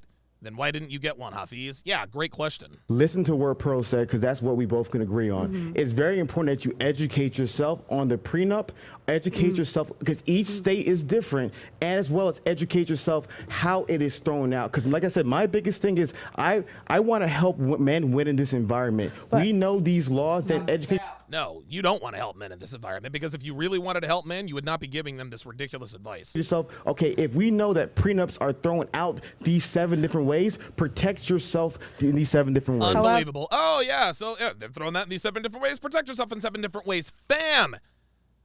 Again, law firms, dedicated, focused on throwing out prenups. If they protect themselves in 7 different ways, Hafiz, you get the right lawyer and the right law firm, they will come up with reason number 8. Sir Cuckold III. Sir Cuckold III with the $5 super chat says, hey, Donovan, just showing some support. Love watching your long breakdowns. Keep up the great content. Oh, yeah, Jada is a 304. Oh, yeah, of course she is. Of course she is. However, the problem still is it's up to the judge. Thank you. Judges differ. Yes, sir. And you can't really predict what judge you're going to get. So, That's which goes it. back to what I was saying. There it is. Do you see? He got frustrated. Pearl's like, okay, you can protect yourself, but there are variables. What Pearl is trying to get at is that there are things that are outside of your control once you sign the marriage certificate. Hafiz is trying to tell us that if you do X, Y, and Z, that you can completely protect yourself from getting divorce e-pard. That is incorrect. There is no foolproof way to get married without the risk of getting divorce e-pard. I don't care what anybody says. I understand why men just avoid this chaos in My general. question to you, Pearl, is how many % of prenups done the right way are thrown away? Nobody How knows much, that. what percent? Yeah. I don't know. I don't actually know. Exactly. So the fundamental reason you don't know. So, But it's not let me finish, Pearl. Hold on. Pearl, can I finish? No, okay, cut me no. off. Go ahead, cut me off. Thank you. You're the I will. boss. No, it's Thank you. See that? She finally pushed back. I like that. it's not that every woman will. It's that every woman can. Oh! Got it! There it is. There it is. It's not that every woman would. It's just that every woman could. There it is. There it is. She pushed back. He tried to interrupt her. He tried to double talk. He tried to filibuster because he knew she was about to make a point. Well, there you go. There you go. It's not that every woman would, but every woman could. And that's the point. A lot of times they're Now like, it's that they're fucking talking crickets. about. It's like that's a lot of power to give someone because it goes back to you're signing a contract where the other person is benefited to leave. You could do this. You could put the prenup in and help avoid a situation, and maybe most of the time it will. But the whole point is they're looking for a reason to throw it out. Thank you. And there's even lawyers that have come forward and say, I don't believe prenups work. Oh! Final thought. 'cause we're gonna move on. Oh! Dude, she won that one. She got him. She got him. She got him. That's it. That's it. On to the next topic in So 1 minute. my point is this. When we're giving people, we have to give them practical advice. Oh my No, God. you do. Let me You do on finish. your Let me channel. You finish. do on your No. channel. Go ahead. I'm sorry. Stay in there, It's bro. your show. Go ahead. Again, I'm sorry. Go we're ahead. not giving advice. We're not giving advice. You give advice. Thank you. Sorry, go ahead. That's a fair statement. Can I She's just- not an advice channel. She's Yeah. an I'm sorry. entertainment. Can There I- it is. Can I Thank you. talk now, Pearl? Is that okay with you? Yeah, I'll let More condescension. Can I talk now, Pearl? Is that okay with you? you. Thank you so much, Thank Pearl. So to me, one of the This biggest guy. things in regards to that statement is Oh my God. people can do anything. Right? Don't get friends because they can stab you in your back because a friend stabs you in your back. Don't drive a car because you can get in a crash. Don't. This is Anything can happen. absolutely My desire ridiculous. is to help men. Oh my God. Oh my God. Did he really just compare everyday activities to not signing a prenup or signing a prenup? Ay, ay, ay. And alleviate the risks that happen. Yes, is there a percentage of 1% chance you could throw the prenup can be thrown away? 1%. Of course, there's always a risk. I want to give men the best odds possible to win in this environment. And so, men, if you're looking to get a prenup, make sure you go to your individual state, understand the specific laws for your state, understand what cases in your state the prenup was thrown about, protect yourself to be able to have the best life possible. That's my advice for men to win the most in Well, life. prenups can be thrown out if the judge sees something that makes them deemed unfair. And if we're going to use the car analogy, so Adam, I got a question for you. She was waiting for this one. Let's go. Look at this. It says here, admittedly, prenups are not perfect and don't account for the passage of time, adding they are invalidated by the court a little less than 50% of the time. A little less than 50% of the time. A little less than 50% of the time they are thrown out. So let's just call it 40. Let's call it a little less. Let's call it 45%. Let's just call it 45%. If you had a parachute that had a 45% chance of failure, would you jump out of the plane with that parachute? Oh, hell no. Well, then there you go. This dude thinks, oh, it's just 1% of da-da-da-da. Bruh, if the parachute had a 10% chance of not deploying, I'm not jumping out that plane. Not doing it. If there was a 5% chance, still not doing it. Still not doing it. If there was any possibility that that parachute could fail, I'm not jumping out of the plane. Not doing it.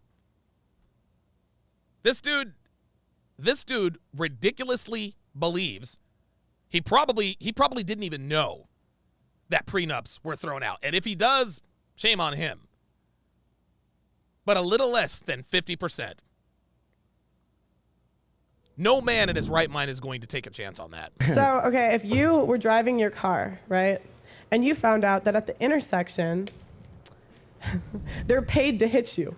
Oh! They're paid. They're given money to hit you at the There you intersection. go. Thank we you. would understand if guys maybe were like, you know what, I'm going to stop at this light and not go through. Thank you. Well, full disclosure, I haven't had a car in 10 years. I Uber everywhere, I don't have a car either. to avoid nonsense like this. But to address your actual question, yeah, I'm not looking for drama. I'm going to avoid that. But And I think that's like the perspective. But it's like, why do all this when But they there's can just a difference. avoid? Right. A man are built to protect and provide. That's the purpose of man. Patrick Bet David. We're built to protect and provide. Yes, true enough. But we're not built to just build shit for someone who can just take it from us on a whim. And now he's going to, Patrick Bet David, da-da-da-da-da. We love Patrick. Shout out Patrick. I know you're not watching this, but I love you. Shout out Patrick Bet David. Dude, this dude is such a fucking panderer. Patrick Bet David said, what is that Jewish proverb? Every man should do three things. Yeah. Write a book, plant a tree, have a son. Yeah. I believe that men are living their fullest potential when they're protecting, providing, leading a family. Yes, anyone cannot drive the intersection, but are we telling men to never have families, never to live their potential, never to experience? No, I'm not telling them to do anything because you're accusing. Can I finish my conversation? Go ahead. Thank you, Ro. Thank you. I have five more topics I want to go to. I just want to help men be able to have those things that Patrick Bet David advised. Go ahead, Adam. No. Yeah, there you go. You see that? I just want men to have those things that Patrick Bet David provides. You see how he tried to bring in the host? Like, bruh. Yeah, exactly. He just moved the goalpost.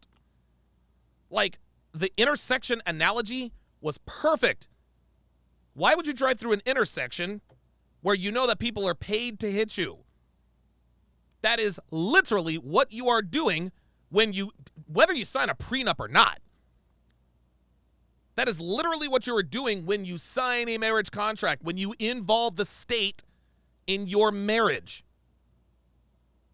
Shamar Williams with the $5 super chat says, Hafiz is going to cancel his membership to the debate boot camp he joined before this show. He better, because he did not get his money's worth. Mr. Monty Fontaine with the 20 British pound super chat says, love these deep dives, Donovan. Thanks, man. Absolutely. I do it for y'all. All good. We're going to switch topics here. I think we've exhausted the marriage and divorce content. Of course. We're going to have short clips about marriage and divorce for the next decade. We're good. We're good. Let's move on to a couple of things. We were talking about the concept of men leading, women follow. Natalia and I kind of what your parents do. How about like the father? Your dad is the CEO, but the mom is the COO. I think it's a very good. Actually, I guess that analogy makes sense. Dad is the chief operating officer. I'm sorry, dad is the chief executive officer. Mom is the chief operations officer. Okay, fine. I prefer CEO to secretary, but whatever. Analogy right there, whereas like you've heard that the man is the head, but the woman is the neck. All these types of things.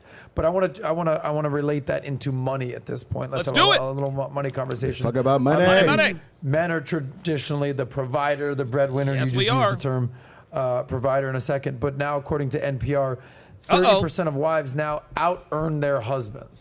So, a question for you. 30%? 30%. So when a woman out-earns her husband, how do you think that affects the power dynamic in a relationship? Sorry. Yeah, go ahead. Okay, I thought you were going to keep going. I didn't No, want go. Okay. No, I mean, typically, I don't think, like, women date up. I think typically it's not good. That doesn't end well. I would say what I've heard... Maybe Adam, I think maybe Adam is going to ask Pearl about her specific situation, right? I think that would be good to do. Auntie, my BFF, shout out Auntie. Auntie Jenny, she says that in those situations it's better to let the man handle the money. There you go. It's like you'll trust a man with your body, There it but is. not your money. There it is. So you're recommending that the woman, even if she earns the husband, to give the money to her man to manage? I would, yeah. There Yeah. it is. That's there what it I would is. do. But There Let it me tell you is. something. Can I ask a Let me give Pearl a shout out real quick. Whatever dude Actually, ends up wifing you up, you're gonna give him whatever. You're gonna give him the money. He doesn't have to get married legally. You're gonna be the follower. He's gonna be the leader. That's right.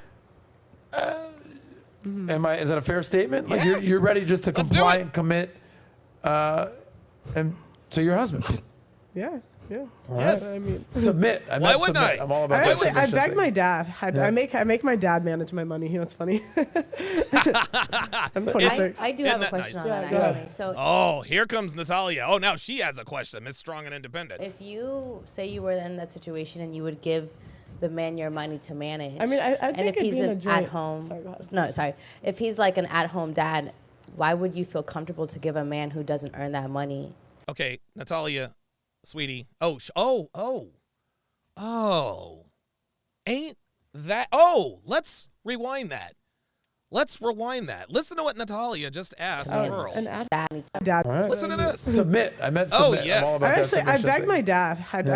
I make my dad manage my money. You know, it's funny. Watch. Listen to this. Listen to this. I'm 26. I do have a question on Yeah, that, go ahead. actually. So if you say you were in that situation and you would give the man your money to manage, I mean, I and think if it'd he's be in a an joint- at-home, Sorry, go ahead. no, sorry, if he's like an at-home dad, why would you feel comfortable to give a man who doesn't earn that money to manage? An ad Oh. Why would you? Couple things. Number one, Pearl is not going to marry no stay-at-home dad. That's just the bottom line. Pearl's just not going to do that. Number two, this is the exact same situation that women find themselves in most of the time. Why on earth should I give a woman my access to money she never earned? You see, when you switch when you switch genders, it doesn't sound so hot now, does it? Doesn't sound so hot now, does it? Because let's just reverse the genders. Let's say Natalia was Nathan and Pearl was Peter. And Nathan asked Peter, well, if you were to marry a woman and she were a stay-at-home mom, why on earth would you give her your money to manage? There you go. This is, and again, this is, yes, thank you.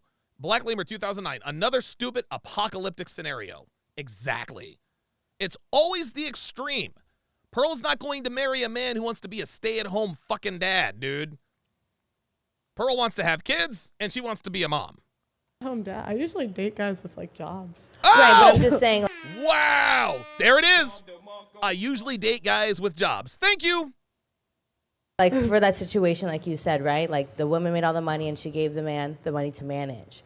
Like Natalia, she already answered the question. She doesn't date dudes who don't have a fucking job, sweetie. So, Pearl, who has this channel, she's gonna marry some bum nigga who doesn't do anything and just be a stay-at-home dad while she does the podcast? Get the fuck out of here. It's all, dude, you're right. It's always these apocalyptic fucking, Jesus fucking I Christ. find it a little bit hard for like a lot of average women to feel confident to give a man all the money when he hasn't worked for it, nor like Listen to this. get education on what to do with it, if that makes sense. Oh, I mean, that's why, again, I don't give advice. I don't say that's for everyone. But, I mean, just in general, women spend more anyway. It's probably going to be better with the money than you are. Thank you. I mean, women make 70 to 80% of consumer you. buying decisions, Thank even though you. we make less money. Thank Right. you. I mean, I can understand why a woman would, just to like get rid of the headache, but like for me, I Natalia. I could understand why a woman would hesitate to just just Natalia, we don't give a shit what you think. give that's away why- all that money, especially after like women probably like doesn't really Well, want to that's work. why, like, I just think of the relationship with I trust my dad so much. And, Right. like, I would hope See? I would be with someone I trust them. Yeah, thank you. Devin says, so you trust him with your kids, but not your money? Yeah, there you go. There you go. See, that's a very good point that Devin just made. That's a very good point that Devin just made. That's hoe logic. That's hoe logic. Hoe logic values her money more than her kids. That's what this is. That's exactly what this is. Only hoes think like that. You trust the man to stay at home with your kids, but you wouldn't trust him with your money? What the fuck kind of logic is that? Oh, that's right. Hoe logic. My fault. You know what I As you mean? were. No, yeah. But I would just think, like, my parents always had a joint bank account anyway. Yeah. And then it's like, who makes the financial like, to me, they just had one. I'm gonna do you a favor. Okay. Whatever you make, all your YouTube stuff, all Yeah. your money, give it to Uncle Sal's over here. I'm gonna Yes, handle sir. it for you. Yes, sir. You could trust Yes, My sir. dad has it now. Okay, yeah, I'm just looking for that reference. I'm just saying, save that money. In general, Hafiz, what percentage should the man pay for in a marriage or even in a long-term relationship, and what percentage should a woman pay for? That's a good question. That's a hard question because I believe, if Natalia wants to put up the data, I believe almost 60% of married women work, right? So they're working for a reason. They're paying a bill, right? So majority of married women are working, so they're paying a bill. And Okay. a traditional sense, in my model, men pay it all, right? But I'm not as naive to realize. Oh, so my money is your money. So your money is your money, and my money is also your money. Yep. Nope. Sorry. Is that not every single man can be able to afford to pay all the bills. I don't want to belittle a man who's a teacher who's not able to pay the fullness of his family. So Okay, fine, in my whatever. opinion, a man can still lead without making the most money. And so that's just something I think to answer. Hopefully, He can still lead without making the most money.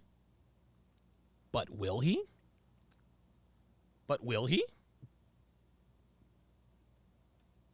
I remember I did a segment, Tell Me Why I'm Wrong. And I remember when I asked a woman that women who make more money than their men don't respect their husbands. She says, well, you're wrong because blah, blah, blah, blah, blah, blah, blah, blah, blah. Right? Devin, find me that clip. Find me that clip with the teacher, the Tell Me Why I'm Wrong. I don't know if you can or not. I might have posted it. But I asked her, I said, so let me get this straight. Let's just say that you make all the money and your husband is a stay-at-home dad. Your husband's a stay-at-home dad. She was with it. You pay all the bills, you're going to work 9 to 5, dad stays home to take care of the kids. Let's just say that you came home from working and he says to you, honey, I know you've been working all day. But it would be nice if you would do the dishes every once in a while. Would you do the dishes? What did she say? No. I said, well, why would you say no? She said, because I pay the bills. Gentlemen, women are not suited to lead relationships. Women do not respect men that they have to lead. Women don't respect men they have to financially women don't respect men they have to financially support. They don't. They really don't. There are dude, minuscule circumstances where that could happen.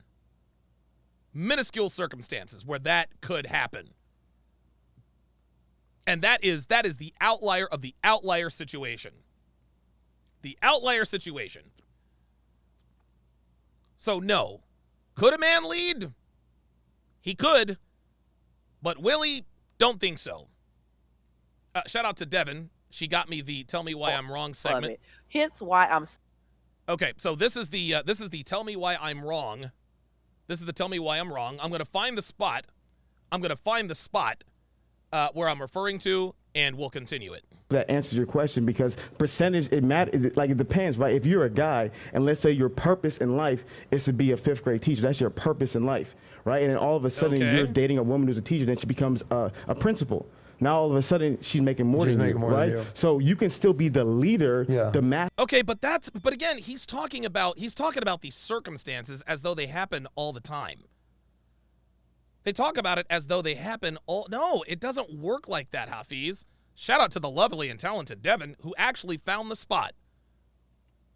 God almighty. This is why I love Devin, dude. This is why I love Devin.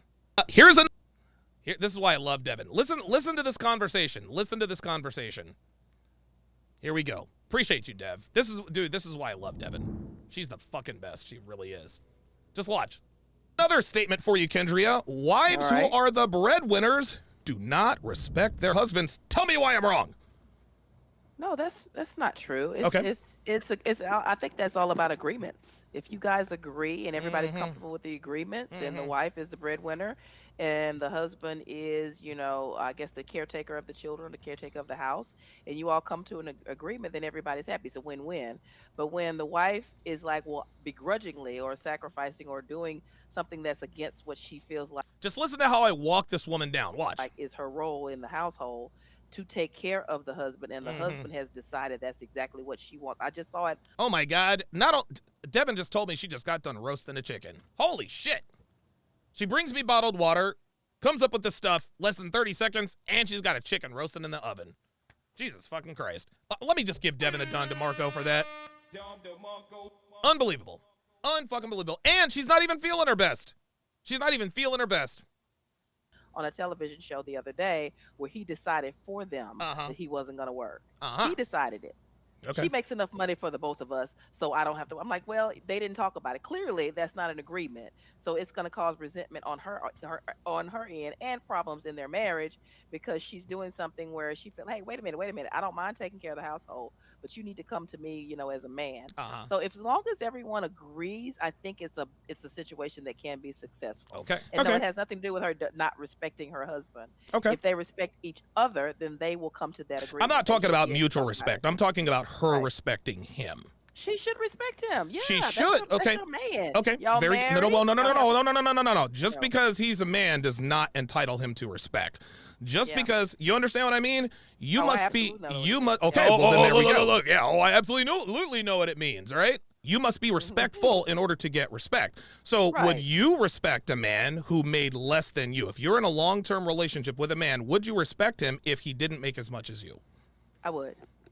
Let's take it. Let's take it even more. He's a man that's respectable, and he respects. And me, what is a I would. respectable man? Oh, just somebody who takes care of himself, takes care of his kids. Is responsible. What if he's broke? I've dated them. Trust me. And did you? Okay. And where are they now? Well, we're not together. Well, that's well. So all of the men that you dated who were broke moved. So he was broke, but he moved to another country. Is that what you're saying? He did. He went home and went to another. How country, did he? How did he? Come on. At this point, I didn't know she lived in Dubai. So if these men were broke, how did he have the money to move to another country unless he was deported? I don't know about deported, but I live overseas. So these men that we transit, you date men sometimes, and then they go back home. So we date, we work here, and then we date each other. And all of these men were broke. I won't say broke, but not making the money that I make, and then not being able to pull the things that I can pull and drive the things that drive what I drive. Gotcha. But he wasn't broke. But yeah, he had a job, but he had to go home and take care of his mother. And I can't do. Let's talk about I get it. Let's talk about this in generalities, because while not everything is black and white, not everything is gray area either. Would you, I guess, and what it really comes down to is not really the exceptions to the rule per se, but again, you said you've dated men who didn't make as much as you did. Other than going overseas or going to take care of his mother, the number one cause for divorce is what? Money. Finances. Right? There you go. It's finances. And who files for divorce 80% of the time? It's women. Women are now out earning men. So is there any wonder? Is there any surprise that divorces are initiated by women 80% of the time if you guys are making more money? So wouldn't that mean that women don't respect their husbands or partners, even though they agree to? It's pretty clear that things can and do change. Just because you agree to something now does not mean that you're going to like it later. Am I wrong? No, you're right. Well, there we go. Define respect in the household. Uh-oh. Because I'm thinking. Well, hold on. Hold on. Let me define respect. Respect as a man. That's it. So are you saying that as a woman, I wouldn't respect my man? I would talk crazy to him and be loud with him and, yes, and be ugly to him in public and yes, throw my paycheck in his face. Yes. I'm not saying that. Well, I'm not saying that you would. I said, wives who are the breadwinners don't respect their husbands. Wives who are the breadwinners. Well, let me ask you this: would you, if somebody, let's say you were to date a guy, doesn't matter what he does for a living, right? He comes to your place and he starts telling you, well, you need to move this here and move that there and blah blah blah blah blah. Would you do what he told you to do in your own home? No, of course not. And why wouldn't you?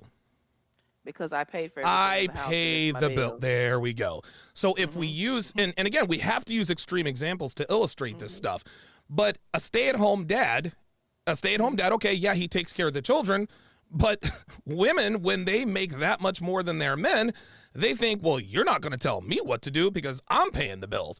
Then the guy responds with, well, I'm the father and I contribute around the house. Yes, but I pay the bills. There you go. So if you had a man who didn't do anything for a living, you completely supported him. He took our house and home, and he made dinner. He made sure that the garbage was taken out. And I don't know how old your child is, but just assuming that they're still at the age where they can live at home with you, and you came home and he said, hey, it'd be real nice if you would do some cooking around here every once in a while. Do you think you could help me out? Do you see that answer right there? That answer right there. And you have a beautiful smile, by the way. Holy smokes, you've got some chompers. She did have some. Wow. chompers. Thank you. Okay, so yeah, there it was. What is your dental plan? Wow, beautiful. Pay the bills in this motherfucker. Right. You would tell him, nigga, are you serious? I pay the bills in this motherfucker. I just got done working, and now you want me to make dinner? I can't speak from personal experience. That's another question that you're asking me about. You've never called the black dude the N-word? No. I'm messing with you. But you guys see the general concept. It's great to say, oh yeah, as long as he's a respectable man and as long as you agree to it. But dude, just because you agree to it then doesn't mean you're going to agree to it later. That was easy. Masculine dominant leader in your home, though she's making more. Is there going to be challenges? 100,000%. Of course there are. But a man can still lead, though he's not making all the money. Does your girl work? Excuse me? No. She doesn't work. Oh okay, my so God. you take care of what percentage of the All of bills? them. Okay, and does that work for large expenses and small expenses? Yes. Meaning, okay, so large expenses, I'm paying the rent, I'm paying the car bills. I'm paying the bills, I'm paying the utilities, I'm paying the health insurance, bigger bills. But you're also taking care of like nails, hair, clothing. Yeah. That shit gets annoying, doesn't it? Well, here's a reality.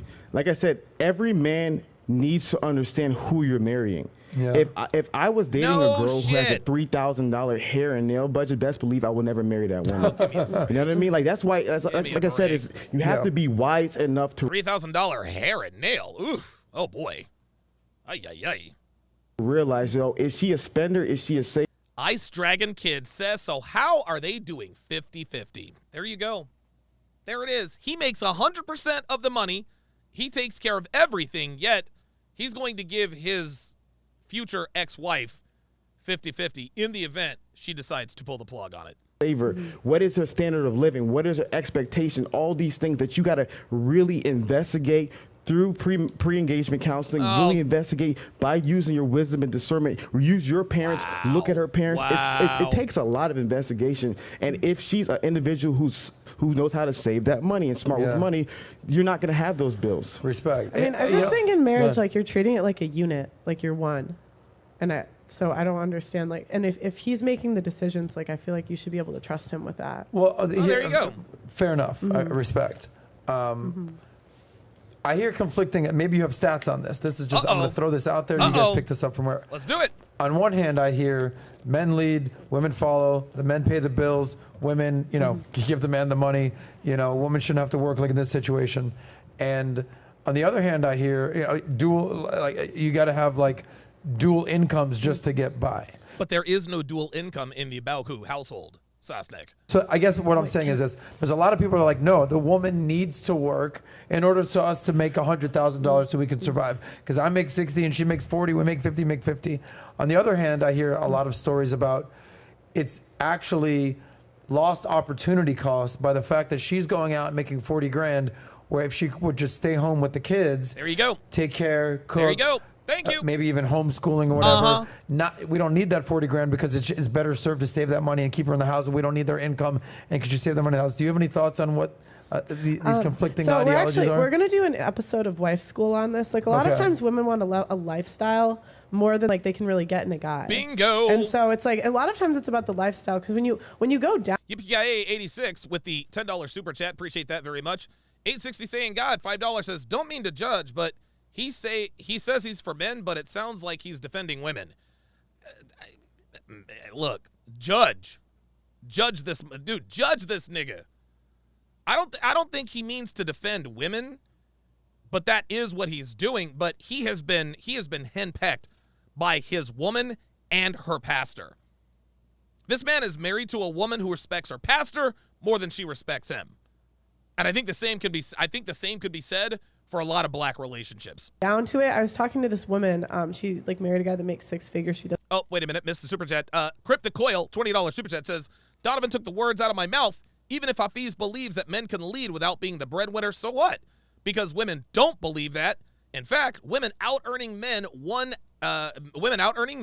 is one of 3 leading causes of divorce. Doesn't work. And she said she keeps her expenses under, I can't remember what it was. It was like $10,000 a year for like 10 kids. Wow. Because they just live super frugal. And I'm not saying like everybody can do that. Yeah. And it depends on where you live. But I think a lot of times like women want a lifestyle that they can't afford. Like they want to eat out. They want to buy clothes every month. They don't go down to like the actual necessities. No, sir. Well, I feel like that is common in America in general, men and women. No. It's not men and women, Adam. It's not men and women. Men, dude, we're not delusional. We're not delusional. The world does not allow men to be delusional. It allows women to be delusional, but it does not allow men to be delusional. Men do not, a man's goal is to have a lavish lifestyle, but we're not delusional enough to believe that we deserve a certain lifestyle. We know that we deserve whatever we get, whatever we work for. I mean, women, this is just more anecdotal, like just from, come on, women spend more than men do. That's right. Like I see more women with like hair extensions, fake lashes, like all this stuff than I see men in luxury suits. Woo! Oh, facts. Yeah, and so when you say who... Oh, wow! Whoa! Pearl is dropping facts! I've never heard any red pill content creators say that. She just parrots points. Who's more addicted to the lifestyle? Women. Woo! Oh! So what was your question, Adam? So Pearl just had a mic drop, and Hafiz just tried to. So what was your question? I'm saying, like, I ask this question on my show all the time. Would you go down in lifestyle for a family? And I have girls say, hell no. There you go. Hell there no. It is. And I just think that a lot of times is the problem. Yeah, I also think that social media has a large part of it. Like I don't know. Forgive me, I don't know if it was on Fresh and Fit or Rolo's show he does with my buddy Michael Sartain. It's probably on Fresh and Fit. I forget what it was.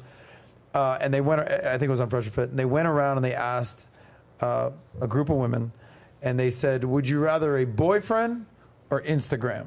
Ooh, and they all said the all gram. went around, they're like, give me the gram, hook me up with the gram, there it IG, is. baby. There it is. Because all the attention that they're getting and the opportunity and whatever, like, obviously these girls are OnlyFans type girls and these types of situations, and they all chose the gram, not a man. Yes, and that's kind of indicative of what your society with this lifestyle and everything that kind of comes with that.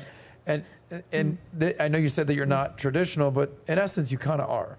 Yeah, I mean, I would say I'm a modern woman. I have some traditional values, but again, like I think all women in 2022. This is what I like about Pearl. She doesn't try to act like she's some unicorn, right? Like Adam's like, hey, you're a traditional. She's like, no, like I'm a modern woman. Like I have traditional values, but like I'm not special. Like, dude, that kind of humility is attractive. Like that kind of humility is attractive. The fact that dude, Pearl is self-aware. I don't know. I mean, like I said, she's going to be engaged by the end of this year. To have been influenced to some extent by feminism. There you go. Like, you know, I used to be obsessed with volleyball. Like, that was the only thing I cared about, volleyball. And I just think on some level, like, everyone's been influenced a little bit. Oh, isn't that cute? She compared. Girls are obsessed with Instagram. She's obsessed with volleyball. That's cute. That is very cute of Pearl. That's very cute of Pearl to think that makes her a modern woman. But it's hard to find traditional women in 2022. There it is. Yeah, it's tough out there. Like a girl with her own cookbook. I just started one, but I haven't finished it yet. Pearly Things cookbook. Yeah. Coming your way. There it is. I want to ask this another question. I Go want to ahead, get this go one ahead, to you. yeah. So, with that being said, with this OnlyFans culture and women being able to monetize their sex, and you know, it's basically the barriers to entry. You used to have to literally get out of your house to go be a stripper or a hooker or Yes. a woman of the night. Now you can just do it in the comfort of your home There with it a is. webcam. That's right. Okay, so women are able to monetize their sexuality like never before. Combined with I say this all the time, guys. Most 8s, 9s, and 10s are monetized in some way, shape, or form. that are the hookup culture that's basically pervasive in society, marital sex, you know, body counts over there. By the way, do you know what the average body count for a man versus a woman is in America today? Oh my gosh. Wait, can I guess? Yeah. Okay. I feel like I saw this. No, tell me. Okay. I lied. Average amount of sexual partners for a man, 6.5 to 7, 6.5 to 7. For a woman, 4 to 5. So in a Oh my God. Hold up. Hold the fuck up. I think this might have been the part that I accidentally heard. Hang on. Oh my gosh. Wait, can I guess? Yeah. Yeah, because I referenced this earlier in the podcast, and I'm thinking that this was the segment. This was the segment that I heard, and when I realized that was this, I was like, oh nope, I can't watch this. I want the organic response. But this is what he was talking about. Okay. I feel like I saw this. No, tell me. Okay. I lied. Average amount of sexual partners for a man, 6.5 to 7, 6.5 to 7. For a woman, 4 to 5. Did he say 4 to 5 or 4T5? Like, dude, what are we doing? Like, again, we know women lie on polls all the time. How many men have you slept with? 2, 3, 1. Women are never honest about anything, least of all their notch counts. So in a lifespan, you're talking 6 to 7. Unbelievable. What do you think is an appropriate amount of sexual partners before marriage? Personally, Yeah. none. Thank you. I really believe. Thank you. It's the least practical. I want to clarify. Yeah. The least practical, Okay. the best for society. I truly believe promiscuity is one of the biggest cancers that's affecting the Western society. There you go. I think it's something that's extremely destructive in the lives of women. Obviously, it's extremely destructive in the lives of men. So I think what's ideal. Oh, here we go. Here we go. Hafiz had me until he said it's extremely destructive in the lives of men. Now, promiscuity can be extremely destructive in the lives of men, but not in the same way or at the same rate. Not in the same way, not at the same rate. Rocco Siffredi, world's most famous porn star as far as I know. He's slept with something like 50,000 women. He's going through these mental problems because you can't have sex with that many women and not be fucked up in the brain somehow. However, you don't get to Rocco's point as a man unless you've slept with an exorbitant amount of women. And I mean into the 4, possibly 5 figures. If a guy has slept with 300 chicks, he's good. If a guy has slept with 500 chicks, he's good. He's good. Yes, men can get to the point where casual sex can start to affect him mentally, but it takes us a lot longer it takes us a lot more bodies to get to that point. It doesn't take girls nearly as many. That's why we got these damaged girls walking around here. Girls out here with lay counts of 50, 60, 75. They're dude, that's it. They are damaged beyond all repair. Any man with a lay count of 75, rock solid mentally. Any woman with a lay count of 75, that's it. She's done. So for Hafiz to try to compare a body count of a woman to a body count of a man, sorry, bruh, not the same. Deal for both individual partners is for individuals to build their lives, find someone that they want to be with, and do deep investigation, and then be with that person. Statistically speaking, virgins and women who, especially women who have the least amount of sexual partners, I don't have that data, I apologize, guys, have the most stable and healthy marriages. So I don't think promiscuity is good. So you're an advocate of two virgins riding it out. Oh my no God. sex till marriage. So here's what and I will getting say.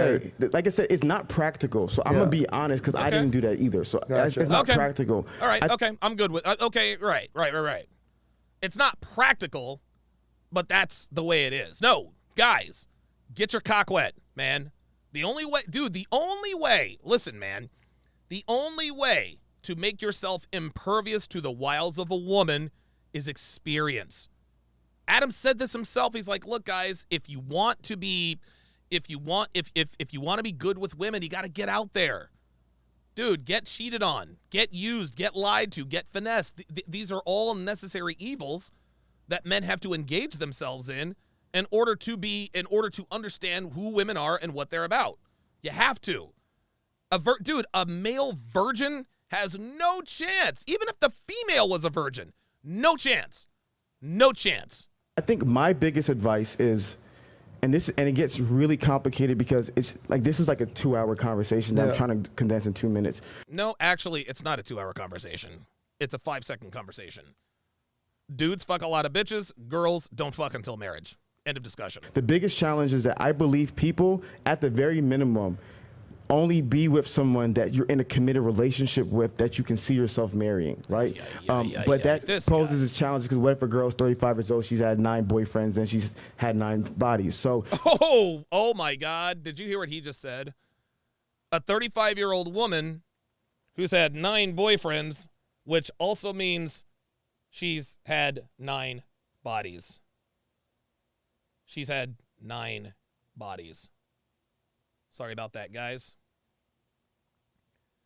This dude assumes that if a girl tells him that he's had 9 boyfriends, that she only has 9 bodies. This is guys, this is how women get around the body count question. How many men have you been with? Well, I've had 3 boyfriends. That doesn't answer the question. A girl who admits to having 9 boyfriends has a shitload more than 9 fucking bodies.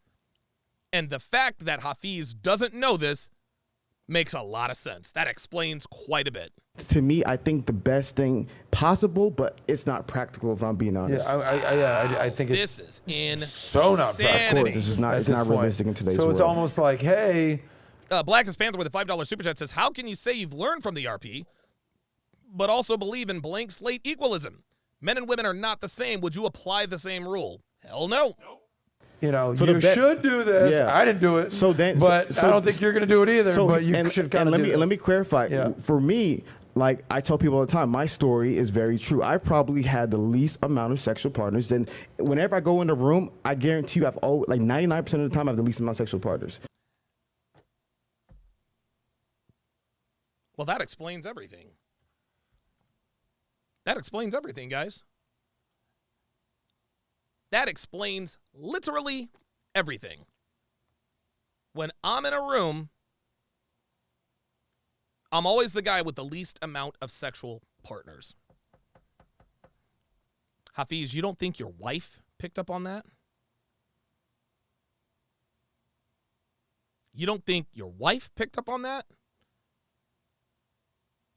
Hafiz thought it was a good thing to tell his wife, hey, just so you know, I haven't had that much experience sexually. Dude, this explains everything. This explains everything. Oh my God. Wow. Oh my God. Wow. And so, as an individual who really, only time I really had sexual intercourse was with my wife. Like consistently, I know it's hard as crap, but I can say I did attempt as best as I could to do so. I was. Oh no. Oh my God. Oh no. Oh no. Guys, this is not good. Listen to what this man just said. Whenever I go in the room, I guarantee you I've always, like 99% of the time, I have the least amount of sexual partners. Oh. And so as an individual who really, only time I really had sexual intercourse was with my wife.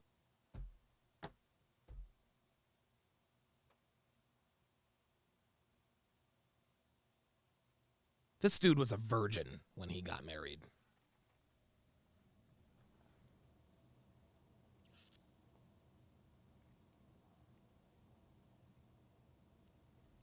This dude was a virgin when he got married, guys. This dude, this explains everything. This explains everything. This explains why he's anti-red pill. This explains why he decided to marry this woman without a prenup. This explains everything. This explains everything. A lot of guys who hate the red pill are guys who thought the red pill was the shortcut or the cheat code. And when they figured out that it wasn't a shortcut or the cheat code, they decided this red pill stuff is bullshit. This red pill stuff is bullshit. Look at me. I found a woman. I'm married. Oh my God. And listen to what dude, something else that he just said. He said, I tried my very, very best to have sex with women. But he couldn't do it. Listen. Like consistently, I know it's hard as crap, but I can say I did attempt as best as I could to do so. Oh my God. Oh my God. Guys, this explains everything. This explains everything. He admits to being a loser when he was in his late teens, early 20s. He admits all of that. He admits this. Said he was a loser. He probably tried to use red pill game. It didn't work. He became frustrated with the red pill. Jay Blaze says she saw him coming a mile away. 100%. She whispers sweet nothings in his ear, convinces him, along with her pastor, not to get a prenup. And the first time he ever had sexual, I'll bet you oh my God, I'll bet you his wife told him, we're not having sex until we get married. Guys, this explains everything. This explains everything, guys. This explains everything. This dude honestly does not know. He has no idea. This dude was a virgin when he got married to his wife, and I promise you, she told him, we're not fucking until we get married. And that's why he married her. And while we're at it, you're going to convert to Christianity, you're not going to sign a prenup, and we're going to go 50-50 in the unlikely event of a divorce. Oh my fucking God. Gentlemen, let this be a lesson to you. This is why we tell you guys. This is why we tell you guys to, experience. This is why we tell you guys to get as much experience as possible. Because if you don't, and you manage to build something, because the Roommates podcast was up and coming. The Roommates podcast been around for a lot longer than a year. A lot longer than a year. Oh my God. She says, we're not fucking until we get married. We are not doing a prenup. We're going 50-50, and you're going to convert to Christianity. That's why he didn't hang on to his religion. Holy fucking, dude, it all makes sense. It all makes sense. Oh my God, this guy's in trouble, man. Dick Maximus, $2 super chat says, I told you he was pussy whipped. Oh my God. Blackest Panther, $5 super chat says, this is why he didn't get a prenup. He is whipped, hypnotized by average box sucker, idolizing mediocre pussy, a.k.a. simp. Oh my God. Oh my God, oh my God, oh my God. This dude is in big trouble. Oh. I was not perfect. I made a lot of mistakes. I slipped up a ton. But you can at least... Dude, getting a blowjob does not mean you've had sex, fam. Oh. Pursue to not be as promiscuous and to at least try to live as a self-controlled life as possible. I think you can try that. How does that look? I don't know, but I think we should at least try a form of self-control. Don't be hard Bruh, self-control, it's not self-control if you can't get laid. on yourself, bro. I'm happy for what you did before your marriage. You're good. By the way, do you think what's the most appropriate number body count before marriage? Oh my God, this is insane. Oh, I mean, for men and I think women. the rise in promiscuity is on the women more than the men, to be honest, because like 1 out of 3 men are either virgins or haven't had sex in the past year. Sir. So it's definitely the women. And it's a very small percentage of men that can actually even get sex. That's right. And I would say an appropriate number. I mean, ideally, like if you're a young girl and you can wait till you're married to have sex, I totally would advise that. And I don't really give advice, but I mean, I love how you caught yourself. But I just think like the less the better. Like I just think hookup culture isn't. I just don't think it's beneficial. Hafiz is basically saying, hey, I know it's not practical, I know it's not ideal, and I know it's not easy to do, but you should wait till marriage to have sex. Are you saying something similar, or are you saying... I just say the less the better. There you the go. less the The better. less the better. What do you That's consider... Oh my God, dude. What do you consider a lot for a girl?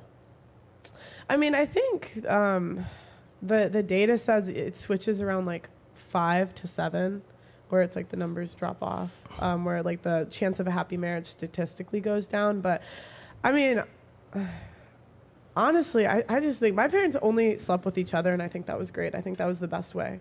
That like just as a kid, there was no exes, no crazy. Oh my God! My question is, once you let the cat out the bag, is it ever going back?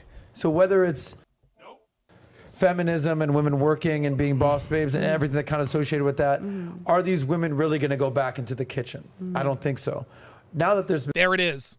See, I told you, Sosnick. I told you, Sosnick was red-pilled. He understands. He knows what's up. He says, oh, look, I'm happy that, shout out to Hafiz. I'm happy that you waited until marriage to have sex. And Adam's like, oh, okay. A lot of this makes sense. Been sexual liberation and women can kind of do whatever and they can take the pill. Are they going to start going back to being virgins? Hell no. I highly doubt it. So No, there's like this, probably not. there's this like idealistic, lifestyle and like way of life that was for centuries, but we're no longer there. Can I give some pushback to that? What? Pushback? Pearl, would you say you're a traditional modern woman? Oh my God. Are we still... No, I would say I'm a modern woman. Unfortunately. You're modern, but are you Unfortunately. Are you the typical modern woman? Am I the typical modern woman? Hafiz, dude, this is starting to get pathetic. What does this have to do with the conversation? See, all he's trying to do, he's trying to ask these gotcha questions. It depends. I would say I have. Am I the typical modern woman? I would say there are some things yes, some things no. Okay. And in general, are you the typical modern woman? Is there more yeses than no? I don't know what your point is. Okay, could you just I'm just curious yeah. because from what you've communicated to us, you're like, I'm not like these women. Yeah, Devin just picked up on that. Yeah, he's going to ask her body count. Yeah, that's exactly what he's getting at. Hafiz knows he was a fucking loser because he lost his virginity to his wife. So now he's gonna try to paint Pearl as a slut. He's trying to indirectly ask her what her body count is. That's why he asked her, Are you the typical modern woman? Are you the typical traditional modern woman? Are you a slut? This guy. Yeah, Blackest Panther says he's looking for a gotcha moment.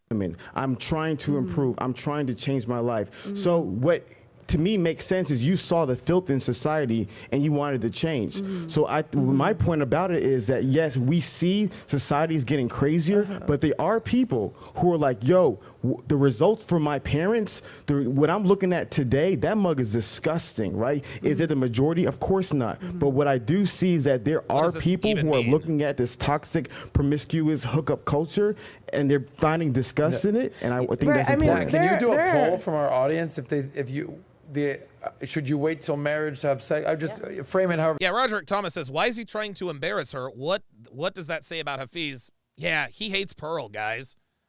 This is incredible. Pearl, this is bad. This is all bad. You want to frame it? I didn't say that, but I think that like the majority, I just think it's gonna get worse, not better. And like I don't say this happily, and you know I have my wife's school. I hope it gets better. It'll probably get better for individuals. But if we look at like every generation of girls is doing wilder shit than the one before. 100%. Yeah, and so it's like ideally, sure, I would hope it would get better, but I just.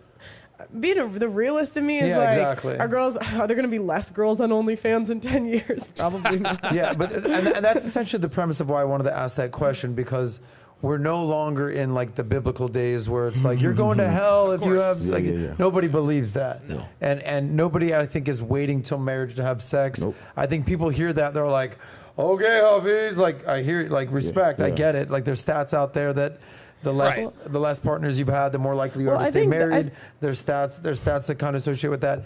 I just don't see it changing. Yeah, I think if women wanted it too, it could, but women won't, and that's the problem. Yeah, there and you the go. men that wait, they're like, oh, I can wait till I'm like 30, or the average age of first marriage in the UK, which is where I'm at, it's 31. I can wait till I'm 31. She said this. There you go. That's the average age of marriage in the UK. Yeah, and it's like, it's There not it like, is. dude waiting until he's 30 to have sex. And that's the thing. It's not like there's a shortage of men that are like, oh, I hope I don't want to marry a 22-year-old. So okay, that's the woman's choice. Yeah. So to me, one of the biggest things is I'm always looking at what is the most tangible solutions for the lives of men. Yeah. One of the biggest things that I know is that promiscuity wrecks women. We know that. But we let me finish. Let me finish. You got this. So She was agreeing with him.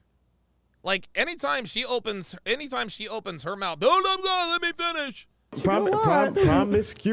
Promiscuity wrecks the lives of women. And so the biggest thing is that I've seen that happen, and we got to fix it. We got to do something in society to fix it. But promiscuity also wrecks men. And one of the biggest things. No, promiscuity does not wreck men in the same way, and it does not wreck men at the same rate. Now he's making his necessity a virtue. He couldn't get laid until he got married, so now promiscuity wrecks men. No, nigga. No. No, don't even do that. Don't even do that. You didn't get laid till your wedding night, so now promiscuity wrecks men. Fuck out of here. This nigga. I also talk about is that in the black community, one of the biggest issues with single motherhood is also a byproduct of promiscuity in the lives of men as well. So to me, I'm not. In regards to this topic, it is the most complicated. You need 2.5 years to discuss it. But my biggest thing is that it's not complicated at all. Men want virginal women. Virginal women don't want virginal men. If we keep on creating a society where men and women are just sleeping around with each other, there is no way we're going to create happy, healthier families. It's just going to continue to degrade our society. I think Blackest Panther says, do you think his wife was a virgin? Nope. Sure didn't. And he stopped short of saying that. part of what you said about women is accurate. I think that the larger a woman's body count, the more dudes she has sex with. I think that is not tenable for a long-lasting relationship. Guys are a little bit different, bro. I say this all the time. See? Before you go and buy the car you're going to drive the rest of your life, go test drive some cars. Real shit. Get out there and drive on some road. Can I finish? No, I have something I want to. Wait, Well, would you say he should educate himself on the car and understand the nature? Oh, you should understand everything about the car. You got to sample some cars.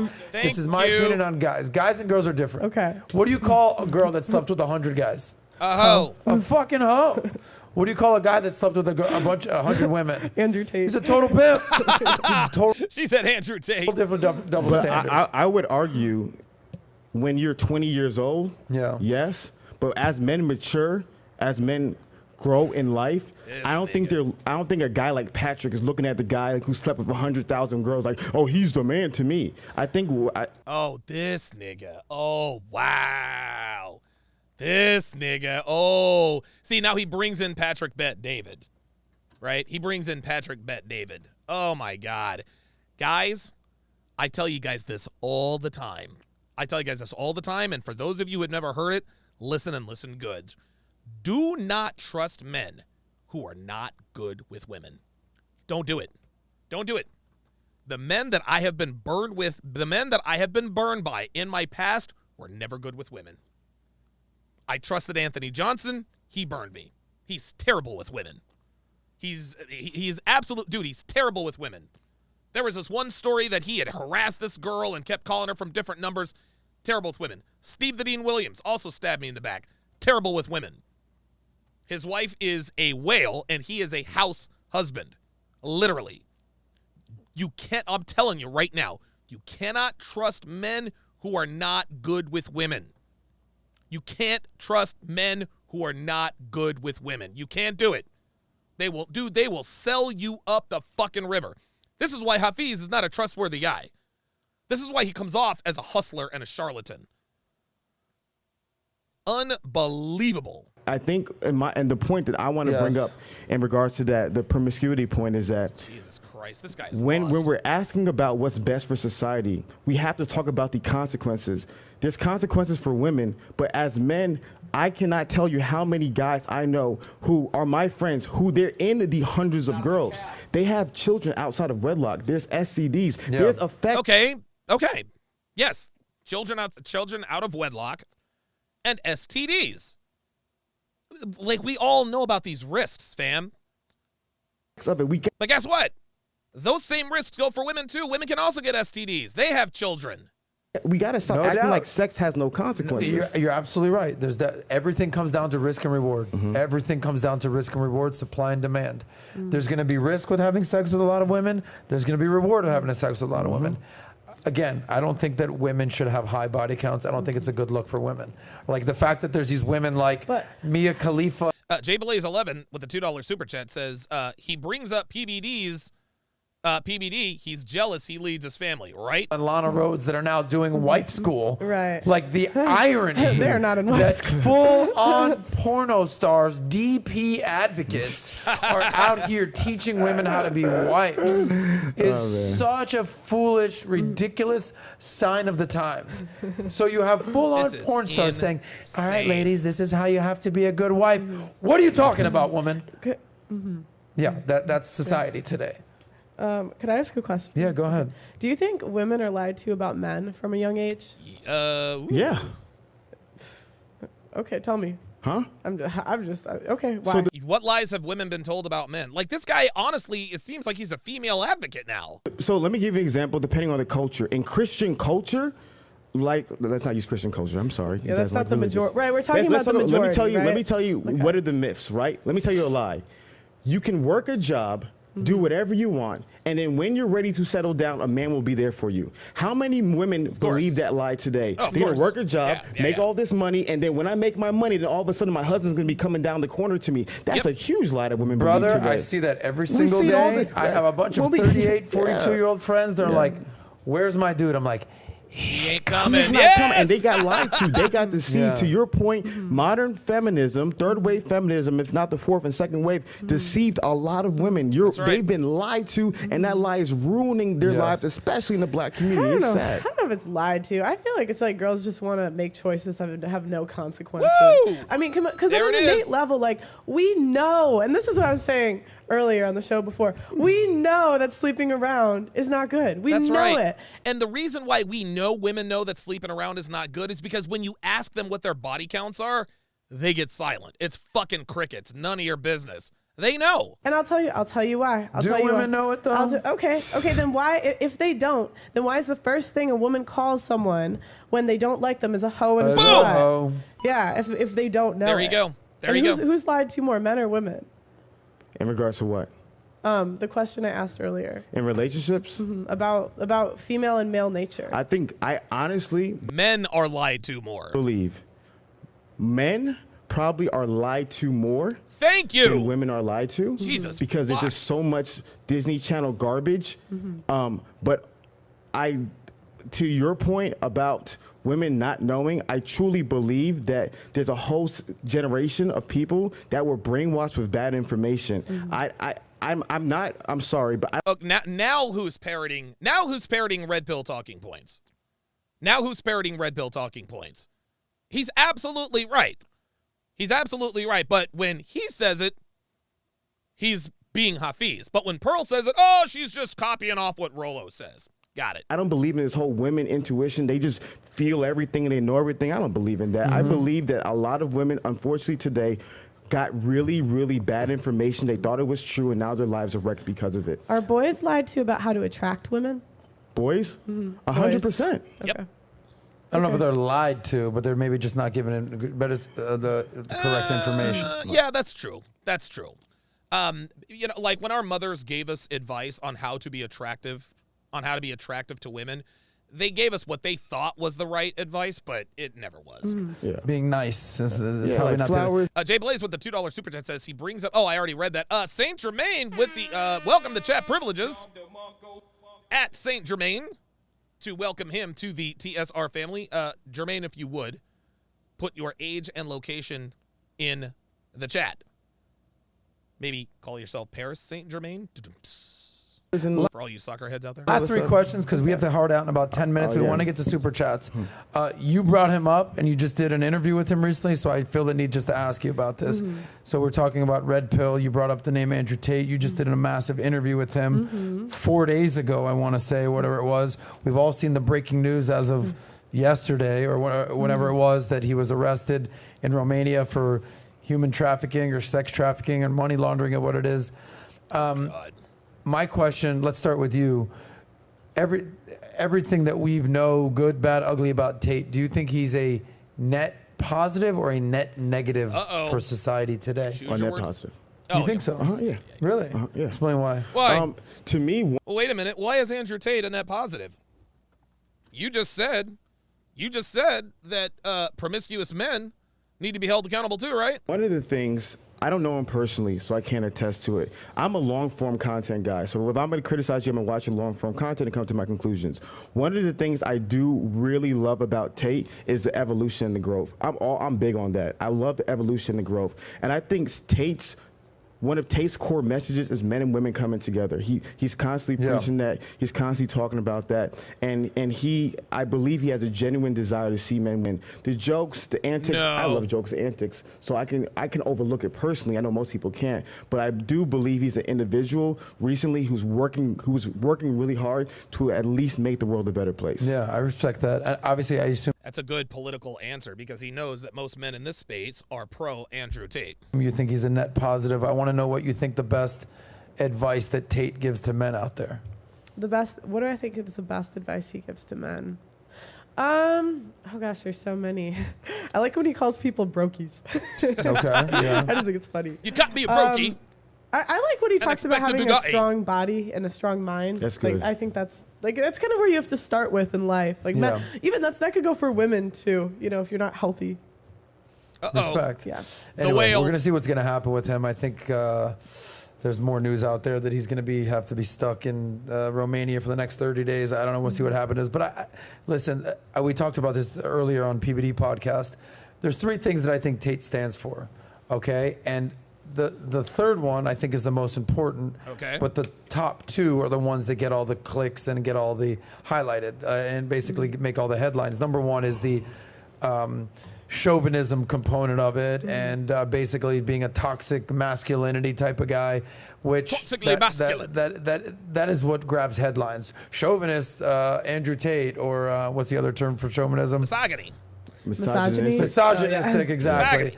Misogyny. But that's sort of the headline. The number two is everything that he talks about with the systems of the Matrix. Majestic sea creatures. Dude was attacked when we did our interview out there with him. He got taken down by, I think it was Facebook first, Instagram, then it turned out to be Snapchat, YouTube, TikTok, Bing, Uber, Bing, and then it came Uber, Airbnb, then it came Lyft, then it came PayPal, then it came Stripe, then it came Airbnb, and it was just like with one press of the button, the system took him down. So I think people want to highlight that. But I think if you really watch his long-form content, all he's talking about is male self-improvement. Yep, that's it. Make your money, stop being a brokey. You hear that? He said, and advice. He's always taking shots at Pearl. Dude, like, Hafiz, bruh, just take the L. Take the L, man. Like, dude. Work out, deal with some shit, like, be resilient, be tough, be strong, be a badass, like, be the dude that the woman wants, not the dude that you think that the woman wants. You Right. see what I'm saying right there? Of course, yeah. And I think that advice gets lost for the common viewer. They don't really appreciate what he's actually doing. So I fully agree that he's a net positive for society. Male improvement. Next question. Yeah. I want to know real quickly, because we have a few time. Male improvement. How do you think male improvement and the male improvement space has evolved, and where do you see it headed from here? Oh boy. I Oh boy. personally am very, if I'm being honest, I don't think the male improvement space has evolved. I think it's devolved. I think what's happened is you have a lot of these new actors who are in the space for clicks, views, and Actors? attention and money. That's why they're in the space. They're Okay. They're actors in the space for clicks, views, and monies. And money. What's wrong with that? What's wrong with that? What's wrong with making money in the manosphere? The people who make the most money in the manosphere are the people who either tell or highlight the truth. So what's wrong with that? See, this is black pill thinking. This is black pill thinking. The only reason why you create this content is for clicks, views, and money. What's wrong with that? Sometimes people say, "Oh my God, the views must be bad. The views must be bad if he's talking about X, Y, and Z." Yeah, maybe it is. Maybe that is. It's so funny. It's so funny how content creators get shamed for talking about a topic that could get eyeballs. Oh boy, but tell you what, his or her views must be low. Yeah, that's kind of what it is. So here he goes, shaming people, now including Pearl, for the audacity to make money on purpose. genuinely not trying to see men win. They're kind of like CNN, right? Is CNN trying to build America together during the Trump era? No, it's just trying to make dollars and get clicks. Eyeballs. So what's happened is we have a whole generation of these new influencers who's entering. He's indirectly talking about Pearl. And it's funny because he's indirectly talking about Pearl. And when Pearl calls him on it, he's like, did I say that? Did I say that? Bruce Roberts, welcome to Chat Privileges. At Bruce Roberts to welcome him to the TSR family. Bruce, if you would, put your age and location in the chat. Into the space who really don't have the best interests for men. And so to me, I'm really excited about content creators like a Hamza and individuals who genuinely want to see men's lives improve. So there is some good things in the space, but I definitely see the space evolving because you have a lot of these new characters who just want clicks, views, and attention. And I believe it's not best for the society as a whole. Gotcha. You want to weigh in on that? I know you don't give advice to men, but you kind of are peripherally in the men's advice space. Where do you see it headed? I mean, I would look at more of what you're saying as a caution sign. So be cautious. Okay. I think that there's a lot of great guys in the space that are helping men, and they're very passionate about it, and I think they do a good job. Very good. Pearl is going to run for some sort of political position. Wow. The diplomacy on you is Pearl, amazing. Are you familiar with a guy by the name of Derek Jackson? Oh, God. Are Where are you you going with this? I'm just Fucking- curious. Yeah, I've heard of him. Okay. Okay. What about him? No, I think he's trying to compare me to him. That's like, Why? I feel like it's like a passive aggressive. No, I was curious. type, I was curious if she was familiar with Derek Jackson because one of the criticisms that they gave about Derek Jackson was a guy who did. Yeah, he likes to say that I don't mean what I say. Like that's what he said last time. One of the criticisms that people gave with Derek Jackson. Oh, Pearl. Oh, yeah. This is, guys, this right here. Yeah. See, now Pearl, you can tell she is visibly upset. She is visibly upset. This nigga just indirectly compared her to Derek Jackson. He's not going to do it directly so that he can get out of that. But the reason why he's comparing her, the reason he asked her, have you ever heard of Derek Jackson, is so that she could draw the conclusion. He's trying to tell everybody that she doesn't believe. This is unfucking believable. Guys, this is why Hafiz lost. This dumb, pathetic nigga who's been henpecked by his wife and her pastor couldn't hack it.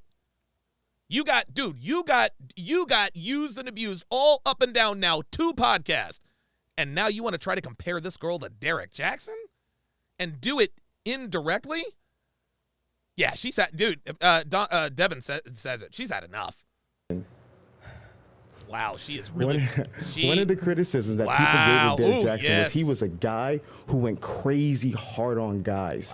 So he would say every single point that women believed women would say about guys, but because he was a man, he would say it, and people were really upset about him. So to me, it was just like there was.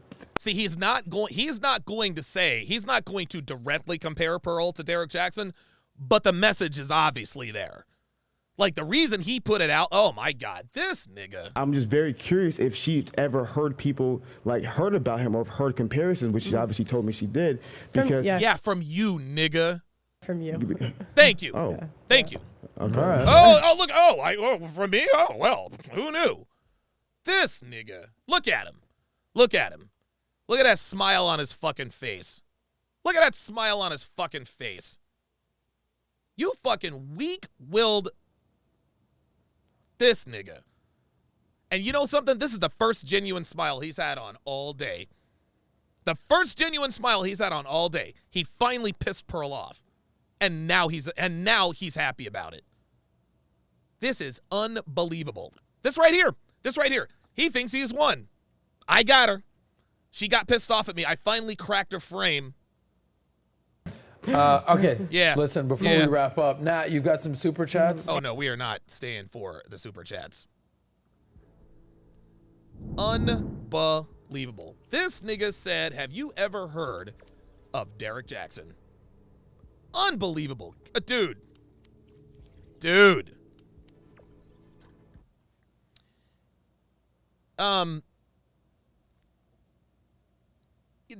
Like, it's a wrap. It's a wrap. Hafiz is done. He's done.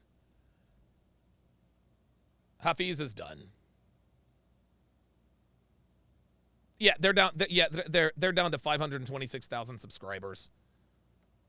We'll listen to the last few minutes. I do have some super chats. Yes. Okay. Do you want to go through that and then we'll do a wrap up? Yes. So Okay, I'm gonna go through them as fast as I can because we got a lot today. So thank you all. I'm gonna be Thank reading you guys for the super chats. Go fast. No. Don't care. Give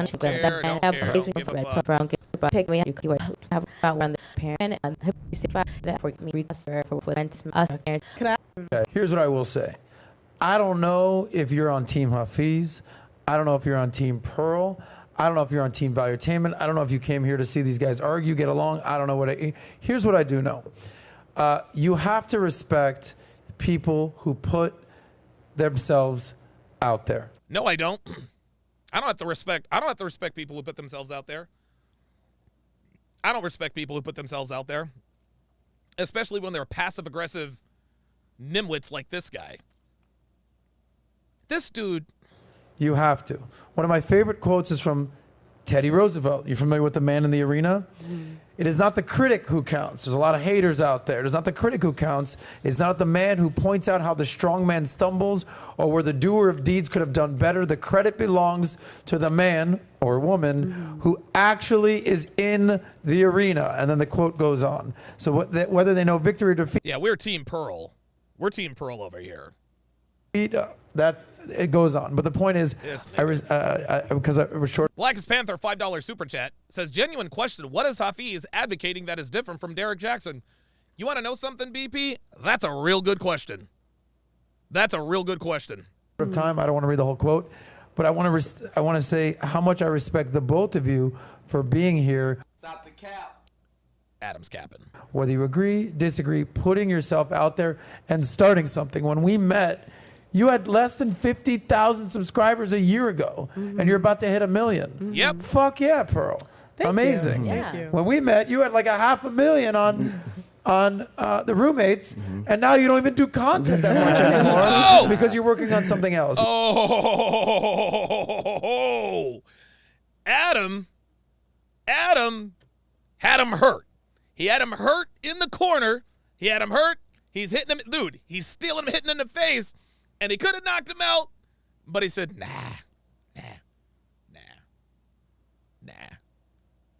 I'm gonna back off. I'm gonna back off because you got thoroughly owned in this. What Adam wanted to say, see, he said, Pearl, you had 50,000 subscribers. Now you're gonna cross 1 million. Hafiz, you had 500,000, and now you don't even do content anymore. Yeah, that's it. Wow. Yeah, Adam pulled punches. Adam pulled punches there. Jesus fucking Christ. Jesus fucking Christ. Guys, be sure to get my newest free ebook, Dead Bedroom, The Cure for a Sexless Relationship by yours truly. If you are in a relationship or a marriage and you're not getting laid, my new free ebook will tell you why you're not getting laid, and it will tell you how to start getting laid. You're either going to get laid by your girlfriend or wife or by somebody else. Either way, your sausage will no longer be dry. The book is absolutely free. Just go to tsracademy.com/free/. You have to add that slash on the end. If you don't add the slash on the end, you're not going to get the book. tsracademy.com/free/. Holy fucking God. This is the second longest podcast I have ever done. The first longest podcast was 6 hours and 18 minutes. That was the Fresh and Fit. That was the Fresh and Fit episode that I reacted to with Red. That was the Fresh and Fit. That was the Fresh and Fit. That was the Fresh and Fit episode with Red. This one has gone 5 hours and 25 minutes. And I still feel pretty good. So I guess my vocal stamina is doing well. Bruce Roberts with the $5 super chat says, Adam is low-key Team Hafiz. He saved him multiple times. You might be right. You might be right. Ay. Wow. That is going to do it for this, the 913th edition of TSR Live. Thank you guys all for tuning in. Thank you to all of my super chatters. Thank you for joining the channel. I appreciate our new members. Thank you guys very much. I will see you guys same bat time, same bat channel. Always trying to say I shouldn't be with that chick. The real reason why is cause you want that bitch, but you ain't never been her type. So they always wanna hate, guess I'm doing something right. They're telling me I broke, dude, what's new? Having money never gonna lay you. On top of that, all these gold diggers gonna take you and break you. Wanna tell you, rape you. Oh, they love it when I talk my shit. It's why they simp dudes stay policing my dick. If they can have it, nobody can. Y'all be acting more like bitches than a man. Damn, you be fighting over chicks trying to throw hands. They don't even know they going outside. Yeah, how Lord now ready to attack. The thirst is real with this one, goddamn. He don't get none, he the dick police. Looking like a bitch, he the dick police. Telling me to dick, get away from me.